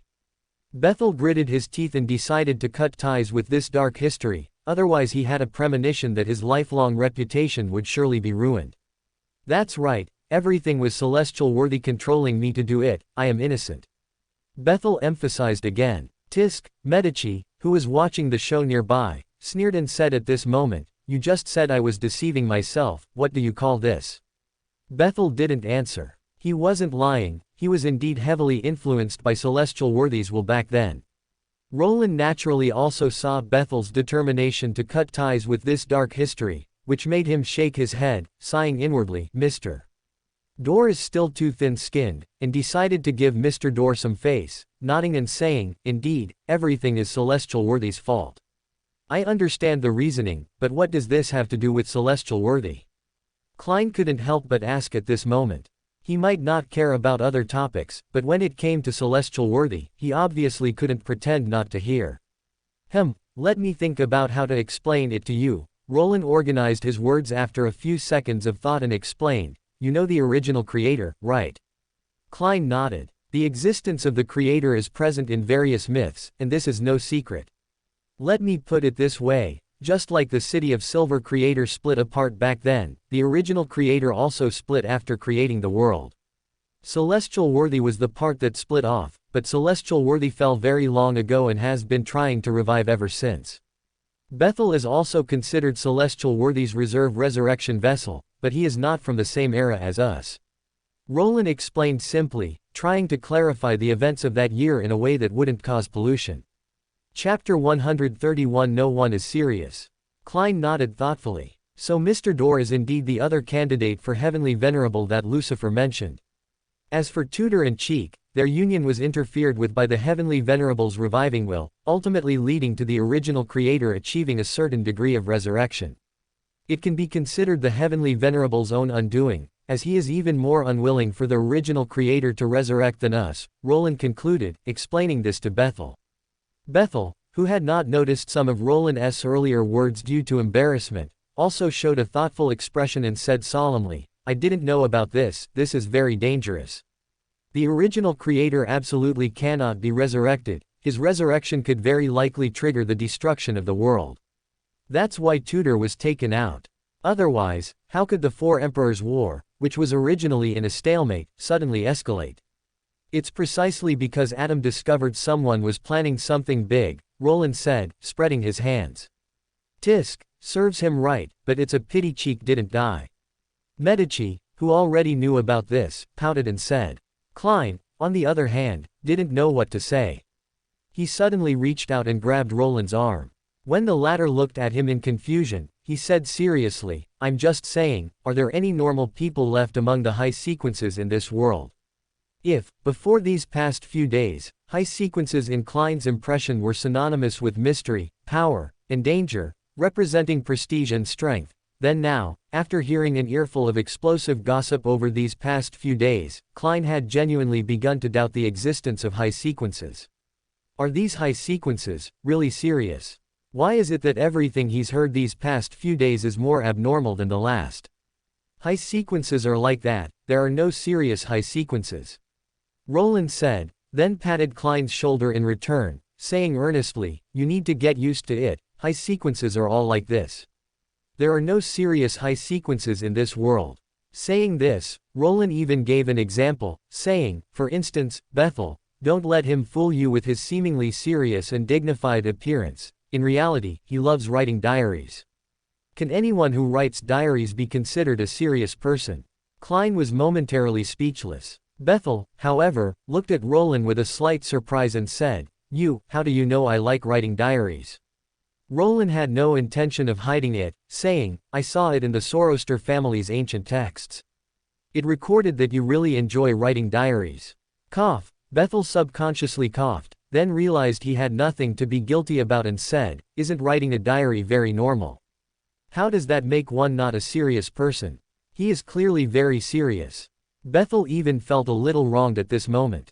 Compared to the monsters and demons of the fourth epoch, he was already quite normal.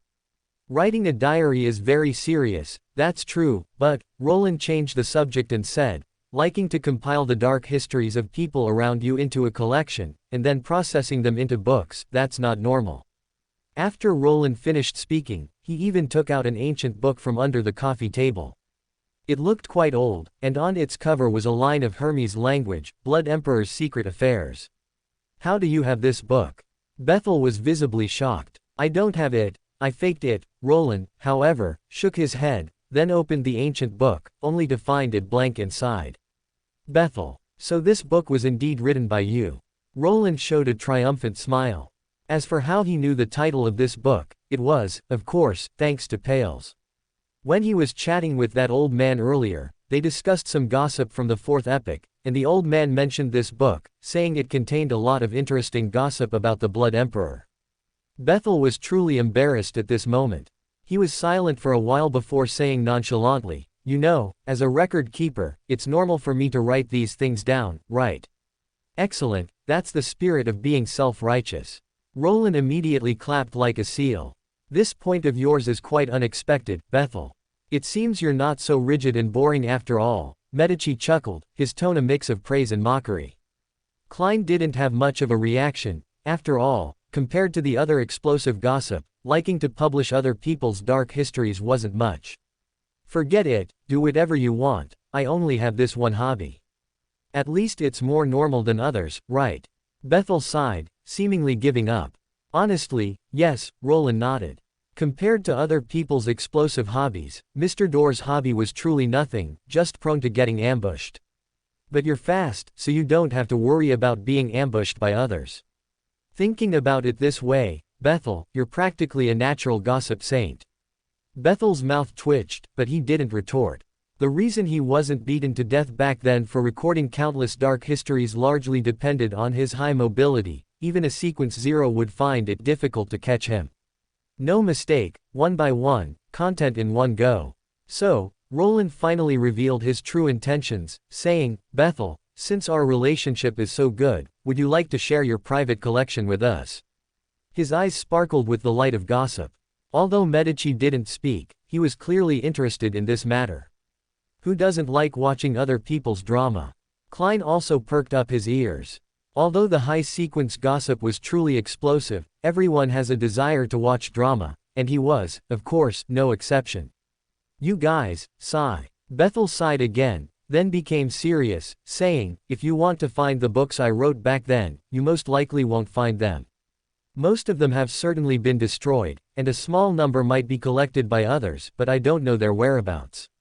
If there's anything you want to know, you can ask me, and if I know, I will definitely tell you. Roland immediately showed a disappointed expression. He had thought he would get several large collections of gossip this time, but it turned out to be the same as always.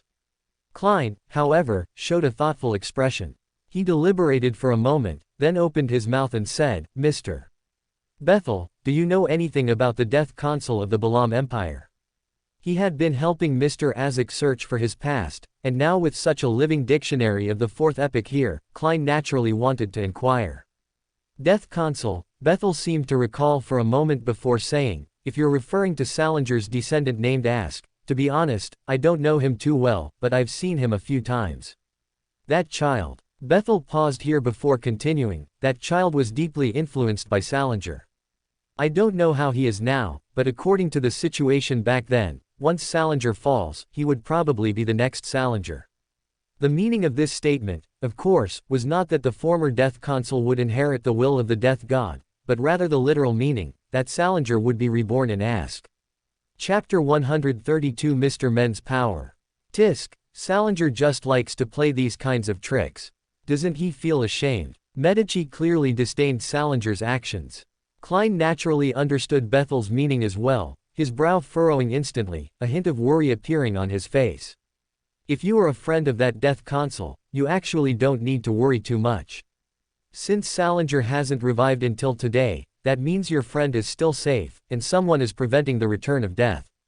Bethel clearly saw Klein's worry, offered a word of comfort, and then continued, if you are truly worried, perhaps I can also help a little.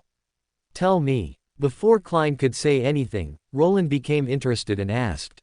You should know that the door pathway is also a sealed pathway, so, as long as Salinger hasn't truly revived, I can use the power of the seal to interrupt this matter. Bethel said it lightly, yet it undoubtedly showed his power as the strongest being below a true god. Roland raised his eyebrows, then thought of something and said, but you yourself are currently in a seal, can you still do this from a distance? Bethel's aura immediately withered, and he said, I really can't do it right now. Mr. Bethel, are you still unable to break through the seal of the Evernight Goddess and the Lord of Storms? Klein thought of the records in Rosel's diary and asked subconsciously. Bethel smiled upon hearing this, and said, I cannot break it. Cannot. Does that mean he can't do it, or he can do it but shouldn't? Klein was a little puzzled in his heart. He wasn't quite sure why Mr. Door was sealed. Jack hadn't introduced him to this in detail. Klein once thought that Mr. Door might have been sealed because he was hostile to the two deities. Now it seems there are some hidden reasons. After all, Lucifer and the two major churches are not in a hostile state, so would Mr. Door, who is clearly on good terms with Lucifer, really be hostile to the two deities to such an extent? Shish, don't think or ask. Some things are not that I won't tell you, but that you truly cannot know them right now. Roland spoke at this moment. He clearly saw what Klein was wondering about and made a shushing gesture. Klein raised his eyebrows at this. He wasn't stupid, and immediately realized something, saying, knowing itself will bring bad things. That's right, smart. Roland nodded, not denying it. Then why can you know? Klein asked a soul-searching question. I am not like you. The old guy should have told you, right? We are all containers. Although I have broken free, I still gained some special abilities, such as some immunity to certain pollutions, but you don't have it. Roland, when faced with a difficult situation, directly threw the blame. Klein nodded thoughtfully. All right, no more gossip, let's continue studying. Roland waved his hand decisively, then patted Klein's shoulder and said, you don't need to worry too much about Mr. Isaac. It's not a matter of a day or two for Salinger to be reborn through Mr. Isaac, so there's no rush. When that day truly comes, perhaps Bethel will be free and can help. Study time always passes quickly. In a blink of an eye, today's study session was over. Klein organized his study notes and continued to complete the half-written speech draft from before. This was actually not a big deal for Klein, because he was someone who wanted to pass exams back then. Although he didn't get in, writing drafts was still easy for him. Medi sat beside him, watching him write the draft, occasionally interjecting to find fault, and at the same time guiding him on how to make the draft more inflammatory. Roland shook his head, looking at the two of them engrossed in their work, and decided not to get involved. He just organized his study notes while pondering a very important question. Because Bethel was intercepted by him and received treatment, the current Bethel would obviously no longer shout, "Don't save me," on the full moon night, so Abraham should now be free from the trouble of full moon whispers. Of course, that's not the point. The point is, without the full moon whispers, would Furs still join the Tarot Club? If she doesn't join the Tarot Club, wouldn't she lose the hope of becoming an angel? The only door pathway beyonders Roland knew so far were Mr. Door and Furs. Although with Mr. Door, theoretically, he no longer lacked an angel friend, it's always good to be prepared. Roland felt that he still needed to prepare a backup for the door pathway, otherwise, if he fell out with Bethel later, wouldn't it be a pity? And most importantly, if the lazy person doesn't join the Tarot Club, will I still be able to see Gehrman and the Vice Admiral of Disease in the future? Roland thought seriously, feeling that he needed to put in some effort on this matter, otherwise, if the Tarot Club lost someone to write gossip, wouldn't the deeds of Fool not be able to spread throughout the world? This won't do, it's too bad. Roland also wanted Furs to write an entire series, such as Sherlock's Puppet, Dawn, The Widely Interested, and so on. If Furs wasn't there, he couldn't write it himself, right? He wasn't J.K. Rowling. So, it's still necessary to get the lazy person to join the Tarot Club. Roland made up his mind and looked at Klein with bright eyes. Klein, who was writing the draft, couldn't help but shiver. He turned his head suspiciously and saw his companion looking at him with bright eyes. He immediately had a bad premonition. 100% correct, every single detail. Jack, what does he want to do now? Is something wrong? Klein couldn't help but ask. Nothing, you write your draft first, we'll talk later. Roland waved his hand, indicating that he firmly defended Fool's identity.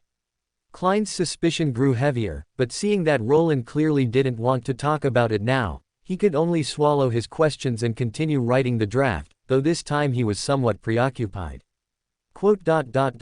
All right, let's stop writing for today.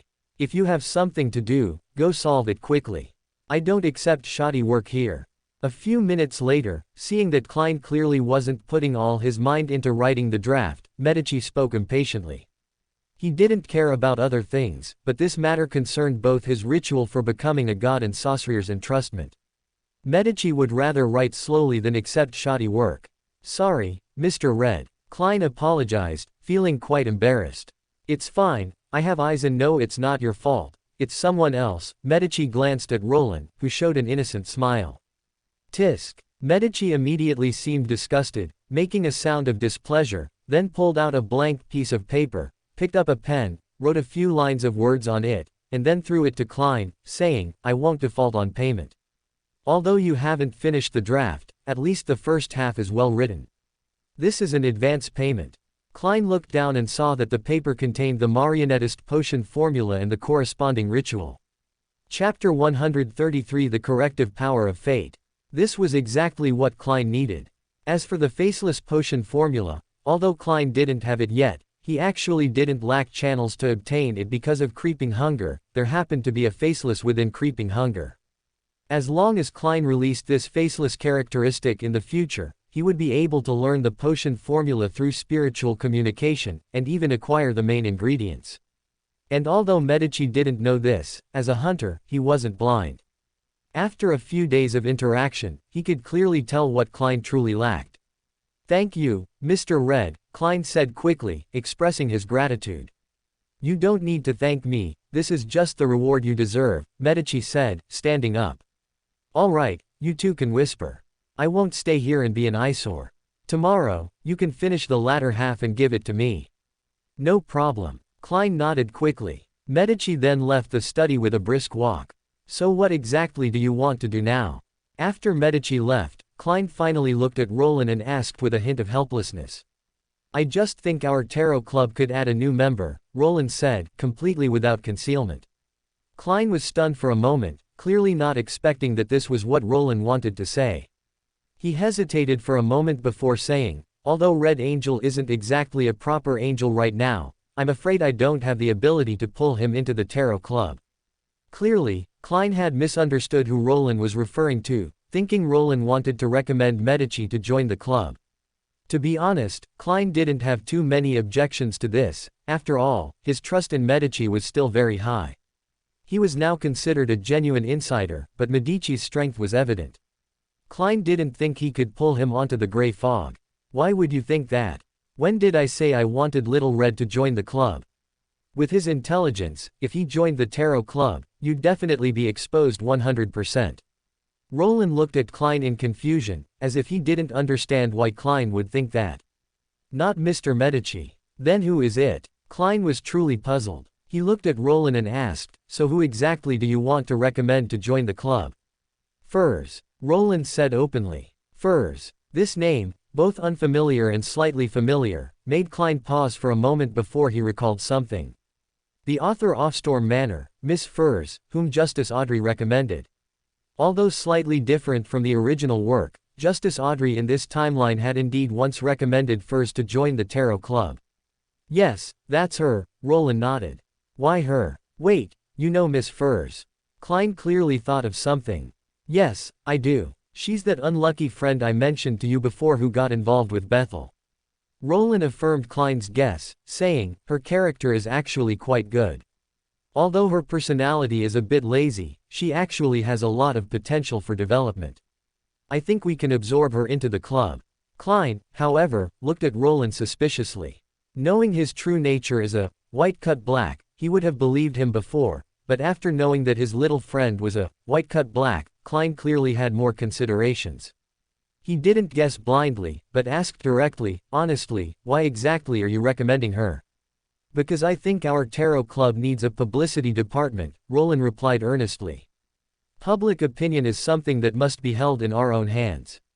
Our tarot club is already a somewhat famous organization, so to prevent being slandered later, we naturally need our own publicity department to write about the deeds of our organization's members. Like a very famous writer, right?" Klein didn't know how to retort for a moment. He thought for a bit and said seriously, "But why do I feel like you just want to persecute me?" "That's just your illusion," Roland said without changing his expression. Klein was now completely certain that Jack definitely wanted to persecute him. So, should he let this Miss Furs join the club or not? Klein fell into thought, then reacted and said, "Wait, it's not like if I want Miss Furs to join the tarot club, she will. What if she's unwilling? It's fine, Furs is very timid, she won't be unwilling." Roland waved his hand, then said meaningfully, "And I didn't just recommend anyone casually. Old guy once said that Furs is fated with you, she is naturally meant to join the tarot club." Klein was stunned for a moment, remembering that Lucifer seemed to be able to foresee the future, and a few more hesitations arose in his heart. Roland glanced at the red moon outside the window and curved his lips. He would, of course, help Furs join the tarot club, but before that, he actually wanted to see how the fate of this world would push this matter forward. Could Furz's destiny return to its original track without anyone interfering? How strong is the corrective power of this world's fate when I don't directly interfere? Let me see. Roland muttered to himself. He had actually noticed that fates he directly intervened with and altered basically wouldn't revert to their original trajectories.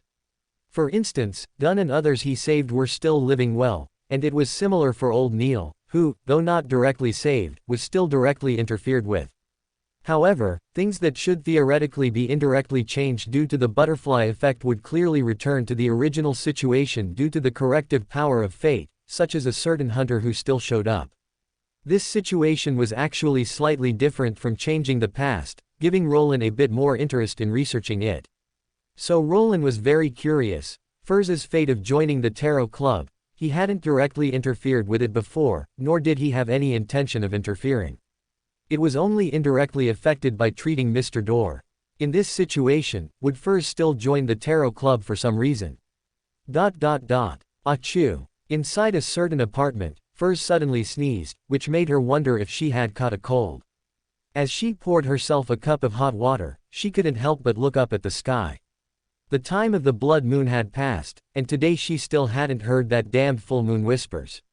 So the curse really disappeared. Furz was a bit disbelieving. She had discovered a few days ago during the full moon that she couldn't hear the full moon whispers.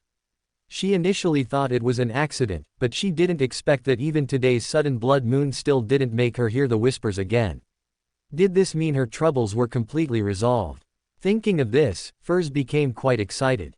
She had originally thought that with each deterioration, it wouldn't be long before she completely lost control due to the full moon whispers, but she never expected the curse to suddenly disappear. Chapter 134, Prayer from Furz. That's great. This way I won't turn into a monster. Furz felt herself relax considerably, yet she was too excited to sleep. After pacing around her room several times, she finally couldn't resist running to the door of Zio's room, wanting to knock and share the good news with her best friend. Her hand was already on the door, but she hesitated, wondering if she should wake Zio. Should I wait until tomorrow to tell Zio?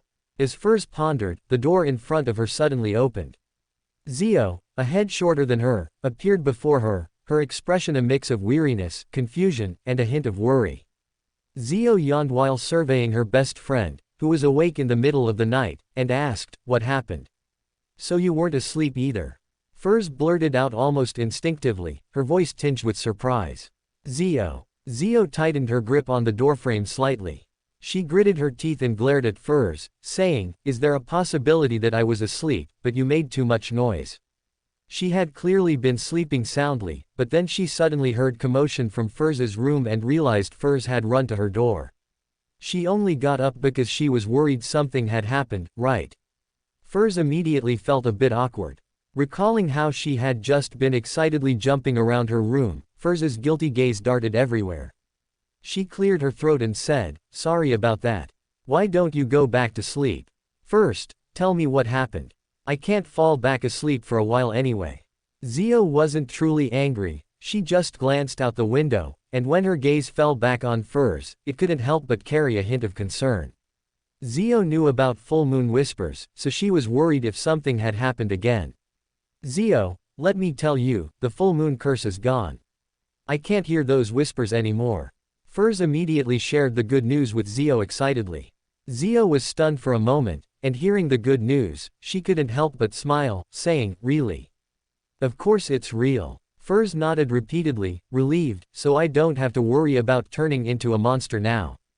Turn into a monster. Zio first instinctively felt happy for her best friend, then squinted her eyes like a fox, looking at Furz, and asked, "Didn't you tell me it wasn't that serious before? How could you turn into a monster?" Furz immediately felt guilty. "Oh no, I've been exposed. Confess and be treated leniently, resist and be treated strictly. Speak honestly," Zio said without ceremony, exuding the authority of an arbiter. Despite her 1.5-meter height, she had the aura of 2.8 meters at that moment. Although the slip of the tongue led to an inquisition, getting rid of full moon whispers still made Furz very happy. Because of this relaxed mood, she even got up early the next day to go to the market and bought a beautiful-looking crystal ball from a small stall. Although the stall owner said it was a family heirloom, Furs clearly didn't take the sales pitch seriously. She bought the crystal ball purely because she learned through Jack that the apprentice is sequence 7 as astrologer.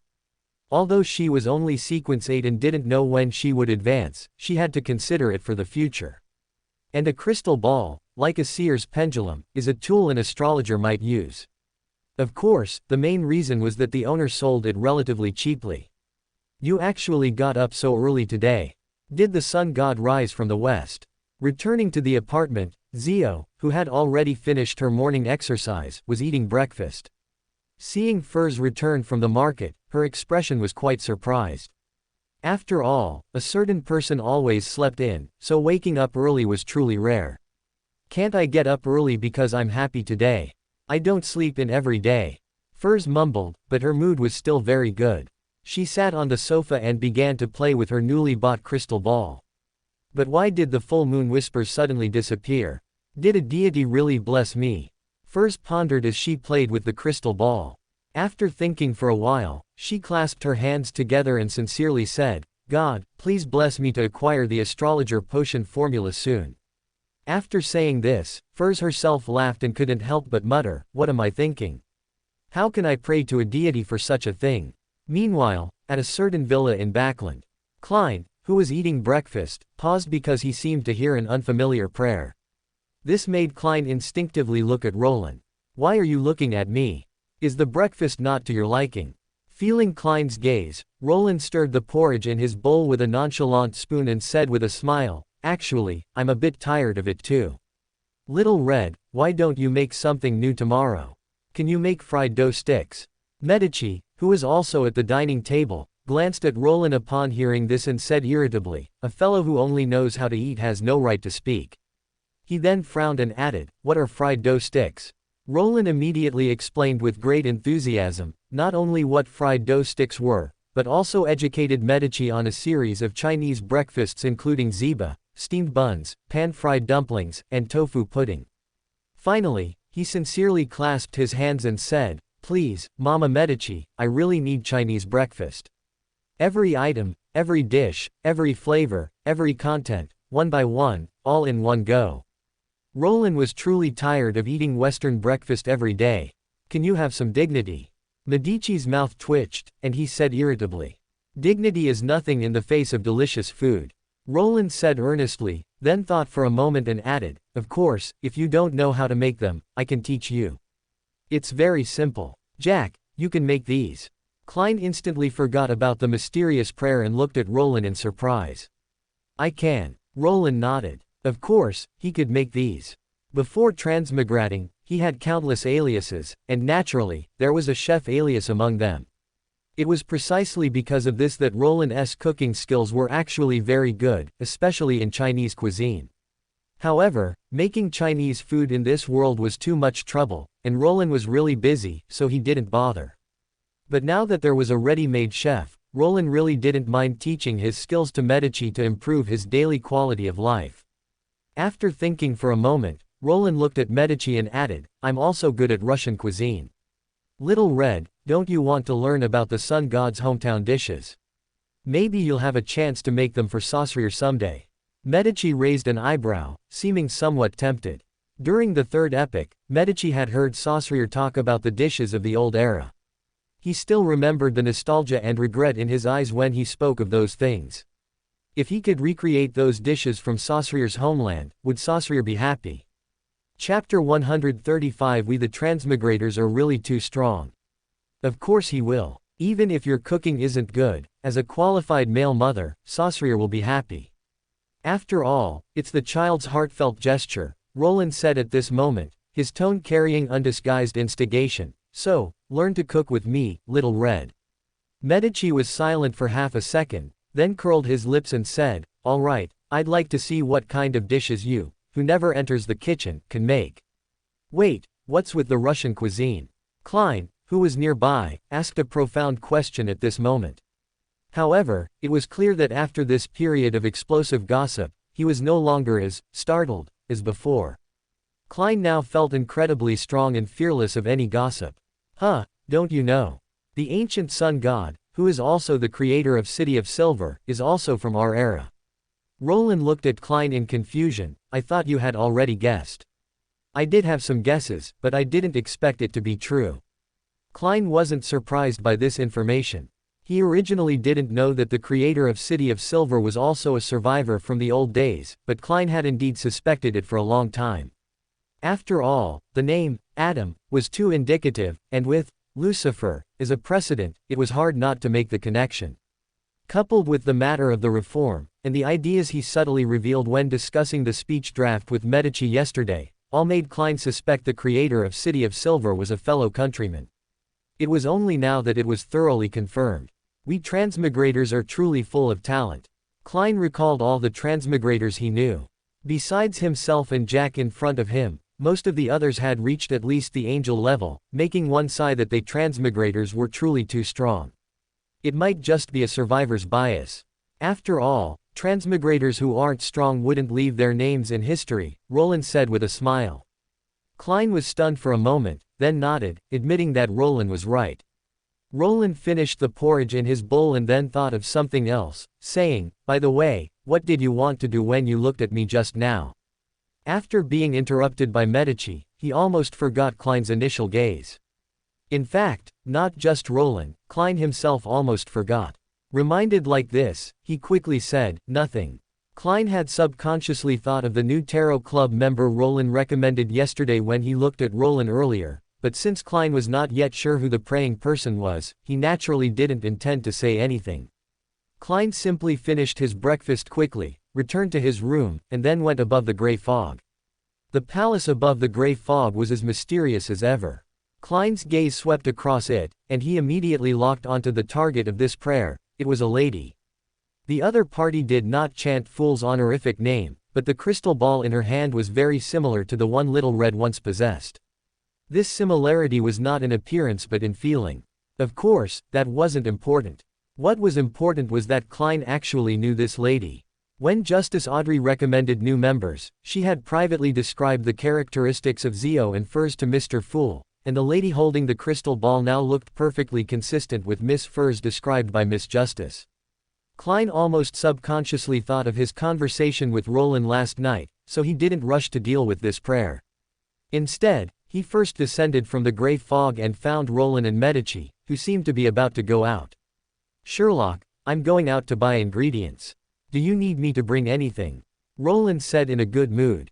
After all, if things went smoothly, perhaps he would gain a chef skilled in multiple cuisines in the future. Bring me a sweet iced tea. Klein subconsciously responded. Okay, sweet iced tea and dissy pie, right. Roland made an okay gesture and then asked, so, do you need something from me? Something, I want to talk alone. Klein nodded. Roland raised his eyebrows, observed Klein's subtle expression, and immediately had a guess about what had happened. He then gestured to Medici beside him, asking him to wait, and pulled Klein into the study. Furs prayed to you. As soon as he closed the study door, Roland asked directly. So it was you who did something after all.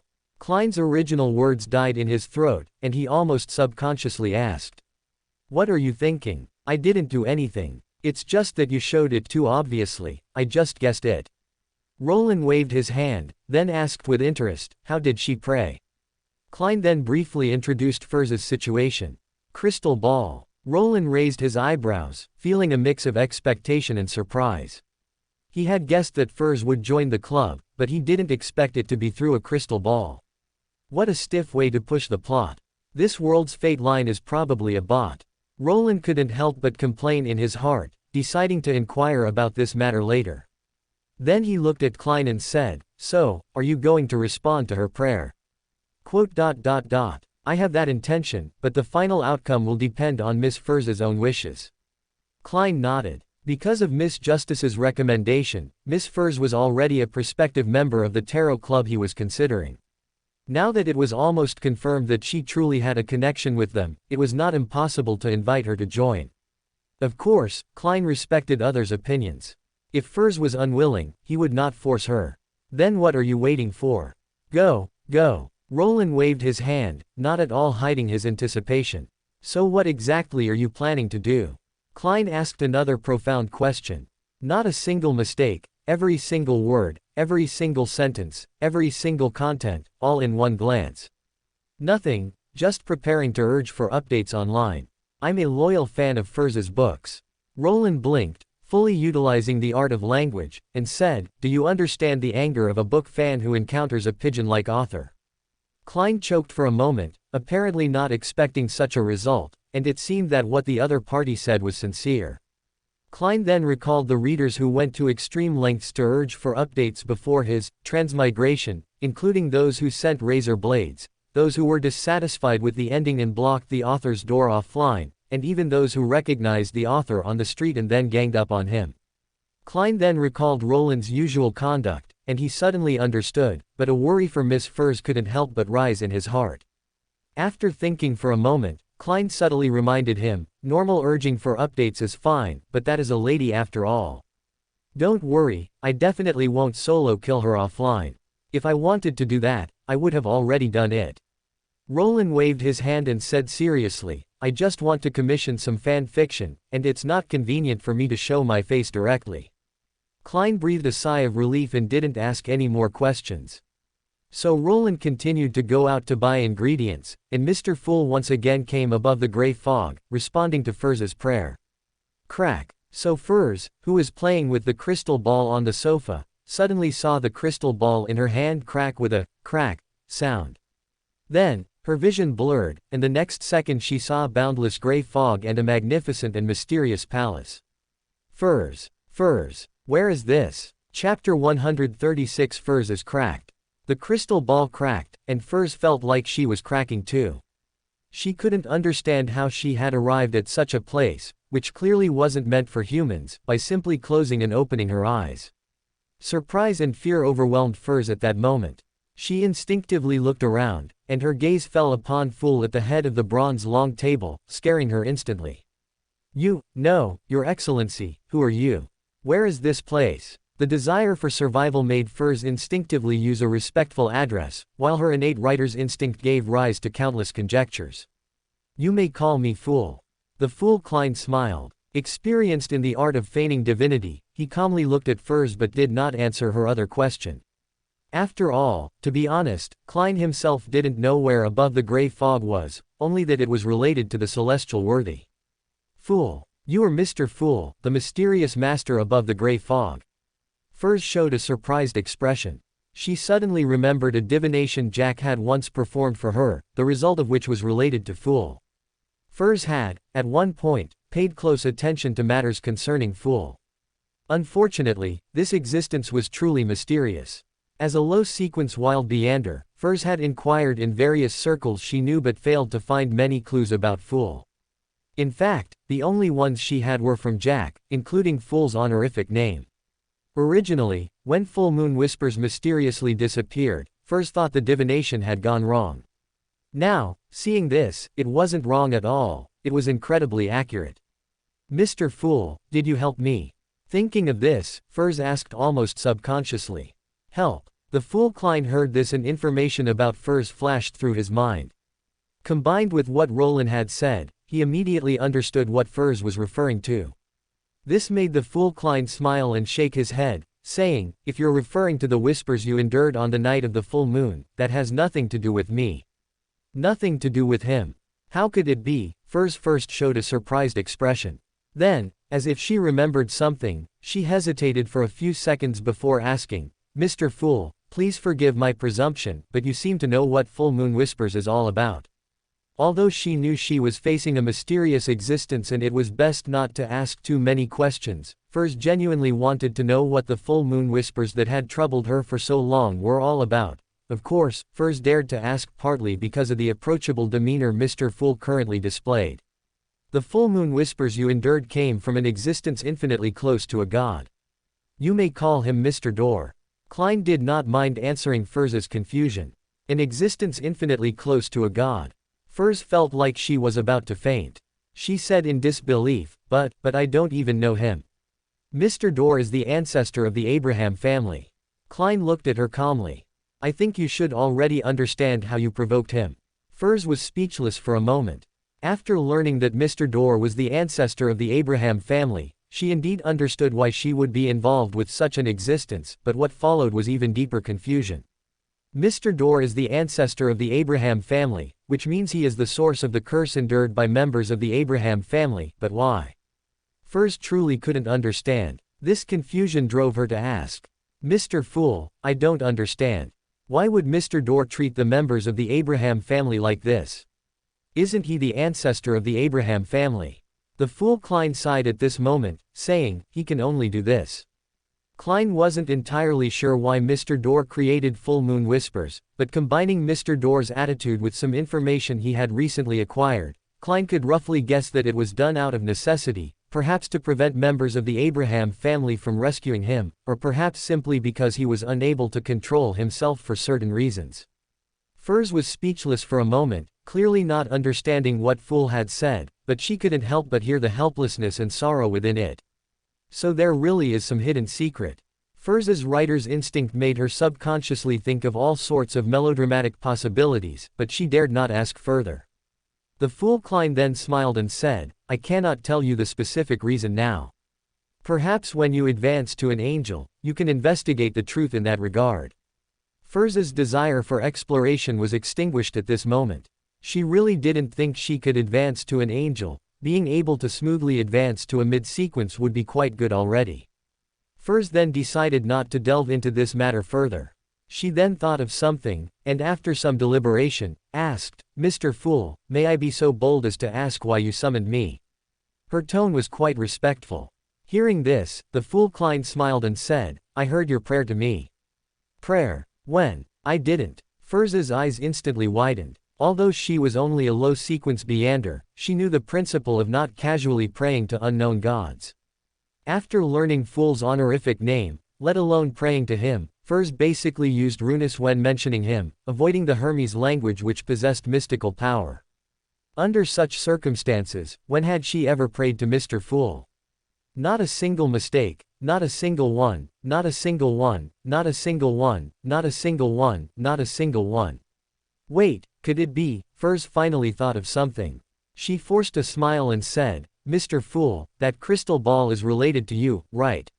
She hadn't forgotten that the crystal ball had suddenly cracked, and before it cracked, she had indeed prayed.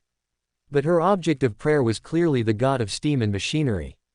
She had just omitted the full honorific name. Furs was crying inside like a sad cat. "That is indeed related to me." The fool Klein did not deny it, nodding with a smile. At this moment, Furs deeply understood the meaning of, "You get what you pay for." While cursing the unscrupulous merchant in her heart, she said with difficulty, "Mr. Fool, I." She wanted to say, "I didn't intend to pray to you," but the words caught in her throat. After all, she had already prayed to the other party, but then to deny it, wouldn't that be disrespecting a god, no different from seeking death? But Furs was even more afraid to directly ask Fool for a potion formula. After all, there were various examples of sacrificing souls to evil gods. Although the god before her seemed kind, who knew if it was just a disguise? Unlike in the original work where she was saved, thus having a high initial favorability, the current Furs clearly possessed higher vigilance. Chapter 137 The Importance of Tarot Club Reputation. Brain, move faster. Furs felt her brain had never spun so fast before. Her gaze swept around, and her eyes suddenly lit up. She said, "Mr. Fool, besides me, has anyone else been here?" The fool Klein nodded, then briefly introduced the existence of the Tarot Club to Furs. Tarot Club? Isn't that the organization that assisted the official in killing Vice Admiral Hurricane? Furs was stunned, apparently not expecting such a result, which made her can't help but ask, "Mr. Fool, was the matter of Vice Admiral Hurricane done by your believers?" "One of my dear participated in this matter." The fool Klein naturally would not deny it. At the same time, he also felt the benefit of Lucifer's backing. Furs, who had just been extremely frightened and wary, relaxed a lot after receiving his confirmation. In fact, it was true. If before knowing that Mr. Fool was an existence related to the Tarot Club, the other party was a wicked god in Furs's heart, now he was already leaning towards being a righteous god. After all, the Tarot Club was an organization officially recognized by the church and had a good relationship with the authorities. The existence that such an organization followed should not be a wicked god. This truly made Furs breathe a sigh of relief, feeling that her soul was saved, and also became interested, asking, "Mr. Fool, can I join this gathering?"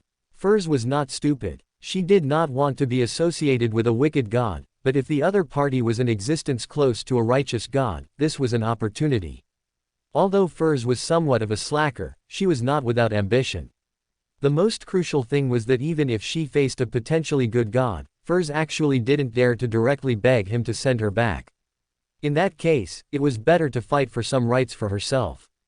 Perhaps one day she could also become a Sequence 6 or Sequence 5 powerhouse. Furs was a little excited when she thought of this. The fool Klein naturally would not disagree with this, so he just smiled and let Furs choose a tarot card as her codename. After a brief thought, Furs chose the Magician, Major Arcana. After Furs was sent away, the fool Klein shook his head with a slight chuckle and muttered, "Facts prove that an organization's reputation is very important." If the Tarot Club's reputation had been even slightly worse, Ms. Furs would probably have joined crying today. At the same time, in Furs and Zio's apartment. Furs, what's wrong with you? Are you alright? Zio's hand waved in front of Furs's face, her expression a little anxious. "I'm fine." Furs grabbed Zio's flailing hand, still a little dazed thinking about everything that had just happened in that mysterious gray fog. After all, this experience was too wonderful, even Furs had never written such a magical thing in her books. But she naturally couldn't tell Zio about all this, as she had promised Mr. Fool to keep it a secret. So Furs just smiled and said, "I'm fine, I was just too sleepy and fell asleep for a while." Huh. Zio was obviously stunned for a moment, then looked Furs up and down, confirming that the other party seemed to be really fine. Zio couldn't help but complain, "Who told you to get up so early today? You must be sleepy." "Don't talk about it, I'm so sleepy." Hearing that, Furs truly felt a bit more sleepy, and couldn't help but yawn. Her gaze fell on the broken crystal ball again, and for a moment, she didn't know what to say. This mysterious crystal ball connected her, a small Sequence 8, with a mysterious existence. Even Furs didn't know whether this was a good thing or a bad thing for her. But at least Mr. Fool shouldn't be a wicked god, and the Tarot Club cooperates with the authorities. Is this world finally going to welcome the 8th righteous god? Furs muttered in her heart. Thinking of this possibility, even a slacker like her couldn't help but feel a little excited. Although Furs did not know much about the history of the 4th epoch, she knew that the current 7 righteous gods did not exist from the beginning. At least, the god of steam and machinery, whom she believed in, was born at the end of the 4th epoch. This was written in the Holy Scriptures. Although no righteous god has been born since the 5th epoch, who can say for sure? Here, your sweet iced tea and dissy pie. By the time Roland finished grocery shopping and returned home, it was already close to noon. He casually handed Mr. Fool's holy meal to the other party, who took it while helping to carry the other things in Roland's hand. The few of them moved the things into the kitchen together.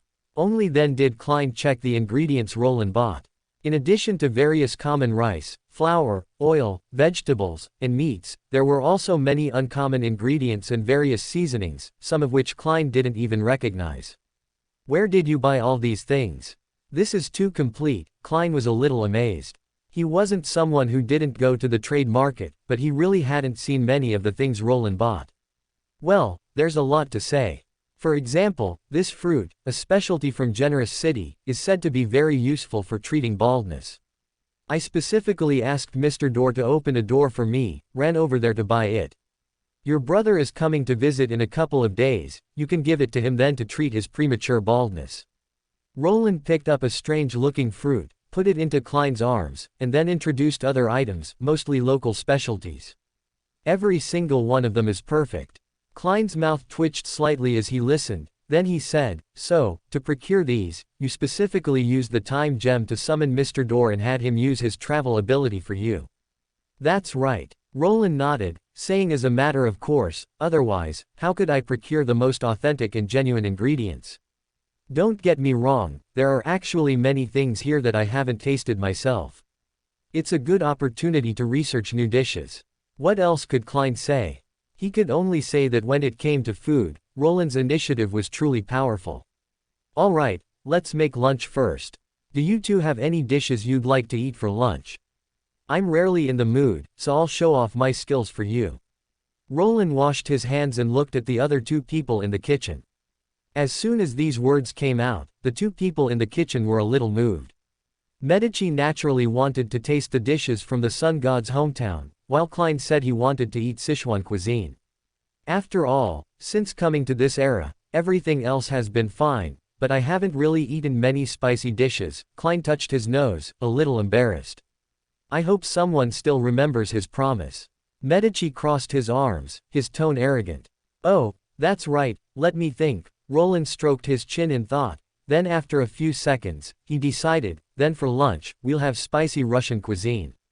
Roland then got busy in the kitchen, while Medici and Klein helped out. After a table full of dishes was prepared, the three of them gathered around the table to eat. They had only eaten half when Medici suddenly turned his head to look in a certain direction. Oh, Roland also looked up as if he sensed something. Although Klein didn't react as quickly as them, he also noticed something was wrong. After looking up, he saw the surrounding colors distort, and then a figure appeared, staggering twice before standing firm. Mr. Azek, what's wrong? It turned out that the person who arrived was Mr. Azek, whom they hadn't seen for a long time. However, compared to their last meeting, Mr. Azek looked a bit disheveled at the moment, with multiple wounds on his body. Chapter 138 The Loan royal family has a way to die. Ask's sudden appearance, to be honest, caught everyone off guard. Even Roland hadn't expected to see Ask again under such circumstances. He scrutinized him from head to toe, then frowned and said, Ask, your injuries are quite severe, you should deal with them first. In reality, Ask himself seemed a bit surprised, as if he hadn't expected to arrive here. He almost immediately frowned, and the surrounding colors began to distort again, clearly indicating his intention to leave. Wait, Ask, don't be in such a hurry to leave. It's very safe here. Even if a sequence 0 descends, I can call someone to send him back. Have you forgotten about my teacher? Roland quickly grabbed Ask's arm and spoke rapidly. Ask paused, probably thinking of the mysterious Lucifer, and seemed to breathe a sigh of relief. Klein stepped forward, his gaze falling on the shocking wounds on Mr. Azek's body. He instinctively wanted to use his damage transfer ability to move the critical wounds on Mr. Azek to less severe areas, but he failed. This made Klein's expression grow even more worried, and he anxiously said, Mr. Azek, what exactly did you encounter? These injuries. I'm fine, don't worry. Ask smiled at their concern, and was about to say something more when Roland interrupted him. The latter gave Klein a look, and the two very cooperatively helped Ask to a nearby sofa. Roland then waved to Medici nearby and said, Come over and look at his injuries. I'm not as familiar with injuries caused by extraordinary abilities as you are. Although Roland also had doctor skills, they were limited to a normal doctor. In the extraordinary realm, when it came to treating wounds, Roland truly wasn't as familiar as Medici. After all, Roland never had a chance to get injured. You order people around without even a hint of politeness. A black-hearted guy like you will be strung up on a lamppost sooner or later. Medici mocked him as usual, but his body was very honest as he stepped forward to examine Ask's wounds. Upon seeing them, he raised an eyebrow and said, Hand of Order's ability. Did you provoke Augustus? Ask looked at Medici in surprise, hesitated, nodded, and then asked, And you are? He's Medici. You can also call him Little Red. He's not a big shot, so don't worry about it. Roland waved his hand, introducing him and making a joke at the same time. Medici gave him an annoyed glance, but had no intention of reintroducing himself. Those who knew him would naturally know, and why bother saying so much to those who didn't? Red Angel was also very proud and wouldn't rush to introduce himself to strangers. Medici. Ask paused, seemingly recalling something, and hesitantly said, Red Angel. You know. Roland looked at Ask in surprise. I have some impression. Ask said this, but couldn't help but look at Medici twice, clearly not expecting to see him here. Medici didn't mind his gaze, but he was clearly quite pleased that Ask knew his name. His aggressiveness in speaking even decreased a bit. These wounds are all attached with the power of order, making them unable to heal normally. However, treating them is simple, just have Ouroboros come over and restart the time on this guy's body. Then why aren't you calling him? Roland immediately glared at him. Tisk. Has someone forgotten that I've already left my previous organization? Medici clicked his tongue and said. You're not associating with true creator doesn't prevent you from being good friends with Ouroboros. And aren't we still allies? Roland said this, then softened his tone and added. Of course, the most important thing is that I'm not as familiar with Ouroboros as you are. If I call him, he might not come, so please, Lord Red Angel, help me out. Quote. Cough, alright, then this lord will reluctantly help you call someone. Medici clearly hadn't expected Roland to be so shameless, but he actually fell for it, coughing lightly and saying. So ask, what exactly did you do? How did you encounter Augustus? Seeing Medici take the bait, Roland immediately turned to ask, not acting for another second. Tisk. This display made Medici click his tongue, but he didn't go back on his word and began to remotely contact a certain angel of fate. Ask also began to recount what had happened recently. It turned out that after parting with Klein last time, Ask had continued to wander around Backland, searching for clues related to his past. A few days ago, he unexpectedly discovered that people were being trafficked. If he were the death consul of the past, he naturally wouldn't have bothered with such matters, but the current Ask couldn't turn a blind eye. So he bravely charged in, rescued the abducted people, and then followed the trail all the way to the ruined royal family, where he also discovered that they were building a strange underground palace. I was inadvertently discovered while infiltrating the underground palace and encountered that Hand of Order. Ask sighed at this point and said. I was no match for him, but he didn't seem to want to kill me. After a battle, I escaped and instinctively wanted to find a safe place. I didn't expect to come to you. Thankfully, that Hand of Order didn't pursue me, otherwise I would really worry about implicating you. It would be even better if he did pursue. Roland muttered, stroking his chin. He hadn't expected such an unexpected turn of events for Ask, but upon closer thought, it made perfect sense. Ask's fate had been directly interfered with by him, restoring more power than in the original work, so an increase in his death-seeking tendencies was also normal. However, how dare he lay a hand on you, Ask? The ruined royal family has a death wish. Why don't we gather our troops today, march into the palace, and seize that bird emperor's throne? Then Medici, if you Venmo me 50, I'll appoint you as the Grand General of the new era. Roland clapped his hands and began to talk nonsense. Ask, who couldn't tell Roland was joking, widened his eyes in slight shock. He looked at Roland, then at Klein, wanting to speak but hesitating, then hesitating again. Jack is just talking nonsense, don't mind him, Mr. Azek. Klein patted Ask's shoulder, his tone helpless with a hint of numbness. Ask didn't know what to say for a moment. Roland didn't refute him. He had indeed been talking nonsense just now, but that didn't mean Roland had no intention of overthrowing Augustus, he simply didn't want to do it right now. After all, firstly, doing so could easily trigger a reaction from the gods who were watching, and it would be bad if it caused a world war. Secondly, doing so would make them seem like villains. Thirdly, Augustus had managed Loan into its current state of near destitution. If they seized his position now, wouldn't they be rushing to take the blame? One careless move and they could get caught up in the chaotic system of nobles and wealthy individuals, which would tie their hands. Why bother? Roland still preferred to take things one step at a time, waiting for the fire of change to ignite, then legitimately overthrowing Augustus and establishing a new order on the ruins. Wouldn't that be better? However, this didn't mean Roland didn't plan to do anything, as Ask's injury also annoyed him a bit. Chapter 139 Join us, Azek. Just then, the colors around them changed again, and then Fate Angel Ouroboros appeared in the living room. Yo, Big Snake, you came quite fast. Medici greeted Ouroboros. Ouroboros nodded at him in response, then scanned the room and his gaze landed on Mr. Azek. Behind him, a silver-white shadow emerged at this moment, a giant snake biting its own tail.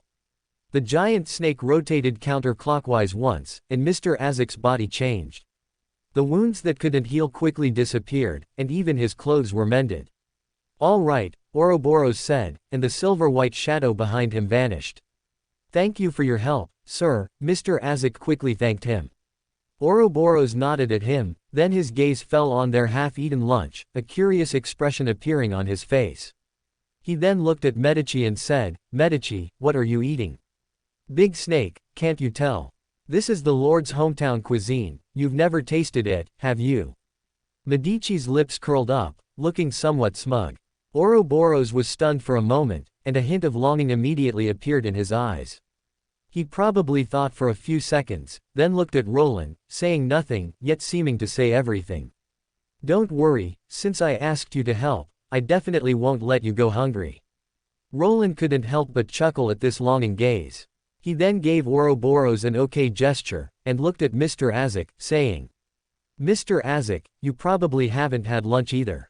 I'll make something for both of you. Any dietary restrictions? Not spicy. Ouroboros slowly uttered a single word. He paused, then seemed to think of something else and added, or prepare more water. I don't have any dietary restrictions. Mr. Azek shook his head. All right. Roland nodded, then briskly went into the kitchen to prepare lunch for the two of them.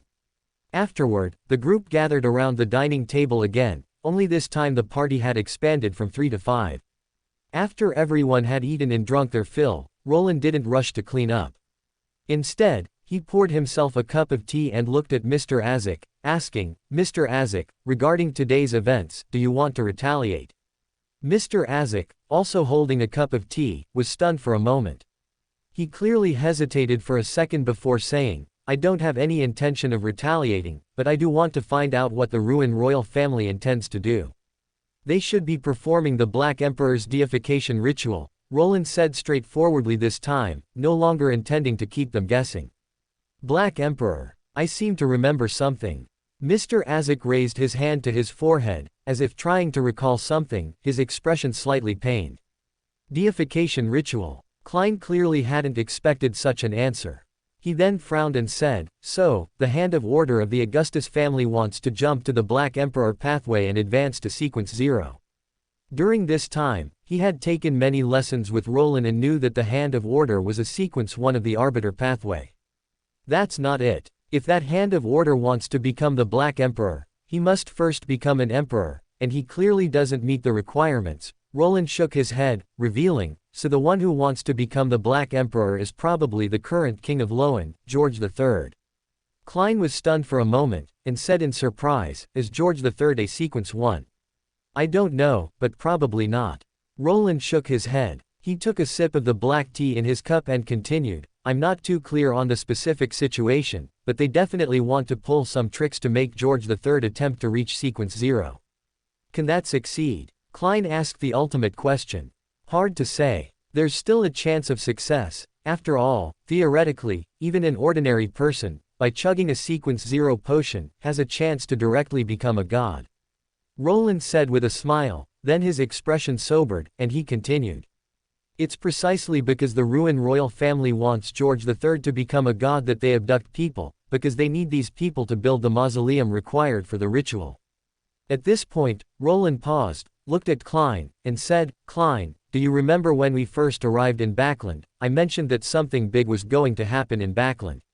Klein nodded, showing an expression of sudden realization, and said, so what you said was going to be a big event wasn't referring to a revolution, but to a deification ritual. More accurately, it refers to the Ruin royal family's actions to cover up the deification ritual, Roland corrected him, saying. The church will not allow Augustus to escape their control. Even if they tacitly approve the birth of a Black Emperor for the sake of the apocalypse, it would only be in a situation where they have no other choice. It is precisely for this reason that Augustus will try his best to conceal this matter before officially becoming a god. In fact, if no one else intervenes, Loan might face a great disaster, with tens of thousands, hundreds of thousands, or even hundreds of thousands of people dying in that disaster. And this is precisely to cover up the large number of disappearances caused by Augustus. How can they do this? Klein immediately frowned, completely unable to imagine that the Ruin royal family could be so deranged. Not a single mistake, not a single omission, every single detail was reviewed. Even though Klein had known about a major event related to Lowen's past when he first arrived in Backland, at that time, Klein could at most guess it was something like, why is His Majesty rebelling? But the truth was clearly far more deranged than he had imagined. That's why we need to have a revolution. If such a tyrannical ruler becomes emperor, this world will be over sooner or later. Roland wasn't as angry as Klein.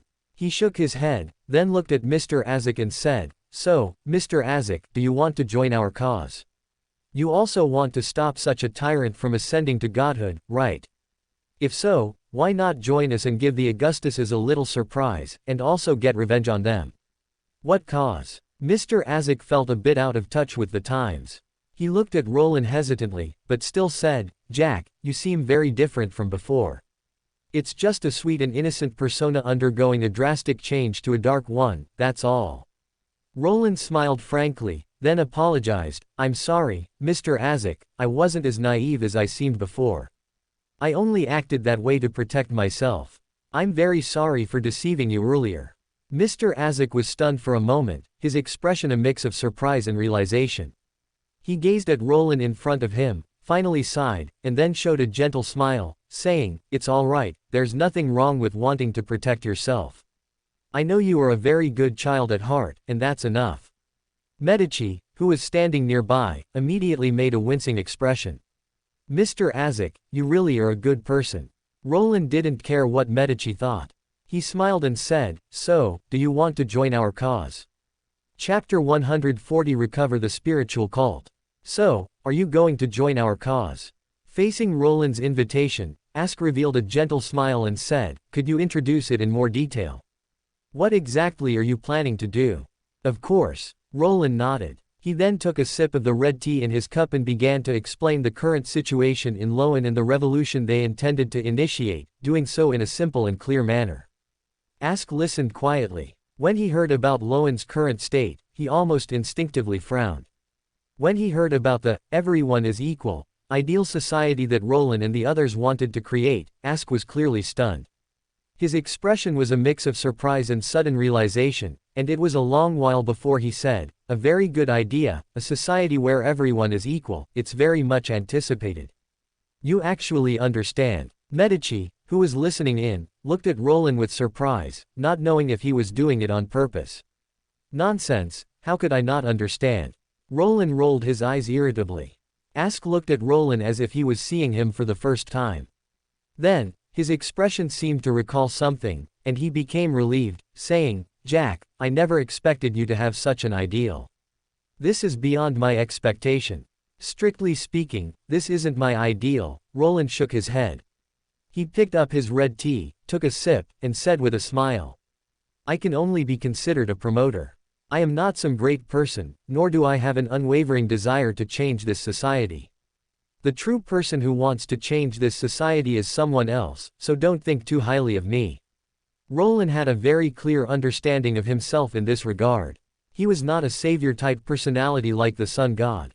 His motivation to promote change was partly because he couldn't stand Loan's current situation, and partly because destroying the original order was not a bad thing for Roland. If the current situation wasn't broken, how could Roland become the biggest winner in the chaos? A stagnant pool was not what Roland wanted.